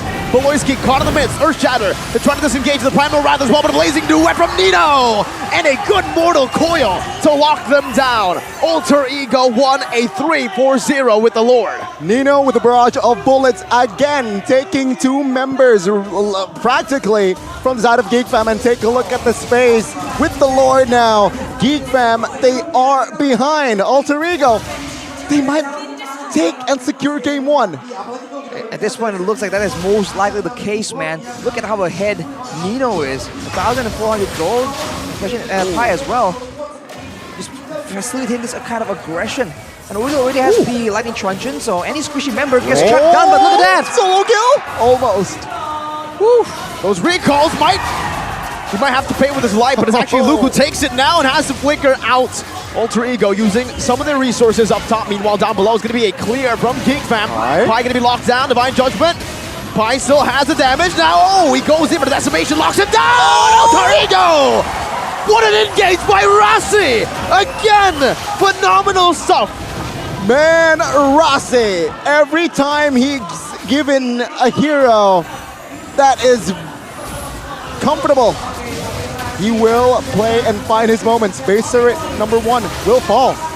Yeah, the base turret pass, it didn't even matter, man. Alter Ego are brute forcing this, knowing that they do have what it takes to actually push the aggression this far. Geek Fam just do not have enough gold, not enough items so far. And if you look at the gold, right, Bayube has gold here. Nino is all the way up there. Chadera actually is number 2, but everyone else is just down in the dirt, man. A boy in particular, on this Valentina, they can steal ultimates and make plays. He just has no damage whatsoever. Oh man, a good catch again, but no follow-up. Oh, Sallyboy still claims it despite the phantom execution. Rasi locks Niall down in the back. They're forced away. Niall might be taken out, but he has a thorn rose into the divine judgment. Locks Pi down, but the penalty zone comes in. Chadero with the Purify getting out. The Astral Sphere connecting to the back. It's a 1-for-1. XP for Jungler. Good splash of damage. Blazing away from Nino. Into the back he goes to claim a triple kill. Bang, bang, bang. Alter Ego Esports with Insta 3-kill. Kadera, the sole member, standing. Can he defend the bottom lane push? Niall's going to be up in 5 seconds with Alter Ego. They go for him. A full-on engage and a decimation to seal the deal in game number 1. Alter Ego Esports claiming game 1. They really need the miracle run. And it seems like Geek Fam, they were overwhelmed by the snowball aggression that the composition that Alter Ego has. There are just so many things getting in the way of their success, man. Alter Ego, we talked about being one-dimensional, maybe using Rasi a bit too much, but in this game, he absolutely delivered. And not just him. Nino on the Claw that has not seen a lot of highlights at all. He just comes in with the Blazing Duet and destroys Geek Fam, man. And look, keep in mind, it all began with Uril just stealing away the buff. Everyone just did so well in this game. Ooh. If Alter Ego can repeat what they did in game 1 just like that, Geek Fam, they are in for a lot of trouble. What happened there? Again, I said in the drafts, I lean more for the drafts of Alter Ego, and that is why they have more of a balanced setup. They have range, they have AoE, and that marks is Selly Boy. Rarely in Season 12, but Selly Boy delivers. I think it was not Selly Boy mainly. Again, it's cliche at this point for an Alter Ego win, but wasn't it Rasi? Again, wasn't it Rasi Arashi? Well, Your Rasi brother, Rasi was the main engage tool, the main key to beginning a fight for the side of Alter Ego. And fight is exactly what they wanted, man. Again and again, it was Rasi. But keep in mind, Geek Fam made it very easy as well. They kept approaching Alter Ego in the early stages of the game, where they knew they were up against a Martis, they were up against a Novaria, they were up against a Kufra. There's just so many dangerous heroes right here, and Geek Fam completely disrespected it. I mean, Luke, towards the end, was still recalling on that Edith, and he just paid that price, man. Well, ladies and gentlemen, for that, our player of the game by Samsung Galaxy S23 Series 5J, it will fall to the hands of Nino. It's not Nino. El Nino. El Nino. With El Momento as well, 704, almost 900 gold per minute. But what a nice KP, 69%. Nice. Nino with the Claude. He farmed well in that early game, Arashi, and he was unkillable. Before that, Arashi, can you do the voice of the face that he's making? I don't know. Okay. Something like that. Okay. Close enough. I concur. It's definitely a passionate sound. I'm not sure what to put in here, how to dub this expression. But he is definitely very happy with this performance, man. A lot of people have been talking about how Nino, he used to be such a rising star, right? The super rookie for a while as well. And then, he's just down. Nobody says that Nino is the best anymore. But today, he just proves everyone wrong.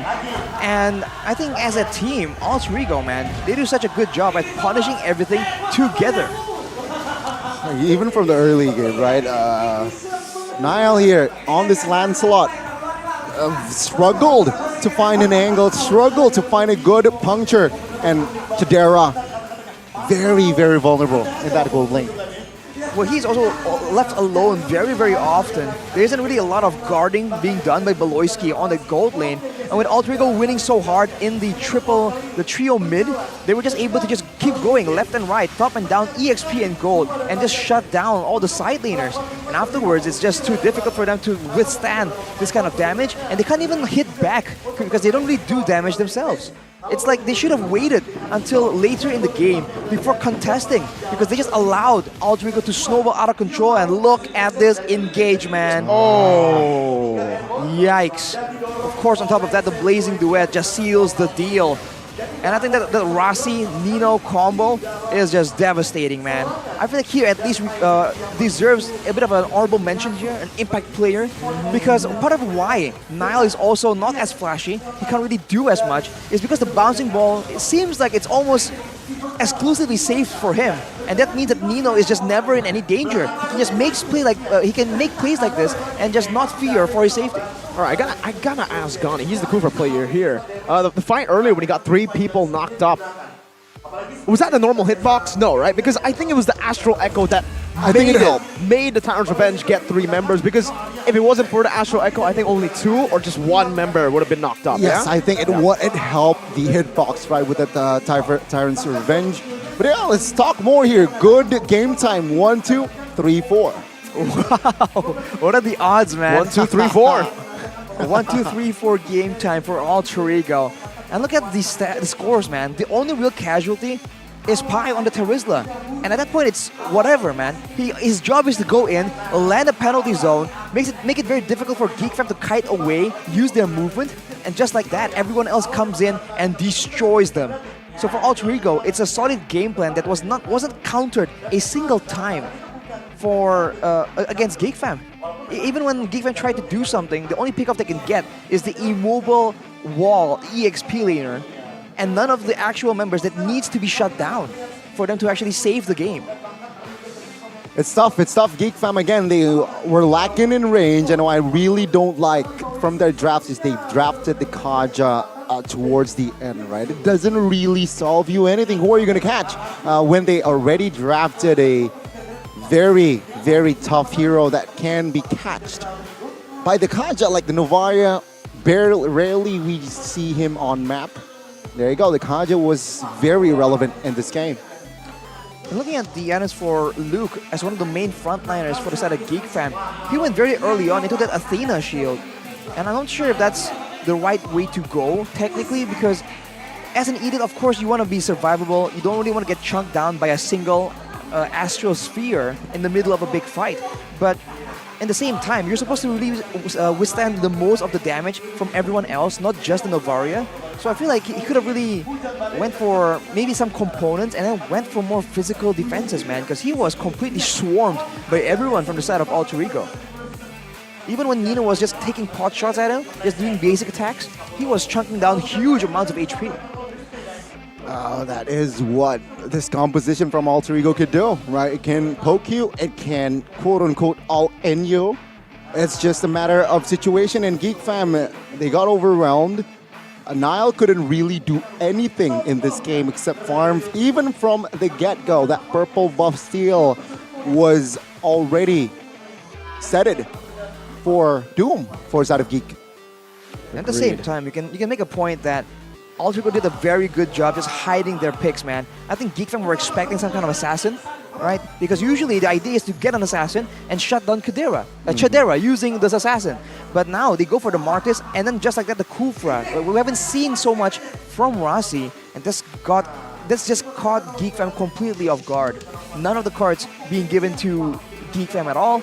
And looking at the stats, it's a very one-dimensional situation. Even though the damage taken is higher, technically, from GeekFam, it's not like a one-sided thing, but all the damage was absorbed by Pi. And that shows again that damage reduction from Terizla is just such a huge problem if you need to take someone out like momentarily, like, momentum-based. Yeah. But yeah, I mean, highlight, right? All titles will be for Alter Ego. Usually you see the sandbag on the losing side, but no, Alter Ego, they're greedy this time with 4 members, 4 different players also securing that title. Nino, Udil, Pai, and Rossi. If Alter Ego could maintain this sort of form, I'm not surprised if they secure a playoff spot.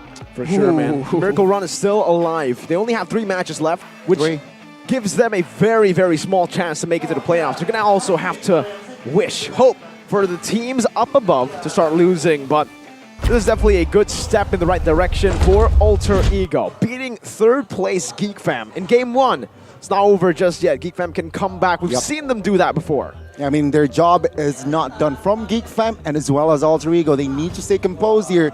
They need to adjust. Now, if we're talking about adjustment, Geek Fam, I feel like they should adjust from the drafts here. They should just don't draft Beloy Kaja.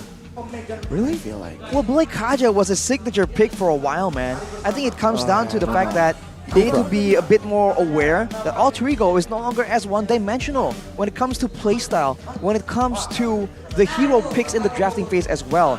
They need to expect that there's something hidden from them by Alter Ego. So, I do wonder if initially this Edith was picked as a roamer, right, for Geek Fam, because we all know that Mirko says it, and we agree that the Edith in the roam position makes a bit more sense than the Edith in the EXP position. And we can see that there's a huge gap in impact compared to between Luke and Pi in game number 1. I think again though, it comes down to that Terizla being first pick. It was taken away from Luke, and then they decide to again flex the Edith all the way to the back. I think at this point, for Geek Fam especially, this Edith can't be flexed. Luke needs a playmaking hero, whether it be the Glue, the Terizla. You need to try to prioritize that in the start, because if you don't, game 1. Yeah, I mean, if we're talking about playmaking heroes in that XP, we do still have Khalid. But, ladies and gentlemen, did you know, all right, there is a lot of people that are experiencing what we call Retro Indomart. That is when you lose against a Retro. So Nile? Like Nile. From time to time, though, multiple times. They didn't know. So how do you avoid Retro Indomart? Just download the Indomart Point app and use it every time you shop anything in Indomart. So special for our studio audiences, you've got to visit Indomart Point booth because there's free 37 diamond waiting for new members that register today. Speaking of the stand, if you look at the booth, that is one of Sheffen's friends. Oh, what's his name, Gani? I don't know. Ask Sheffen. Ask Sheffen. But, you know, you don't need to ask Sheffen about this. You know by yourself that Point Coffee gets you the right amount of energy with the right amount of ingredients, man.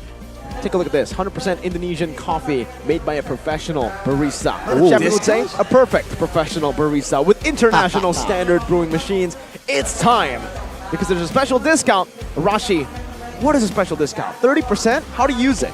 You put in the code discount PC 30. What? Oh, Point Coffee 30, you mean? Point Coffee 30. Point Coffee 30. Type in PC, not Point Coffee. Angry, that's too long.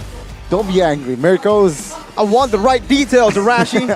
Point Coffee 30 on your Indomart Point app. You get a 30%. That's right. Let me spell it for you. 30 on a discount on matcha latte, caramel macchiato, and lemon tea. Get yourself the always on point taste and make your day or your game and be legendary. Dankeschön. This is my coffee. What language was that? Do I get coffee as well? German. German? Yes. You don't know. Well, I mean, how would you know? You gotta grab courses, Mirko. Exactly. You need to also grab course and also download the app Grab because there is a 90% discount awaiting for you on Grab Bike and Grab Car throughout this event. This promo is for new users only, and if you want to get more Diamond or MLBB Hero skins, stay tuned for Grab's challenges. So ladies and gentlemen, MPL ID has been a lot of fun and a lot of bargain deals as well. So ladies and gentlemen, there is OVO as well. Well, you know, when you have Grab, the best way to pay for your Grab orders or bookings is through OVO in Indonesia. Important news for all you MLBB fans because if you guys want to buy data packages, use Grab, just use OVO. It's easy, convenient, and it's just the best for watching matches or playing with your favorite heroes in MLBB. Exactly, that is BEST, best offer as well. And if you want more, maybe info, can scan the QR code below Arashi on bottom right corner just to be more insightful. Insightful. Be enlightened by the QR code down below Arashi. After you scan, you will be more insightful. Yeah, you'll be enlightened on the true ways of the mobile data. Okay. Wow, Sheffen's favorites. Yep. Sheffen, take the stage. Oh, there's no Sephin He ain't today. here though, unfortunately. But man, and speaking of enlightened, man, I wonder if Geek Fam will reach enlightenment and figure out what they need to do to win out here. Well, why is everyone like not talking, man? You getting distracted? We gotta let Sheffin talk, guys. Sheffin's at home. He might not be here in the building, but Sheffin spirit is here. He's telling us all to enjoy. And now, this is the time we talk. Whoa, what is that? I have no idea what that was. But I know who the guy is on your screen right now. Oh, it's Sir Pi. Sir. The Rizla. The Rizla. The Rizla. Got the Riz. Arashi got the Riz. I mean, Pi got the Riz for sure, bro. Not sure if I can say the same. We'll see if he has the same kind of Riz in game number 2, man. Luke, it seems like when he doesn't get Terizla, he's not able to make the same playmaking plays in the game. He's not that playmaker. He's more of a passive, reactive player when he doesn't get those picks. And we're talking about playmaking EXP, right? What are the options? I might say Xborg's the playmaking hero. Terizla, Lapu. I would say Xborg to too. lead. You know, it's funny. It's so hilarious that in match number 1 it was so prio, but Bakiro could still be used as well if they want to. Not for Luke. Neglected. We've never seen that. Not even for Pi. I've never seen him play the Bakiro, or very rarely this season. Exactly, which is why it's just so confusing, man. The fact that they have so different focuses from both those teams in the both different matches. Yeah, exactly. But we can see already instant adjustment, right? From side of Geek Fam, they banned the Rizla out. No Riz for Pi in game 2. But Alter Ego, still, if it ain't broke, don't fix it. Fredrin, Heave ban. Let's see here, will they also ban the same? It's gonna be the Fanny. So, based on history from game 1, it was the Joy banned out from side of Geek. Will they ban it this time? Wait for it. I do wonder what exactly is the plan. It's gonna be the Bruno ban still for the side of Geek Fam. Okay, so leaving out the Joy. Yes, that's dangerous because I think Alter Ego, that's not beyond me for Celiboy to pick it up. Compared to a lot of other unique heroes, like the Fanny for instance, the Joe is relatively intuitional, so I think Celiboy can do really well on it, unless Geek wants to do something crazy. I don't know. I'm very iffy about the Joy pick here, especially after leg 2. Yeah, Joy, it's prio only for Onyx, right? But the rest of the teams doesn't really shine per se if they're on the Joy. It's gonna be the Valentino picked up. Geek Fam though, what will they go for here? Will they pick up the Joy themselves, or will they go for, again, Edith pick, but this time falls to the hands of Boloyski? Terizla? Terizla banned out. Oh, right. By J. Almost forgot. Well, glue is available, but I don't think picking it this early is a valid option. They want to go for the Edith again. They might try and flex it though, which is a confusing situation in its own right. This is going to be a very tough. It's going to be Edith, alright, picked up already with a... Oh, Baksha! Very early Baksha pick coming up from Geek Fam. Thoughts? I think they want to secure a hero that is so early game centric with this Baksha pick. Very fast rotations, very good neutral objective take as well. And Arashi, not a lot of marksmen, quote unquote, can really counter this Baksha without Bruno. Carry, short range. Well, none of the marksmen actually hard counter it in that way per se. But I guess it does force some kind of adjustment from Alter Ego. They've been playing with a very high damage, high danger, triple mid rotation. So Geek Fam now having a tanky and very mobile hero in the box means that it's going to be a bit more of a fair fight if Geek Fam wants to go toe-to-toe. Oh, good sniff by Alter Ego. They picked up the Yuzong, knowing that with Baksha you want to play front to back. That means you're gonna have a weak backline, quote unquote. And with the Yuzong, it anticipates the backline heroes that can be picked up by the side of Geek. One of the best XP laners to destroy that front to back formation. Geek Fam, especially for Chidera. We know that they love playing the Beatrix, the Brody, two heroes that again don't do really well against the Yuzong. Even the Leslie now has basically been taken out of Geek Fam's hands. We do have a comment though from Mr. Chidera himself. We need to improve our mistakes during the MPL break. Our main goal is M5, and we can't afford to make too many mistakes if you want to reach M5. Irithel, the safest choice. Mobility again, but if he goes for the Purify, he won't be able to survive the dive, I would say. Yeah, I think he will pop and rock the sprint here, no problem. But then again, sprint has cooldown as well. So if Info, Chidera pop that sprint, Yuzong with the dragon form will definitely eat that Urithel up. Second phase, here we go. Any insights here, Rashi, on what Geek Fam should go? I think Geek would try and find ways to stave off the aggression, right? Crowd control that maybe is short range, but more spammable or more AoE-like. Because otherwise, it's going to be the same story, right? Alter Ego just swarming towards the back line. And even if they want to try and go toe-to-toe in the DPS segment, having a Valentina means that the power of nature can be taken and actually can be more dangerous for Geek Fam to actually give up in those fights. So they need crowd control of themselves for protection, but also to shut down any kind of team fight attempt from Alter Ego. And if they have those tools, they might be able to counter-engage in a quite reliable fashion. But with the Faramis banned away, maybe the glue will actually make a appearance here. Okay, you're still going for the glue. Geek Fam though, they will target Sully Boy in a sense, banning the Joy and the Martis out. The hero that helped game 1 of Alter Ego just really secure the neutral objectives, killing pressure as well. Alter Ego, what do they need to draft for Sully Boy? It's going to be the mages here. Different story for that of Alter Ego. They will target a boy who is very popular on the Faramis, and they ban the Novaria out. So what is open here? Does the Farsa, okay, the Farsa doesn't really do well. Lilia?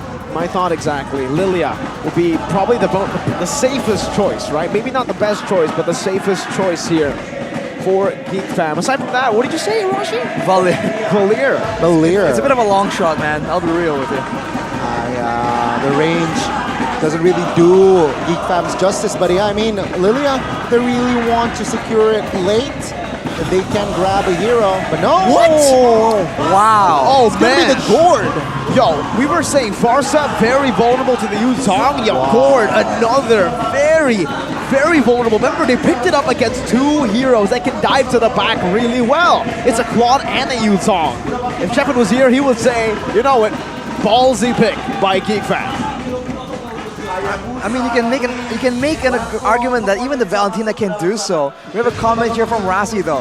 What we anticipate most from Beloyski is his Ruby. We have to be cautious because of it. It can still make an appearance right now, and considering how the composition looks, I think it might be okay to go for it. Will Alter Ego have a counter though for this group everyone up and kill them with AoE comp that Geek Fam has technically? I think Sully Boy can pull up an assassin here. Oh, it's the Valir! Oh, it's gonna be the Valir, not for Geek, but it is going for the side of Alter Ego. No, they did not draft an assassin. They instead draft an Akai. Now this is tough. Right, I mean, good hero, good anti-CC as well. Oh man, Geek Fam, are they in trouble? At this point, they might be, man. Not really too much synergy, all the dive, but at the same time, you're trying to go match front to back against an Irithel and a Gord, and an Edith. Technically, they can have an Edith of themselves in the middle of a big team fight, but still, overall, the true damage from the Gord might be too much for them to handle. Okay, the lead. Yeah, the hero that is also playmaking. But, I don't know. I somehow am more preferring the Diggy. Edith the XP, but okay. I think it's going to be very tough to go for the Diggy against the Valentina, though. Yeah. Composition-wise, what do you feel? The Gord here, it's either going to be really good or really bad. Against the Yuzong, I think there's more of a chance of it being really bad. So much dive threat from Alter Ego. What do you think, Arashi? That Gord pick, do you think it's going to work? I think there's ways to make it work, but there's just so much required to even get to that baseline, right? You're starting this race at a disadvantage, you know, and just to get even, you require some items, some summoners, some battle spells as well. Now with going with the flicker as well, he won't be able to kite away from the black dragon form. It's all about going for that burst and then getting out, or even trading his life, I think. So it's gonna be a tough game for a boy. Well, let's see. Will Alter Ego bring up the brooms and sweep Geek Fam, or will Geek Fam equalize and force this series on towards a game numero 3? Land of Dawn, here we go. Still with Mirko, Gani, and as well as Arashi. I'll have to say, though, for this game, that Khalid pick, I really like it. Because, again, if you're able to bully Pai on that Yuzong early, and even here, Rossi forced the flicker at Beloitsky with a flicker onward. Early game's the name of the game. If you want to make the gourd work, you want to create a snowball. And right now, they're doing it. Pai losing out on the trade. They're going to go without the Pai, and it's going to be 2 kills to start it off. Early pressure to make the gourd work. Man, that's a lot of damage coming in from Geek Fam. And Alter Ego, they just don't respect it, man. Rossi on the Valir was just all the way forward as well. Again, right now, getting engaged on. Okay, that's another kill for Nuke. 3-0, Nile going in for more. Has the retreat battle, 50-50, Pai's coming in. And it's going to be the steal from Sully Boy, securing it, but an onward and an Earth Shatter locks Sully Boy down. The early game, Nile gets picked off by Pai. And he finds 2 on the board. Double kill for Pai. Wow, man. A slight recovery, man. A slight recovery. But Geek Fam, what a win. 1,000 gold first minute. Earlier on, they were losing in the triple mid, but now it's going to be Valentina, Akai, and a Valir in the mid lane. So Geek Fam are the ones that have control over this, depending on the situation. And right there, see Sally Boy is still taking away the litho, trying his best. But look at the emphasis, man. For Alter Ego, it's all about speed. 3 agilities, and there's even a weapon mastery thrown in there as well. Alter Ego trying to make sure that they do have enough the longer the game goes, but I think they are the ones that have to turtle a bit more, especially in these neutral objective fights where Geek Fam can just keep doing this aggression. Primal Rat battle, Beloy versus Udil in the mid lane. It seems like Udil's going to be winning this one. Flickers forward, what? Oh no! Caught the Earth Shatter, Udil trying to make the play. One splash of damage on a basic attack, he finds it. But he'll have to pay with his life. I don't think that... Oh, what? What is going on? They left Udil for some reason. He's able to regen, buying a bit more time. Luke, oh my, wait. Oh my god, even the dodge from the Raging Sandstorm. Udil, Sully Boy gets the turtle, what? And Udil will finally fall, but he's baited so many abilities, and Pai gets the kill on the gourd. Alter Ego, they're really showing their qualities here, but Floyski flicker play. Earth Shatter locking Pai down, and Luke gets the kill back. All right, who got the value? I have no idea at this point, man. What the heck is going on? We talked about discipline. We talked about both teams improving. What is this? They're just trading blows, doing crazy things back and forth. Udil surviving for so long, and then as a result, Luke not in the fight, using the Raging Sandstorm on a single person. What is going on, dude? I mean, let's take a deep breath, right? 3 minutes in, total kills already at double digits, 11. So that shows here in the second game, both teams, they're going at it. They do not care. With calculations sometimes, but this is going to be your talent's prediction. Oh, Rossi. One more shot to Darius, running him down. Beloysky, one more hit with a Primal Rat. Nino forced to use that defensive blazing duet. Forced back. Oh wow, even the bot side. Now Luke! Oh, that's GG. Good night, Luke. Alter Ego, they need to be careful, but no, my god, Nino caught. Purify popped. Geek Fam again maintaining their lead. Take a look at Tadera there, munching the shield turret. Almost 100%, so this is, again, not good for Alter Ego Esports. But if they keep trading kills like this, right, Alter Ego does have a Valentina and a Claude and a Valir, technically, all heroes that are very good in that late game. So Geek Fam, of course, in the early game, they have a Khalid, right, they have the Boxia, but they need to be careful to not give any unnecessary resources back towards Alter Ego, because overall it might look okay, but it might not be due to the composition. Onward, Earth Shatter, Luke with the damage, Raging Sandstorm. My god, Pai didn't get to move at all. Wow. That is a not nasty combination, but top side though, Nino Blazing duet to the minions, but the turtle will be stolen. What? Through the heavy spin, Nile gets it. Now Udo caught with a shielding the Earth Shatter, not connecting. Udo able to flick around from that, but not from the onward. That locks him down. That's a defensive Mystic Gush. It won't work, and Rossi gets shot down by the heavy crossbow. Wow, man, Geek Fam running down Alter Ego. That was crazy, they're still going. I don't think they're going to be able to force much here. Luke is there. Pi still wants to go for the commitment. Nile going to be engaged on it. Earth Shatter connecting. And Pi gets the kill. But a boy with a Mystic Projectile landing will force Pi back. Even Primal Wrath immobilizing Pi, and the Raging Storm in the back. Even the Mystic Gush melting him down. Luke running away. One more shot should do it, but he's able to sustain back up. Terrified. CC. Luke jumping back to Rossi. One more shot, Mystic Projectile to burn! Not enough to take Rossi down, but it is enough to buy time for the Tier 1. What is going on? Talk about Luke requiring a playmaking hero. We expected something crazy, but not this, man. He just keeps going, non-stop. And on the other side of the pond, Pi on the Yuzong is just trading hits. It's a complete slugfest, man. 5 kills, 5 deaths. I don't understand what the idea is. 4,000 already built by Geek Fam here. Kills? Yeah, Alter Ego, half of what Geek Fam is already collecting.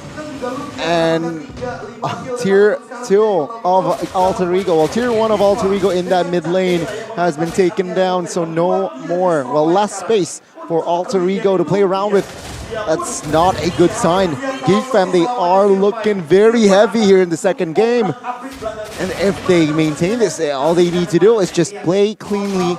I love the tempo that they are doing right now. They slowed down a bit because they are waiting for Alter Ego to show and make a mistake.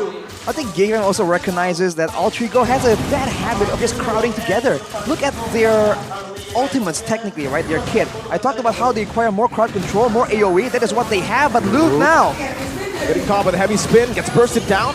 Mystic Gush already thrown now, but it is a turtle flicker onward from Beloyski, locking Udil down and giving a boy his 4th kill in this game. Man, nasty Beloyski with the good pickoff. This is what I expect from Geek Fam in game 1. But now Alter Ego, consider that they are behind 4,000 gold. Can they turn the game around here, Rashi?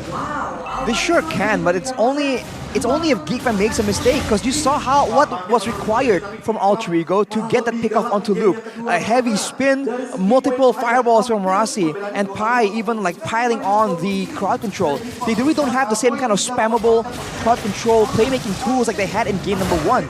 Geek Fam are the ones that could really use a really quick Mystic Projectile, a real quick onward Earth Shatter combo, and go for a pickoff. Well, it seems like now, Alter Ego, they're playing it slow. Geek Fam, they are just playing to zone to get the tier 2 in the bottom lane. 5,000 still very healthy. And a minute to go. Oh, Pi looks for an angle. Not able to find it. Black Dragon form forced to be popped defensively, and Pi is a flying dragon, but he's flying to the other side, his own base. It was unfortunate because he just ran into Nile. He was just rolling around away from the jungle, but he just collides with Pi and reveals his location, canceling out his ambush that he set up. He's a game fact by grab though. In MPL Season 12, Valier was picked 4 times with only 1 victory, and that was in the hands of Rossi. Well, he's not having a good time this time. 0-4-2. Got the first blood for the enemy's team as well. And Geek Fam, after that first blood, they were able just to get the domino effect that they were looking for with the Baksha, who is very mobile. Yeah, it seems like Alter Ego, they are pinched to a corner now. Lord is up here in no time. And Alter Ego Esports, I feel like they should just let go of this first Lord. There is no play for them in this current situation. I might be wrong though, let's see. Yeah. Oh, okay. They're still gonna go and try and contest it.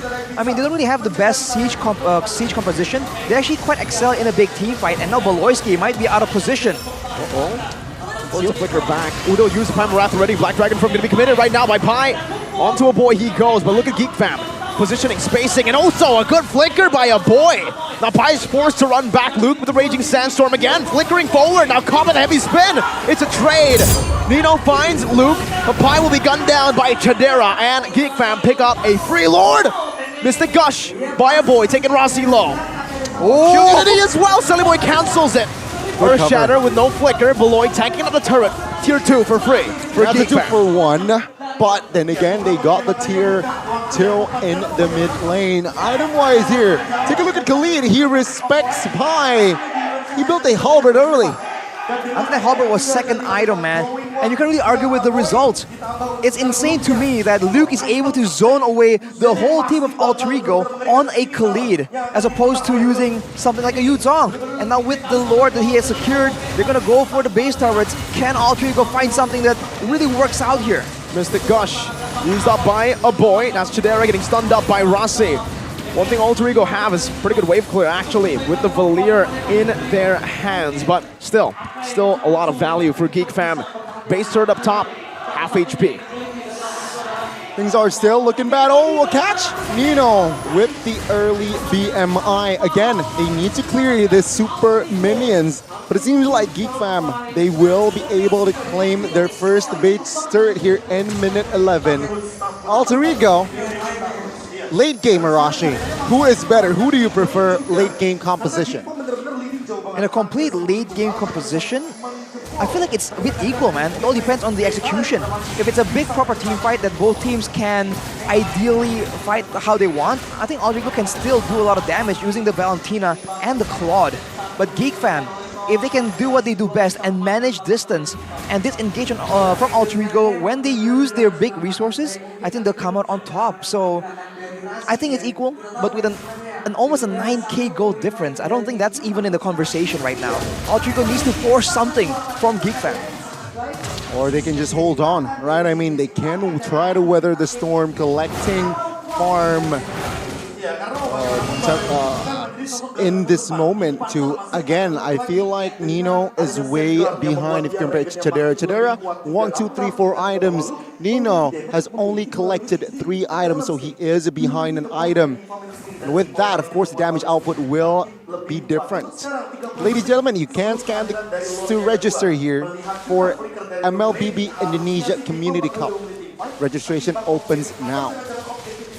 You know, for Geek Fam, they also have the fact to consider that Luke is building a lot of damage. Eventually, if Alter Ego catches up in gold, they can really deal with Luke a lot easier. But to stop that, they're going to try and catch Nino.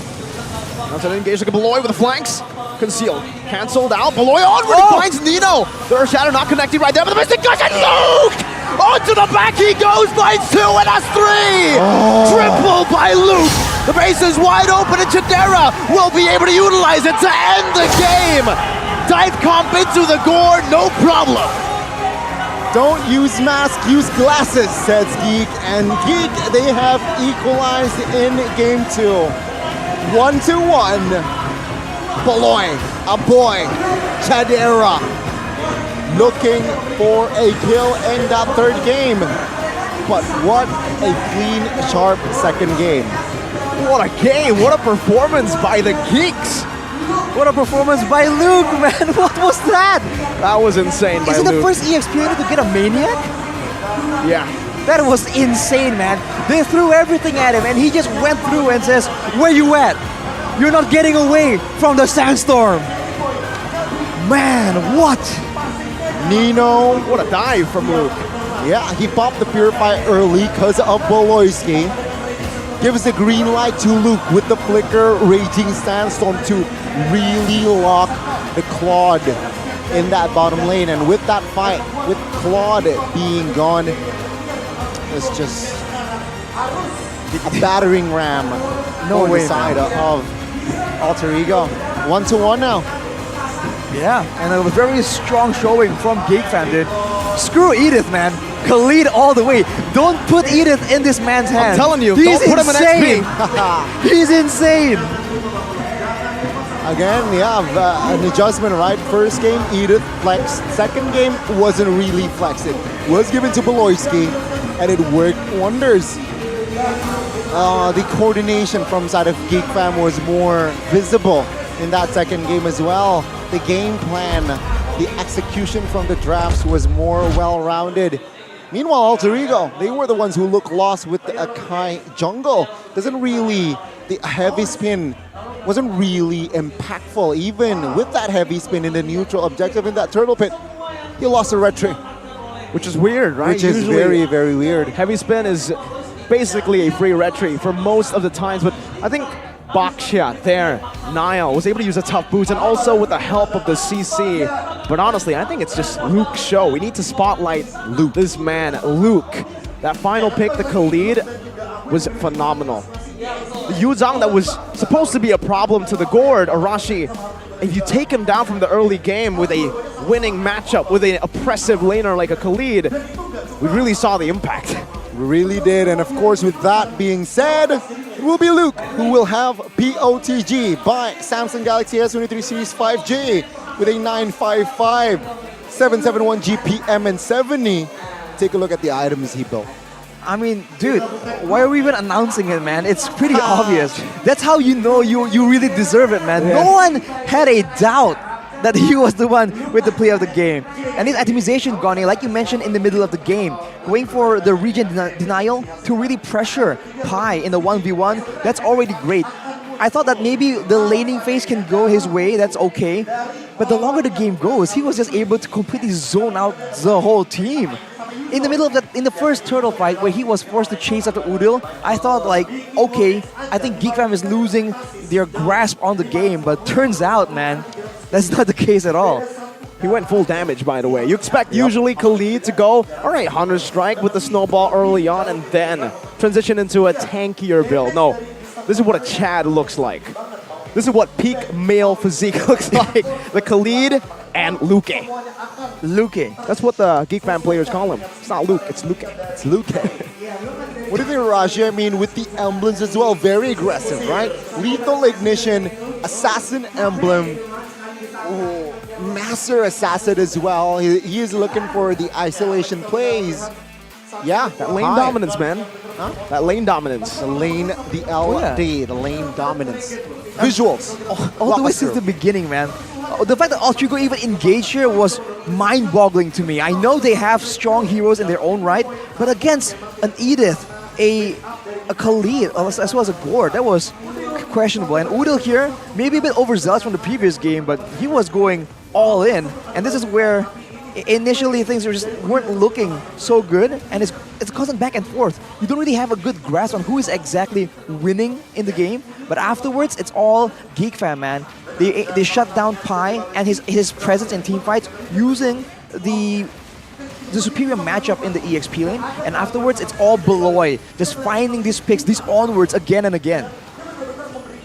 Yeah, I mean, it's a very similar story for game one, but different teams, right? I mean, Geek Fam, they were able to control, and take a look at Luke.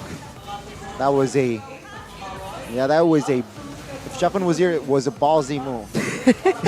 I think all the way from the start, it was a ballsy move. The Gord pick was risky, very, very risky, but it just shows you that execution is very important. If you're able to bully the Yuzong, and if you're able to play the Khalid like Luke, sometimes he does make these very risky plays in the back. It's picked off, but it's always traded for something better. Oh, Arashi. Oh! My lord. What Luke is that? plays, bro. What Luke is that, plays. man? That is what Geek Fam can do I mean, we broke it down in the middle of the game, but it could have been a Savage if they held it if for they a held. bit longer. But no. They're too disciplined for their own good. He's Chad. I think Altrigo, man, they just need to stop crowding.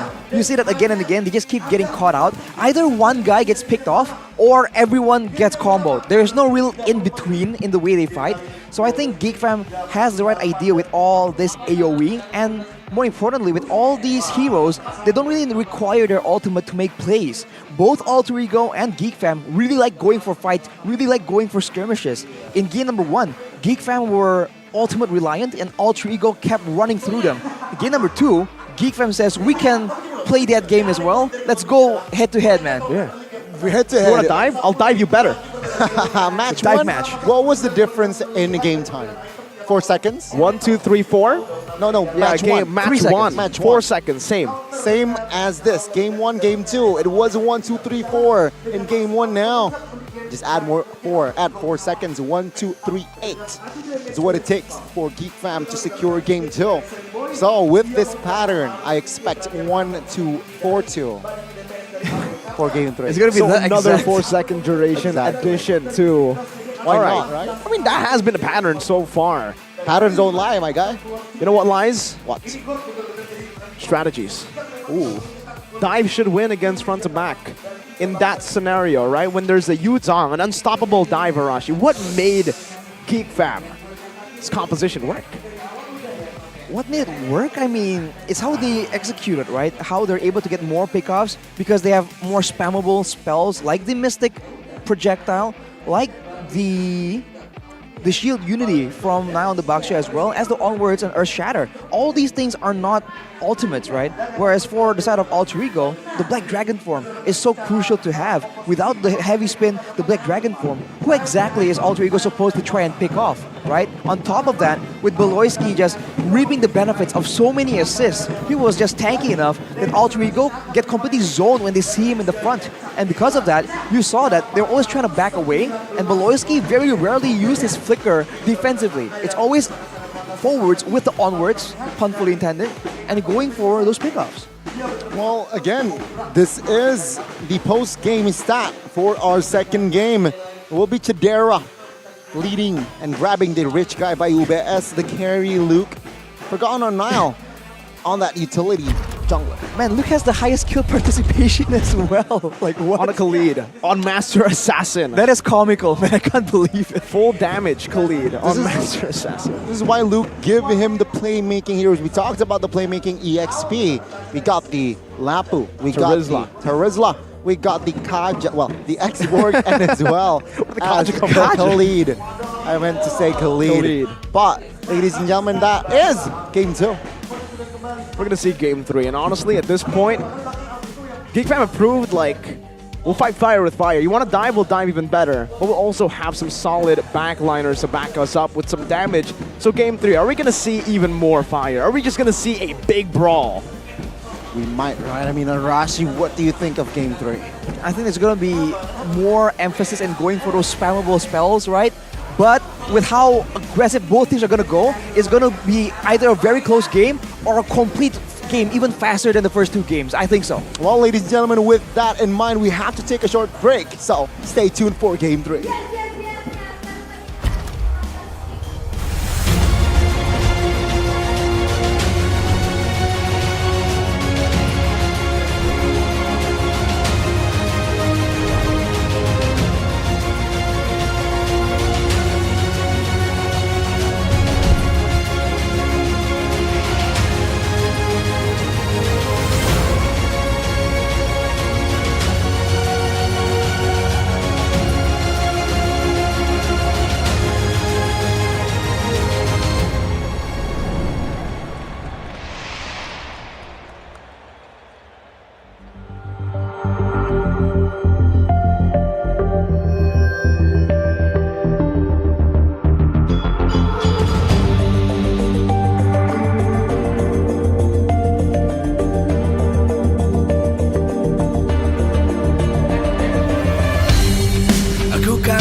is 1-1 between Alter Ego Esports and Geek Fam. Let's see what will happen in Game 3. Who will secure the dub in their last game of this match? Ladies and gentlemen, welcome back to MPL ID Season 12.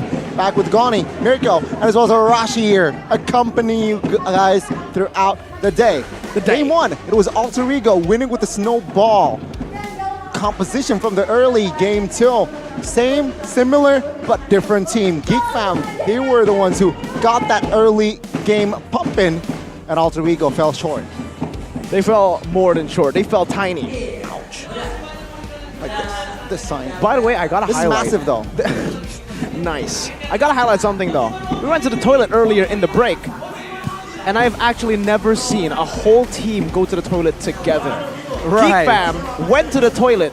Solidarity. All 7 of them. Yes, 7. 5 of the main players, Airpong and even Marquee together. What kind of solidarity is that? Udil was alone. Camaraderie. We saw Udil. He came out after we had to face exited. it was 1v7, bro. Exactly. He was getting outganked, not just in the Land of Dawn, but even in the bathroom, man. That's crazy. Exactly. Geek just knows how to take advantage, bro. Let's see. Will they be able to take advantage of that in Game 3 though? But Arashi, did you lock eyes with Udil? No, I saw his back, I think. What do you mean, Gani? What were you? Yeah, when exactly are we supposed to lock eyes in the bathroom, bro? Is that common for you? That's why I'm asking. I'm asking you. Did you lock eyes? Unfortunately not. Oh, unfortunately. Well, ladies and gentlemen, that's the tip for you. But again, in Game 3, adjustments needed here. Whoa. Adjustments for your hair though. Highlight, shout out, hair cam. Arashi, who is this? I don't know. I don't think you should be asking Arashi. You should be asking Shepin, because Shepin is the one who knows all the girls in the building. Head and Shoulders hair cam. You can see that glorious hair only because of Head and Shoulders. Go get yours today, because you guys can get the Gato Kacha one, which she's using right now. You can also use the Eudora one that Eternal likes, and Tigreal that Gani likes. But let's ask the serious question here. Arashi, do you seriously know all the girls in this building? No, I said Shepin. Oh, Gani. Oh my god. He's distracted by the girl on the screen. I'm hearing this, but Chidera, take a look at the Samsung, beautiful Samsung. A live testimony from Chad Era. Chad Era. Hopping off in Game 2 as well. And looking at the faces from side of Geek Fam, they look relaxed, dude. On the other side, though. Oh, they look tense, dude. I can't say the same for Alter Ego. They gotta be a bit concerned, man. I mean, Chodera wasn't exactly popping off as in carrying, but he definitely was untouched during that game. There was so much going on that you can barely notice this guy just walking up, running people down. And like I mentioned, limited on his crowd control. Once everything is used up, Chodera just walks out like he's taking a stroll in the park, guns everyone down, just like that. So that is definitely a repeat that Alter Ego does not want to replicate. Even in defeat though, the impact player is going to be Sally Boy on the Akai, but I feel like compared to all the other meta heroes, you are just so ultimate reliant. I don't think you can be used to your full effectiveness, let alone in a game that has so much fighting, so much skirmishes. I mean, in hindsight, I thought the range for out of Alter Ego was enough. But then again, with the Valier pick, right, it just really lacks range, which was exploited again. Edith can engage, Khalid can engage, Baksha can engage because the short range that Valier has. Yeah. They took the Moonton patch note route. Subverting expectations. What I mean by this is, hey, what do we do against a Gore? Dive. Let's pick up Valier, right? Patch notes as well. Yo, Joy's really busted. Let's nerf 1-1. It's a bit personal, Mirko. I can feel some emotion right there. 1-1, man. They took out the Purify. So there's no Purify. R.I.P. No Purify in that second skill anymore. R.I.P. Well, I mean, at least maybe, I don't know, like people will, maybe we'll see more 1-1. I have no idea, man. Not sure if that's the way to go, to be honest. Just let me be in my corner, man. Let me be sat in my corner. There's no corners on this desk, though. Let's give some time for Mirko to sit in his corner. Let's talk about the drafts. They will switch side, no? They will not switch side. No, they won't. Alter Ego still with the blue side. An immediate adjustment again. Baksha, Yeef banned out. Geek, same. Learn from game 1. The Rizla was a little bit too much. They banned it out. With that, will Fanny be open in this game? Fanny? I don't think so, but we'll have to see. I think it's still going to be a bit more of a play that Geek Fam can take advantage of. But no, it will not be let go. It's a signature hero for Nile, sort of. We've seen the high mechanics, the good decision making as well. So the question is, what can really fill in the gap that the Baxia will not be able to, right? If they still want to fight in the early game, they need someone sustainable, someone with good damage, and someone that you can keep going in, that doesn't really have to rely on his ultimate. The Martis comes to mind, but picking it too early could be a blunder in its own right. First time they've let the Fredrin go, though, so honestly, it might actually be a signal that they want to first pick the Fredrin in this game. Getting some solid stability in the jungle for Sully Boy as a Bruno ban comes out. Fredrin is up for grabs. Joy as well. Pick your poison. Like, Game 2 though, Joy was neglected, right? It wasn't banned until the second phase. But yeah, I feel like Fredrin here is the more sensible pick for side of Alter Ego.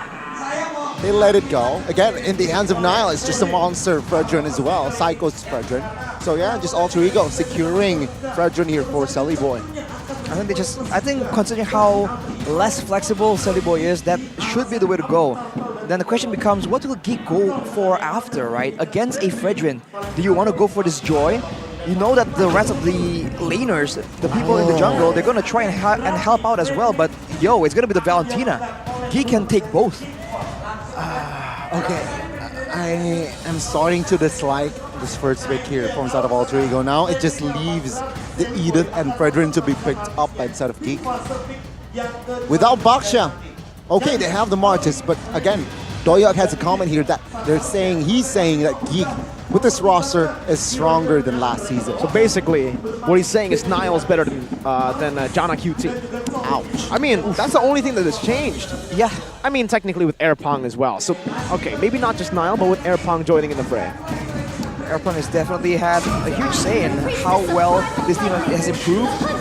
Knowing that they're going to be fighting and brawling a lot, the Fredrin was priored up, and they still want that Edith, most likely in the hands of Beloy. Now Alter Ego, they gotta find some, I don't know, man, some solutions here. There's gonna be so much dive. They might want to get someone that can do well against fighters, right? Someone that can maybe do a bit of max HP damage.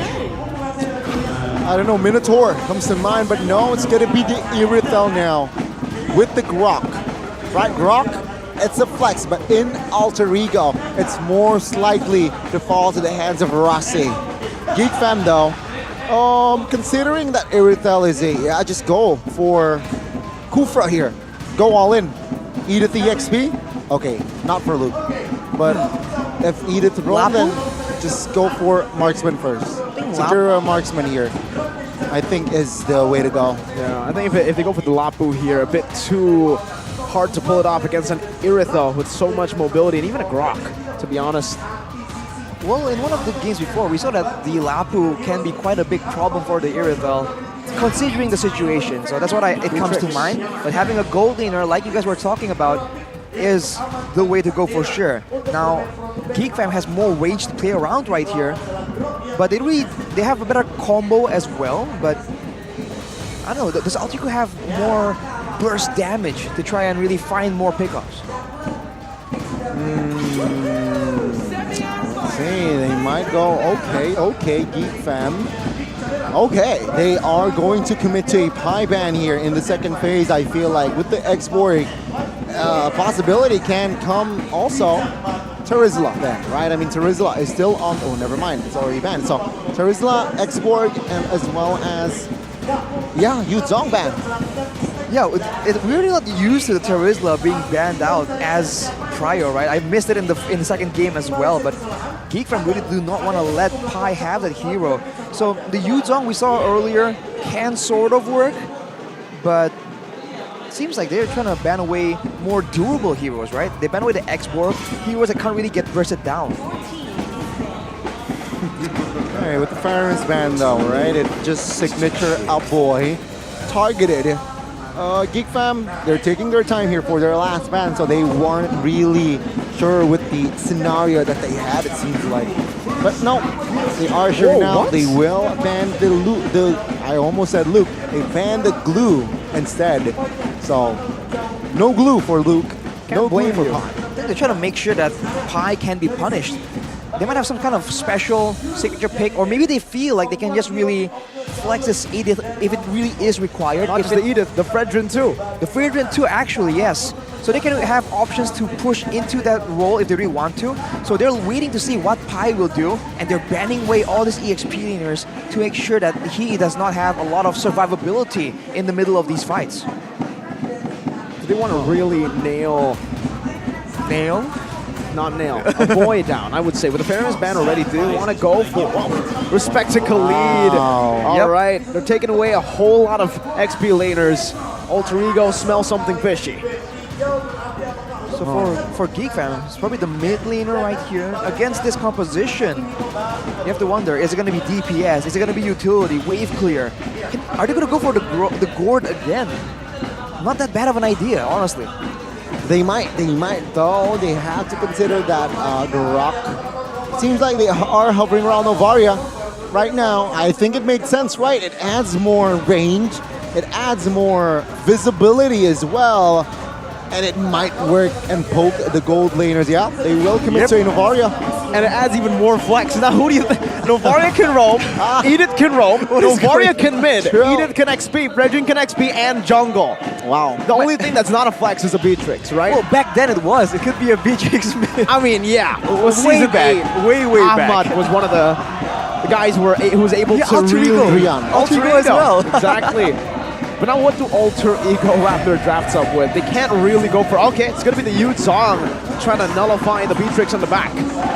Okay, so it's confirmed, right? Samai, is this Gurok jungle though? Oh, Hellkurt. Do they want to go for it? Hellkurt might work here, but Martis is more solid. But no! What? Grok jungle? Maybe Grok jungle. I was about to say Grok jungle is a possibility. But, again, range, Novaria secured in response to Valir, who has short range. I don't know about that. This time I would actually say the Valir makes more sense than in the previous game, because again, the Fredrin gets bullied way harder than the Baxia when it comes down to the Searing Torrent and Poke. The Edith as well, relatively shorter range, can be pushed back in the middle of their combo engage. So the question is for Geek Fam, what's going to go in the EXP lane? Do they pick something else that's also lane dominant, that will bully this Yu Zhang and seal the deal for them? Or will they put one of these heroes flex away? Because we personally, right, have talked about how the Fredrin and the Edith really don't do as well in that EXP lane. Oh, it's a Uranus! Okay. So what they're saying is with this Uranus, it will very, very much occupy that far lane, be a nuisance. And in response, Yu Zhang Pai cannot be proactive as much. I like that, man. Having a sustainable front line against the Valir is good. You won't be bullied away as hard. The Yu Zhang will find it difficult to try and take you out in the lane as much. And the marksman, right, the Irital, really doesn't do as much damage to the Uranus, technically. So they will need a lot of effort to try and take him out in the middle of the skirmishes. I think that's a very solid pick. I'm trying really hard to listen into you, Arashi, because the Geek Fam fans in the building they're right next to us, man. And they're literally right next to you, exactly. On the English side, Geek Fam, man, they're fans. Back in the day, we don't see them much, but now you can really see with the rise in their performance, there's a rise in fan base as well. Well, ladies and gentlemen, this is Game 3, Land of Dawn. Here we go for Game 3 between Alter Ego and Geek Fam. Who will grab it? Will it be a reverse sweep? Or will Alter Ego secure Game 3 and continue their miracle run? In theory, with the Novaria, seems like Geek Fam will have more of an edge in the mid to late game. In the early game, though, there are chances that Alter Ego can be a bit more aggressive, but look at this, man. Beloyski and Rasi just duking it out. Whoa, that was sketchy. Solo kill, might be it. Beloy, yep. No way to escape. Oh, onward. Earth Shatter, wait a minute. No, he should still fall. First blood over to Rasi. Rarely do we see both roamers going at it this early, and that's what gets a solo kill. I think it's a bit too dangerous trying to all in a Valier that has resets in his kit, especially in the early game. But Nile will be going for the Litho, takes it away. And already look at the movements from Luke, man. He does not want to stay in his lane. He wants to find where you are. He wants to find your family. He's on a mission. But it is, you know, classic Valoy. He's dying in the early game, falling to first blood. We've seen him go 0-7 and somehow win a game, so... Ooh, Niall, whoa. Wild charge, everything. Whoa. Niall wants to join in the Valoy train. 2-0 to Alter Ego. Wow, Geek Fam here. A little bit out-rotated here, it seems like, right? With the cover, with the setup that Alter Ego was able to do, they were able to add more on towards that first blood, which results to Niall now out-rotated. Take a look at the rotation. Niall now is forced to occupy that turtle pit. Seems like, though, Grok, without wild charge, will he contest? Seems like he wasn't ready for the level 4 power spike out of nowhere for Alter Ego, but Geekfam will still be the aggressors right here. Luke already trying to zone everyone. Look at Pi. Again, jumping into the back right now, and it's gonna be the wild charge, and Rossi secures it with the Valier. Niall caught in the midst right now, unable to use the Appraiser's Wrath, and Luke will be able to claim a kill back onto Pi, but it's still a trade in favor of Alter Ego. Whew. The Valier somehow secures a turtle. Who would have thought, man? The Alter Ego are having control in this early game, especially with the Grok pick. It's just a lot more secure. You're more immune to a lot of these tools that Geekfam has, so it's no longer the same situation.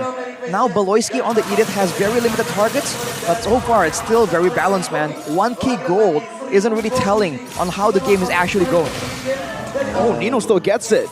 Almost Sedera with the steal on that gold crab. And they have 3 minutes in here. Very different from game 2. There was 11 kills in the second game, but now it's just a total of 4 kills.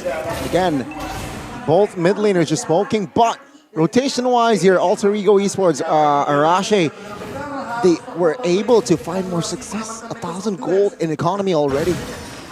In the mid game, I feel like Alter Ego will, in the early game, Alter Ego has the advantage of that Valier pick, right? A mage in the roam position means more wave clear, more damage. But for Geekfam, the mid game with more fighters definitely favors them. But seems like Alter Ego, they just have a read on what Geekfam is trying to do. See, both teams here, they are looking for a catch on towards that gold lane, but it seems like they will not commit on towards a connection just yet. They will rotate towards the top side where the turtle will spawn here. As we all know, Uranus and Yu Zhong, they're quite busy in their own lanes here in that EXP. I feel like the EXP lane is a bit of a ticking time bomb, man. When Luke gets his power spikes, when he becomes, for a while in the game at least, unkillable, that's where Geekfam will absolutely take over and abuse it. Okay, the turtle pit has been occupied, Silly Boy. Ooh, Astral Echo has been popped. Shown that Yu Zhong is alone top side. Silly Boy, though, already poking the turtle. Will they commit on towards the fight, let's say? Earth Shatter used up by Beloy. Now a Black Dragon form from the back. Udil as well. The Primal Rat. It's still going to be Niall who wins it out. They both get knocked up right now, but a taunt locks him down. And Appraiser's Wrath not connected by Beloy with a flicker forward, and the Primal Wrath will just chunk Sully Boy down, taking him out. Rossi with a good stun. Some more poke. Beloy able to escape. An Astral Spear connecting in the Searing Torrent from Rossi to disengage as Niall goes to look for more in the enemy jungle. Rossi as annoying as ever on this Valier, poking Niall down. Let's see if he can take it away. Nope, Niall secures the purple buff. That's a huge dub for Geekfam, getting the turtle, getting the kills as well, and they look for more for Pi. Oh boy. Onward, Earth Shatter knocked up and taken down. Oh, that is a very weird situation, but Luke now, I'm sure he's A-okay. Take a look at that. He doesn't care, man. Look at his HP bar in the previous fight. It was essentially full the whole time. This is that point in the mid game where Geekfam has all the tools available and Alter Ego, not so much. Geekfam, they have established a good foundation. Oh, Nino might be caught here. Let's say the cover by Selly Boy. But it seems like the connection there wasn't really visible for Geekfam to pull the trigger. though Nino will be chunked to half HP. Minute 6 here. What do you think about the situation? I feel like we want to look at some of the items right here, because depending on how that's going, it's a whole different situation, right? If GeekFam has Radiant Armors built up, this means that Rasi will no longer have that much impact. He will need to play and wait for a few more item power spikes. And on that note, I feel like when the fight goes longer, GeekFam still has a bit more of the advantage, so Alter Ego will require themselves to look for something more decisive. To answer your question, no Radiant Armors built just yet though. So, Pi now caught in a 2v1 for Beloyski though. So, oh my god. Wait, Beloyski's winning, top side! That's why, dude, oh my god. That's why he has Chad in his name. He just flickers under the turret. Beloyski will get slain, eaten up by the Black Dragon. But it's a 1-for-1 gold lane for Roamer. I think GeekFam will be happy with that trade. For sure, and they're already jumping on this turtle. They do have some pressure, and Luke walks down to the bottom side. This is where he will just be that unstoppable wall, finding info, tanking damage, or maybe setting up for a kill. My boy low, very low. The last turtle now. Oh, Niall will find it. Very early retreat from Sally Boy. He panicked there for sure. There was no CC. GeekFam and Niall just had more composure. Wow. Things are looking bad towards him. They still want more Niall alone though. No specific cover. The Brazer's Wrath coming down. No retreat here. Niall's getting chunked by a lot. They're going to go in. Who's going to take the orange buff? It's Tanera. But Niall loses his life. Is it worth it? Orange buff for jungler. I'm not sure if I would say worth on that one, but they're definitely pressuring Alter Ego even more, and more importantly, making sure that Sally Boy just has nothing to do. He is falling behind on levels, and the longer this game goes, if they keep going like this, he's going to be a bit too squishy to stay in the front and contest for the neutral objectives as well. Look at his items, man. So far, magical defense a bit on the boots, but aside from that, it's all physical. Not a single item completed. He is under pressure. Look at this oppression. They're literally just poking Sully Boy in every instance they can. Okay, let's take a deep breath here. 8 minutes in, total kills only 9, 5-4 in favor of Alter Ego, but economy here, it seems small, but it's very, very deep. 2,000, almost 3,000 gold lead here for side of GeekFam. And it might be enough here for GeekFam to maintain, to keep pressure. Take a look at the controls as well here. Uranus, this is why I feel like GeekFam, they drafted Uranus just to clear the far lanes. Pi, Black Dragon form more defensive. Man, BDF, defensive Black Dragon form. Definitely not ideal for Alter Ego. And keep in mind, they haven't really, GeekFam still has access to that combo, right? The Astrosphere into the Rana's Apathy. So there's so much danger at every turn for the side of Alter Ego. The only real silver lining is the mid turret has not fallen down yet, so they still have some measure of safety in their own jungle.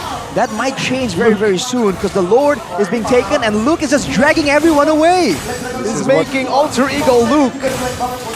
This is what Uranus does, right? This is why I really like that Uranus pick, just to occupy that far lane, continuing pressure. And the mid side for now, GeekFam wasn't able to get and claim that mid tier 1, though they will look for an invade here. Sally Boy, level 11. Niall, level 12. Good retry by Niall. Was that the vision being given by the Astrosphere? Yep. Man, the synergy on that. The team just knows what they're trying to go for. Alter Ego will try and defend this, but it seems like GeekFam have a plan. Alter Ego needs to be very careful, but look at the bottom side. Tanera. Oh, beautiful by Beloy! What a save! And Pi gets punished by the Edith. Oh my goodness. Woo-wee!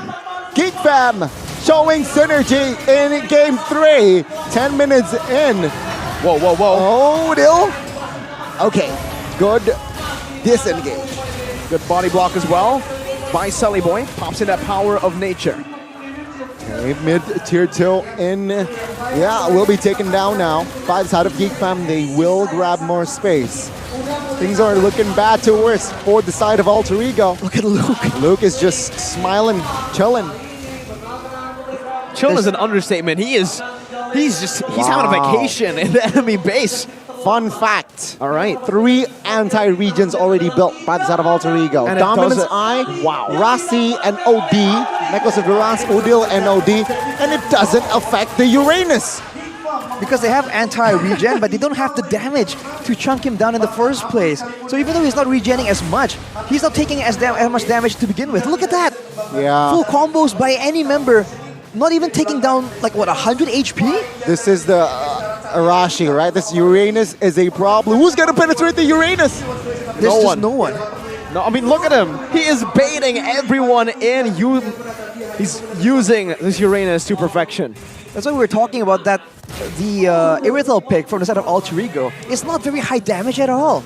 So Geek Fam now, they have a solid wall that's impenetrable. They have crowd control in Fredrin and the Edith. They have DPS from the Edith and the Beatrix, and they have proper siege, proper scouting from the Novaria and the Beatrix. So they have everything covered. Oh my God! Chadera and a boy! It happened! Oh, the snipe! It was beautiful! Alter Ego now down to 4 men. Geek Fam 7,500 in gold lead. Rossi, now you see him. Now you don't. I didn't even see him. I didn't even get to see him. But let's talk about the late game here. Let's talk about the late game Arashi. I feel like if Nino has full items, Nino can penetrate Uranus. I think that's a possibility, but I think that's a tall order, man. Especially because Irithel has a lot of utility, but not a lot of spells or skills that really buff him up. Oh Odil, my though, word. nasty, gets zoned out. He'll be away from the fight where Geek Fam will be going for this Lord or more kills. Huh. 8,000 gold lead, and Alter Ego has no range to poke around Geek Fam here. Seems like even the jungles will be given towards Niall. Oh, boy. Oh, that's nasty. Niall. This might be the nail in the coffin for Alter Ego as Geek Fam continue their assault. If you don't think so, you must be in denial, man. That's just oh my god. That's just so difficult. Geek Fam, they're just so ahead, and they have all the counters available. As long as a boy and Chadera don't really miss position, there's not much that they can do. And look at Chadera, man. Not even a win of nature. He was going full damage. He knows that for the most part, he's probably just gonna be sniping with the Ranner's apathy. Man, oh man, the calm before the storm. Lord marches bottom lane. Let's see, will Alter Ego have enough firepower to defend this one? Well, they do have a hero with a lot of fire, that's Rossi. But no, oh my god, I thought I was gonna hit again! Rossi would have disappeared if that hit. Voloisky buys the immortality. Lord able to deal with the base turret, the Natural Spear to the back, only connecting onto Nino. Looking for the mid lane now with a few good Renner shots. That's another base turret down. Voloisky looking for some damage. The Primal Wrath, Udo gets choked, and now it's Luke walking him down the Arctic Edge. You'll lose his life though, punished down by the damage. Renner's apathy onto Rossi. Spear, a boy, popping it in, gets a good chunk on the Sully boy. 3 base turrets. It's a bit too aggressive from Luke though, just taking all that damage. That is crazy. The Geek Fam still in full control, and the siege potential was so good, man. Good regen and good range in the spells. There's nothing that Alter Ego could have done.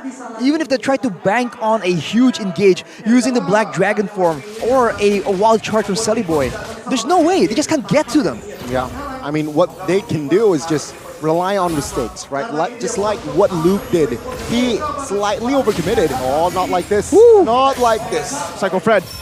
Conceal. Psycho Beloy. That's a defensive Black Dragon form. Oh my god. Snipe, snipe, baby. Snipe, snipe, baby. Chadera and a boy. Chaboy. The Chaboy combo. Adera? That's not good enough of a fusion, but okay. 1.5 for 10. Almost 10k gold different for Geek Fam. Alter Ego, man. They're just waiting for a chance. It has to be a pickoff. There's no way, even in the full front to back, I feel like Geek Fam just has so much more damage and more tankiness. So I think it's going to be a pickoff. It's going to be some kind of dive where Alter Ego goes in, and if they trade 1 for 1, right? If they trade Chadera for Nino, for example, I think it's still going to be worth it for them. Okay, again, calm before the storm. Now, though, it's not a siege, it's on towards a lord. If Alter Ego Esports isn't able to be aware and find good positioning, oh my god, it could look nasty. On the other side, if Geek Fam makes a mistake here, not a blunder, Arashi, is it fatal for Geek Fam? There's a blunder here for Geek Fam. I feel like it needs several blunders for it to be fatal. But look at that! Oh. Bye-bye, Nino. We didn't even get to see Nino. Usually it's now you see him, now you don't. We just didn't. We just can't, bro. That was gonna be a free lord for Geek Fam yet again. 10K, 25 minutes, 25 seconds before Nino is even back on the Land of Dawn. Oh man. Geek Fam is just taking their time. They're enjoying this. It's a mini game. It looks like an arcade indeed now. 11,000 gold. Total kills though doesn't tell you the whole story, right? 7 to 6, very close. But take a look at the turrets. Take a look at the economy. This sure will be the final push. Take a look at Luke. Beloyski with the conceal. Luke in the front. Oh, that's a 5. Oh! Tadera! Snipe, baby. Again, it's a snipe, and even Pio dives deep in the enemy. Backline, can't find anything. Alter Ego, 3-man strong. The Miru's passion melts him down. Udil and Rossi trying to defend. Geek Fam, 1 cannon minute. Tadera with a flicker forward to put the final nail in the coffin for Alter Ego's dreams of making it to the playoffs. Geek Fam revamp. This season, Geek Fam, they were able to find more success, especially late too. And it seems like today, this match, no difference. Snipe, baby, was the play of the game. Man, there was just nothing they could do, man. They got that first victory, and they thought it's time for Alter Ego to make a comeback. But no, Geek Fam just kept fighting tooth and nail to get that victory. All smiles on the right-hand side of the stage, but all frowns are all given by the side of Alter Ego, as we will show the walk of respect. Does this mean Alter Ego's dream ends? Well, I don't think it ends now, not yet, but slimmer. Way slimmer. Way slimmer. Seems Beloyski is not just Beloyski, he's also manager. Yeah, we just noticed that. What is that? Why is he a manager now? We've seen Ocho Gahaba, we've seen manager. And did you see that? A boy with a signature Udil. The signature Udil pose. Think twice. Undefeated in leg 2. Geek Fam threatens Alter Ego's play of hopes. And with this in mind, Arashi, Geek Fam, they increased their odds to secure the upper brackets. How are you feeling? They're catching up, man. I am worried. I'm sweating right now. Arashi don't cry though. But in a bit, ladies and gentlemen, we will have an interview with Monica Ko. Let's talk about what they did with Moko.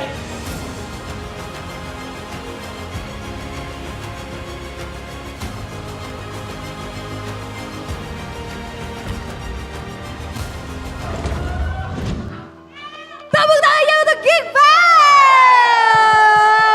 Wow, tim yang belum pernah kalah selama leg kedua. Dan ini win streak mereka yang kelima kali. Tepuk tangan sekali lagi dong. Wow. Cadera, apa rahasianya? Nonton horor memperkuat chemistry. Nonton horor? Makan gultik. Makan gultik? Ya, makan gultik. Jadi setelah ini makan gultik? Ya. Doyan? Apa? Suka? Suka banget dah. Oh, suka banget gultik sekarang ternyata, makanya betah di Indonesia. Ya. Ya karena gultik. Ya, Because of gultik. Tapi tadi kata Cadera karena nonton horor, jadi memperkuat chemistry. Emang kenapa kalau nonton horor kalian jadi saling peluk-pelukan gitu? Jadi kuat chemistry-nya? Pada takut semua jadi dempet-dempetan gitu loh.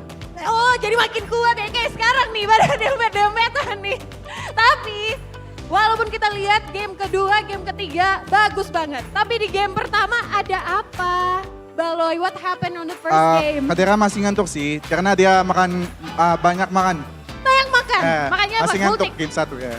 Gultik makannya? Enggak, sebelum main. Sebelum main makan gultik banyak? Ya banyak. Beneran Kadera? Bohong, jangan percaya.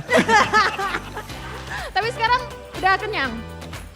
Masih kenyang? Udah kenyang tiap hari. Oh udah kenyang tiap hari? Iya, Tapi masih lapar akan kemenangan kan? bener. Masih lapar ya akan Iya. kemenangan. Karena jadi tadi karena itu. Tapi apa yang membuat game kedua dan game ketiga kayaknya wow kalian bisa menang. Tadi juga Luka performance-nya bagus banget. Gimana tuh ngelihatnya? Mahal sih. Mahal? Mahal. Kenapa mahal? Dikasih tahu kenapa mahal. Mahal aja. Mahal aja ya pokoknya ya. Kalian tuh sebenarnya ngejar upper bracket atau yang penting lolos playoff aja sih? Karena sekarang kalian udah ada di top 3. Bisa dibilang cukup aman lah buat ke playoff. Tapi kalian masih ngejar upper bracket nggak? Makanya mati-matian nih menang kali ini harus. Iya sih, ngejar upper kita. Ngejar upper? Ya. Ngejar upper ya? Aboy gimana? Ngejar upper juga? Ya upper dong. Upper dong, tapi kalian bakalan ngadapin masih ada 4 match. Ada Dewa, RRQ, Aura, dan Rebellion. Menurut Aboy, gimana tuh? Masih ada 4 match lagi. Masih positif bisa menang upper bracket? Masih kalau kita ngalahin RRQ. Masih kalau ngalahin RRQ. Jadi itu yang ditunggu-tunggu. Dari 4 tim yang nanti bakalan ketemu, nunggunya RRQ. Ya RRQ. Cadera? Sama. Sama. Jadi pada nungguin RRQ. Iya. Oh, siap-siap RRQ di sana ya. Dan Nail, gimana? Setelah ini udah minggu ke-7 bermain dengan Geek Fam. Ada perbedaan yang kamu rasakan nggak? Ada perbedaan, mungkin sekarang udah lebih nyaman karena sering nonton horor. Oh kita udah ngelarang Kadera makan lebih banyak sih. Biar nggak kayak game 1. Oh, jadi disuruh diet caderanya? Ya. Disuruh diet? Ya benar. Cadera gimana? Demi kebaikan tim, gas aja lah. Demi kebaikan tim. Tapi tadi kamu main Beatrix di game ketiga juga jago banget. Kenapa? Biar Ranger Emas bisa sebut Ranger Sabati from Cadera gitu. Iya, pengen punya julukan dari Ranger Emas. Oke. Dan ini kalian juga nanti kalau lolos playoff, amin. Oh, dada-dada sama Ranger Emas tuh. Ya, kalian prediksinya nanti 3 tim yang mungkin terbawah tuh siapa menurut kalian? Oh, aduh nggak mau ya. Karena semuanya tetap bagus. Iya, semua punya kesempatan buat playoff, jadi good luck aja lah. Oke, good luck. Tapi kali ini kita bakalan lihat siapakah player of the match kali ini. Kira-kira siapa Geek Community? Player of the match? Oke, kita lihat aja langsung ya siapa. Aboy.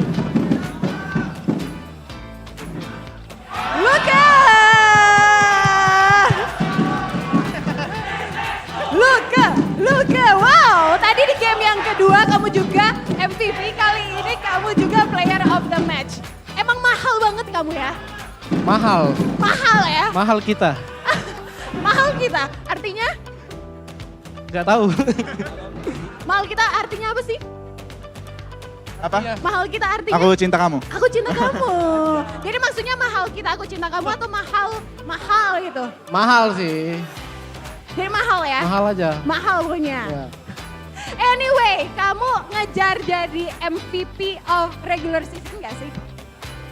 Ngejar jadi MVP regular season gak? Enggak sih, baru sekali soalnya. Baru sekali, tapi Gak tetap bakal mahal nih. ya? Iya. Tetap mahal. Tapi kalau kita lihat di list MVP regular season saat ini, ada Cadera yang bertengger di top 5. Cadera, kalau kata Luka nggak ngejar MVP regular season. Kalau kamu ngejar MVP regular season nggak? itu bonus aja lah. Itu bonus aja, tapi ngejar, mau? Siapa sih yang nggak mau? Siapa sih yang nggak mau? Kita lihat nanti ya performance Cadera. Dan yang terakhir deh, nggak lengkap rasanya kalau udah ngeliat Geek Fam di stage tapi belum ngedengerin Cadera ngomong Madura ya. Terakhir deh, Cadera boleh dong minta Geek Fam biar nyemangatin kamu tapi pakai bahasa Madura, nyemangatin Geek Fam. Kebaik Geek Fam Unity ce solso tukong Geek Fam ke M5. Bukan cuman jadi Raja Galaksi tapi dukung sampai ke M5. Kita lihat nanti sekali lagi tepuk tangannya untuk Geek Fam. Dan langsung saja kita akan tanyakan kepada para caster di sana bagaimana performance dari Geek Fam di match hari ini. Casters, back to you. Thank you so much, Moko. Thank you, Geek Fam, as well for that wonderful interview. And that was Geek Fam beating Alter Ego to the one with a reverse sweep, ladies and gentlemen. Game 1 was Alter Ego, one-sided game, but Game 2, Game 3, Geek Fam. This is what I'm talking about, right? With teams in Season 12, adaptability. Geek Fam showed it Game 2 and Game 3. Wow. Solid performance, solid draft, and the execution especially, man. They took some risky plays in game number 2, Rashi, but in game 3, no risks were needed. Just play their game and draft their way. I mean, even I don't know, man, the draft was so good. I mean, everything. That Uranus, so bro. That Uranus. The Uranus shut down any pick-off, skirmish potential. The range just denied them any kind of info warfare as well. I don't know, man, that was so intelligent. Very intelligent by Luke, our player of the match. Take a look at the items here. Very smart. Oracle first item. Just to add more oomph to this Uranus. And it really forces that NOD early, that dominance early on the other opponent. And you know, we saw that it's not maybe we'll see it again later, right? But there was a lot of healing denial from the side of Alter Ego. It just really wasn't enough. Nope. Everyone, and maybe, right, they over-adjusted. Everyone built healing denial that no one actually has the damage to take him down.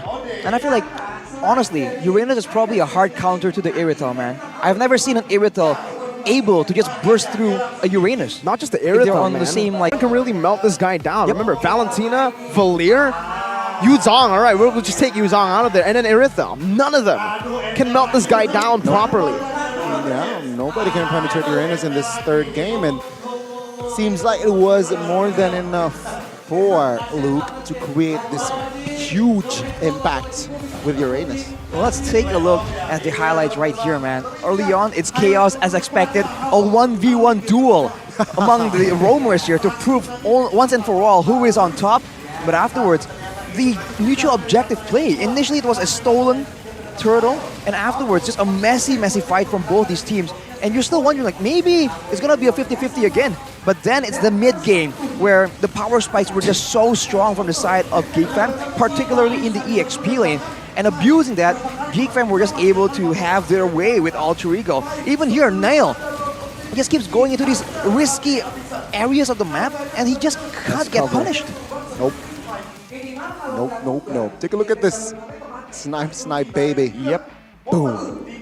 Man, he was behind the turret as well. Chaboy. And look at Airpong in the back after that play. Luke here, he got a little bit too zesty with it, you know, diving way too deep. But it doesn't even matter. This is, what the heck? One Renner basic attack. Yeah, even Airpong was like, what the heck was that? Basic attack Renner to a Renner. Oh! I need more reaction videos from Airpong, dude. Yeah, we need Airpong to just have a compilation of his reactions. And you know, like, honestly, right, like, it's so difficult as well because your roamer is a Valir now against a Novaria Chadera. I keep getting, making a mistake on the name here. It's pronounced Chadera apparently. But yeah, he was just doing a lot of damage. He wasn't taken out. So strong laners with a lot of burst damage, and in combination, a squishy roamer in your team. Alter Ego just played as if they had no roamer available, man. Well, again, let's look at the items. Game time doesn't really go up with the pattern. Seems like 17 minutes. Nope. And OD for Udil. Dominance Ice for Pi. NOD for Rasi. Again, a lot of anti-regions, but again, it was not enough. I feel like maybe the idea, of course, for Alter Ego is to have utility from the Valir. So the Ice Queen's wand was rushed. But I mean, considering that there's a Fredrin, an Edith, and a Uranus, I personally would have gone for a glowing wand, you know? Especially if Udil is already going for the NOD. Might as well, right? Or maybe, you know, I just have some ways of maximizing the max HP damage, because these are some really beefy heroes up the front line for Geek Fam. Again, a very, very smart draft here from the side of Airpang, utilizing that, you know what, Luke, yeah, you don't need a playmaking hero, but you can use Uranus to make plays, rather. Yeah, the backline just weren't, there's just so much pressure, man. Geek Fam, of 3 course. to 13. Sorry, Rashi. Oh, that's a ridiculous stat. That's why Nail was saucing on Sully Boy earlier, man. He was recalling, standing in front of 4 members. There was nothing he could do, man. So now you have a jungler that's losing in levels. That should be a tank, but it's actually quite squishy due to how behind he is. And you don't have enough damage to trade back. I feel like overall, Alter Ego's plan is very early game centric, but they lost the early game as well. And it's due to Geek Fam, man. They have the better draft, of course, but even then, the execution to ensure that Aboy and Chadera are never really in danger. The cover coming from Beloyski and Nail, and Luke pulling everyone away, just exerting pressure. I feel like everyone really stepped up. Everyone really did what they need to do to completely shut down Alter Ego. Very, very good conclusion here for us out of Geek Fam, right? 2-1, and yeah, talent. I want to see the post stat here. Who gets the rich guy? Who gets the sandbag? Who gets the forgotten one? I don't think I've ever seen a 313 stat, right? Purple buffs. I mean, I understand the Grok falls behind if he gets, you know, Grok is one of those heroes where you must be ahead, right? You need to have that advantage, and we did see that from our first match, Bigatron Aura, when Super Ken used it. But when Grok falls behind, we could definitely see that he struggles farming in the jungle, even more so than he does initially. Rich guy, Chadera. Okay. Carry a boy. It's a Chaboy combo with a dash, with a pinch of Luke. It's a Chaboy. Well, 146,000 damage. He was at one point just standing in the base, you know, with all 3 members with anti-regen beating on him. He's like, "Aight, thanks a lot for the massage. I'm gonna slip out, just dash out of it."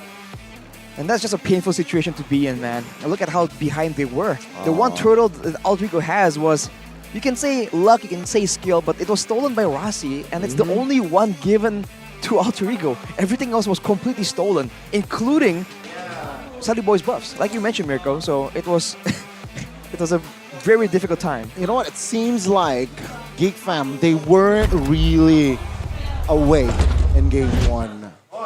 That seems like, right? Because game 1, it was a shutdown for the side of Geek Fam. Alter Ego, they were able to build a good game. But then suddenly, well, not out of nowhere, we know that Geek Fam, especially if we're talking about Leg 2, they're very consistent. They're very calculated team, and which we saw in game 2 and game 3. But keys to success here, Arashi, tell me what's up. Well, Luke Man himself is going to be the key to success right here. His pocket pick in game number 1. Enough said. I don't think I have to sing more praises for him after we've been singing it out for the past 2 games technically. And along with that, the one-dimensional nature of Alter Ego, man. You can tell that Geek, after seeing, I think the first game, the Kufra pick was very surprising to them. But after that, right, they're like, okay, so that's a possibility for Alter Ego. They immediately made the calculations, made the predictions, the adjustments. In game 2 and 3, they just had their number, man. It doesn't seem like they got surprised by any pick at all. Speaking of pocket picks, usually we do see the Valir picked out by Rasi if Cho and Kadita gets banned out. Kadita was banned out, but Cho was still up for grabs. Kufra was still up for grabs. A lot of his heroes were up and ready, and hey, against a Beatrix, against a Fredrin, the Cho could have actually worked out. You know what I think, right? They got tunnel vision, right? Against Edith, against Fredrin, sure, in theory, underline, in theory, a Valir is good going up against these type of heroes. A good heroes that just melee, short range, beefy. It will counter your rotation. It will poke you down. But sometimes theory is nothing if execution is better. On that note, let's talk about the standings. What happened today? Oh, your team Miracle switched up the spot. Oh, all right. So I checked the website earlier, and it said BTR number 4, so now 5th. Okay, so not 4th place, 5th. Still, we'll have to wait for Rebellion. The result of their match. Oh, they actually have BTR next. On Saturday, first match. So that's basically the battle for 4th place. Well, ladies and gentlemen, we would like to remind you the top 6 teams here will receive slots for MPLI 2023 on November. But Arashi, what do you think about this, right? Geek Fam got the dub. Slowly but surely lurking around RRQ. How do you feel? I feel nervous on one hand, but on the other hand, as a Mobile Legends fan, this is such a season, man. When you think it's just okay, it's just about stabilized. Before you know it, things just get shaken up again. So I think it's great that we don't really know who's going to be on top. At least 100%. Of course, you can be quite certain, maybe like 80%, 90%. Yep. But the fact that you have that lingering feeling, like maybe, just maybe. I think that is what makes the competitive scene so compelling. Because now you're always concerned. You always feel like things are exciting. Well, that was the standings presented by our official smartphone gaming. But ladies and gentlemen, in case you didn't know, this is the official tiebreaker rules. There are tied points in the standings. The determination of the standings will be evaluated based on the following categories. First, of course, match points. If same, match winning percentage. If also both teams are the same, with the same numbers, game winning percentage. If the same, then we will see the head-to-head record. Head-to-head record means, again, we'll have to reevaluate from leg 1 and leg 2. Which team won? I don't know if it's still the same, right? 1-1. Then we'll have another few categories, but it's going to be very hard for it to get past all 4 of these layers. So, yeah, that's the tiebreaker rules for all of you wondering at home. Hey, these guys have the same points. Why is one higher? Well, there you go. That was screenshotted. But ladies and gentlemen, this is again chance to play off.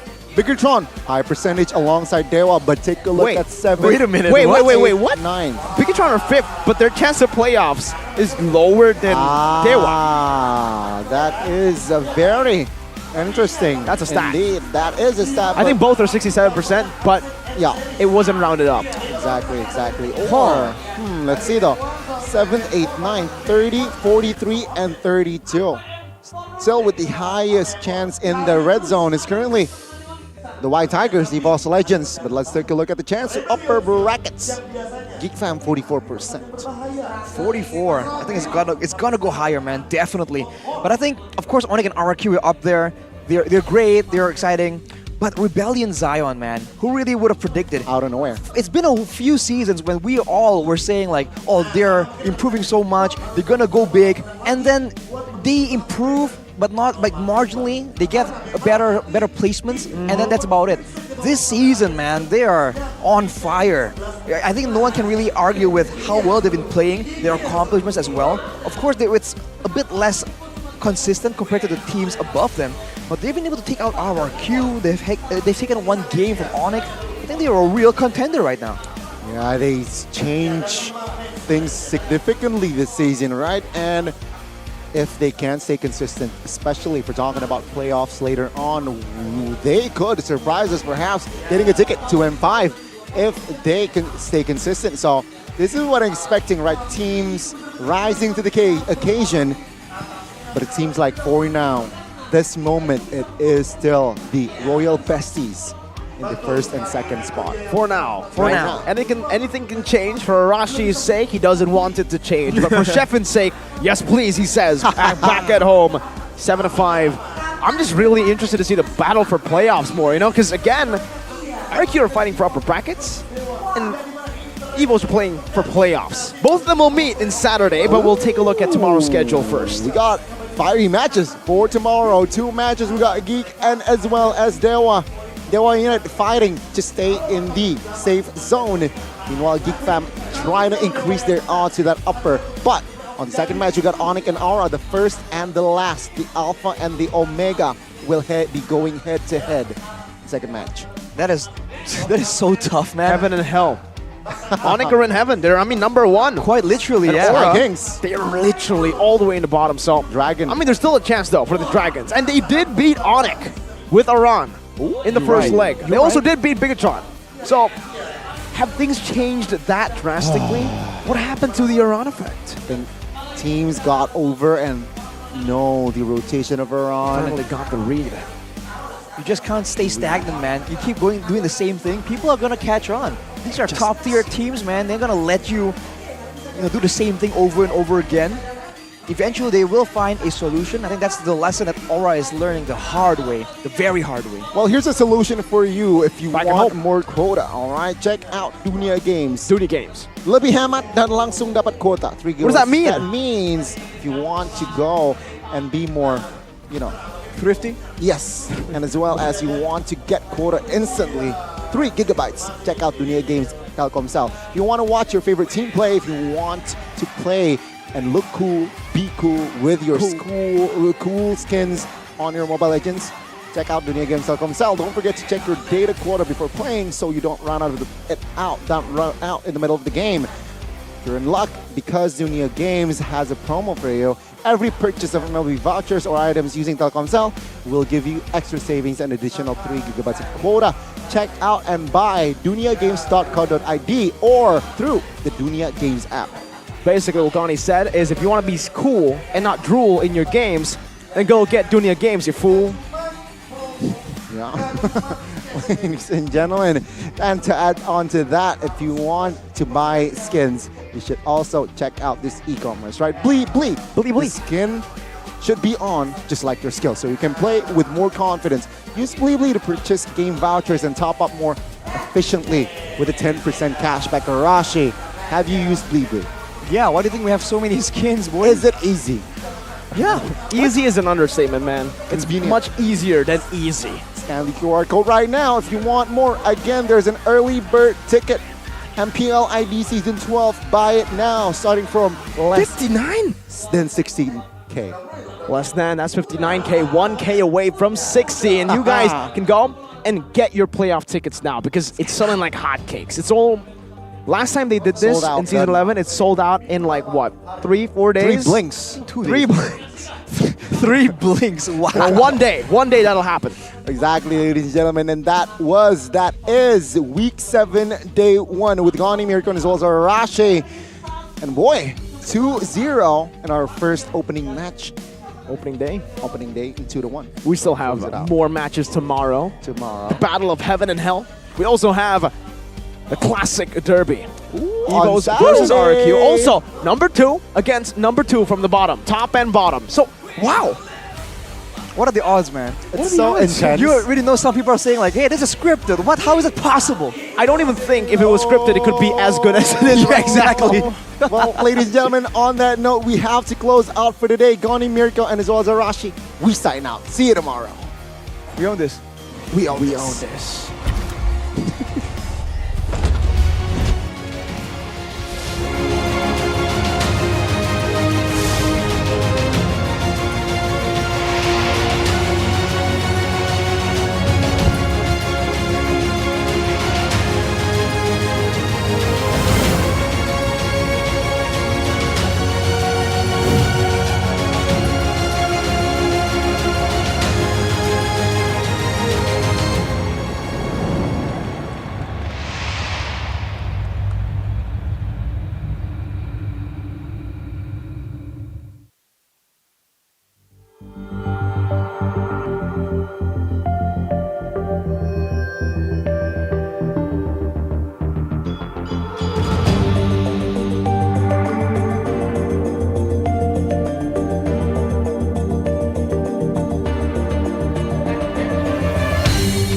Aku kan berdiri dan terus berlari, terus ke arah puncak tertinggi.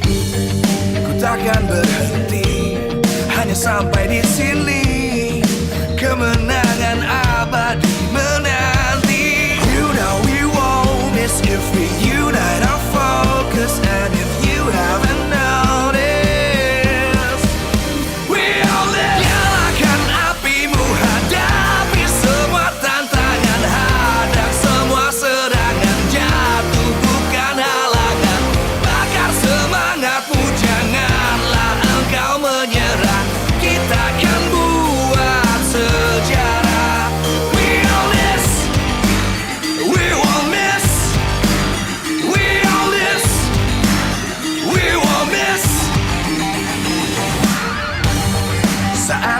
beraksi, jalani ambisi. Aku kan menyawakan hari ini.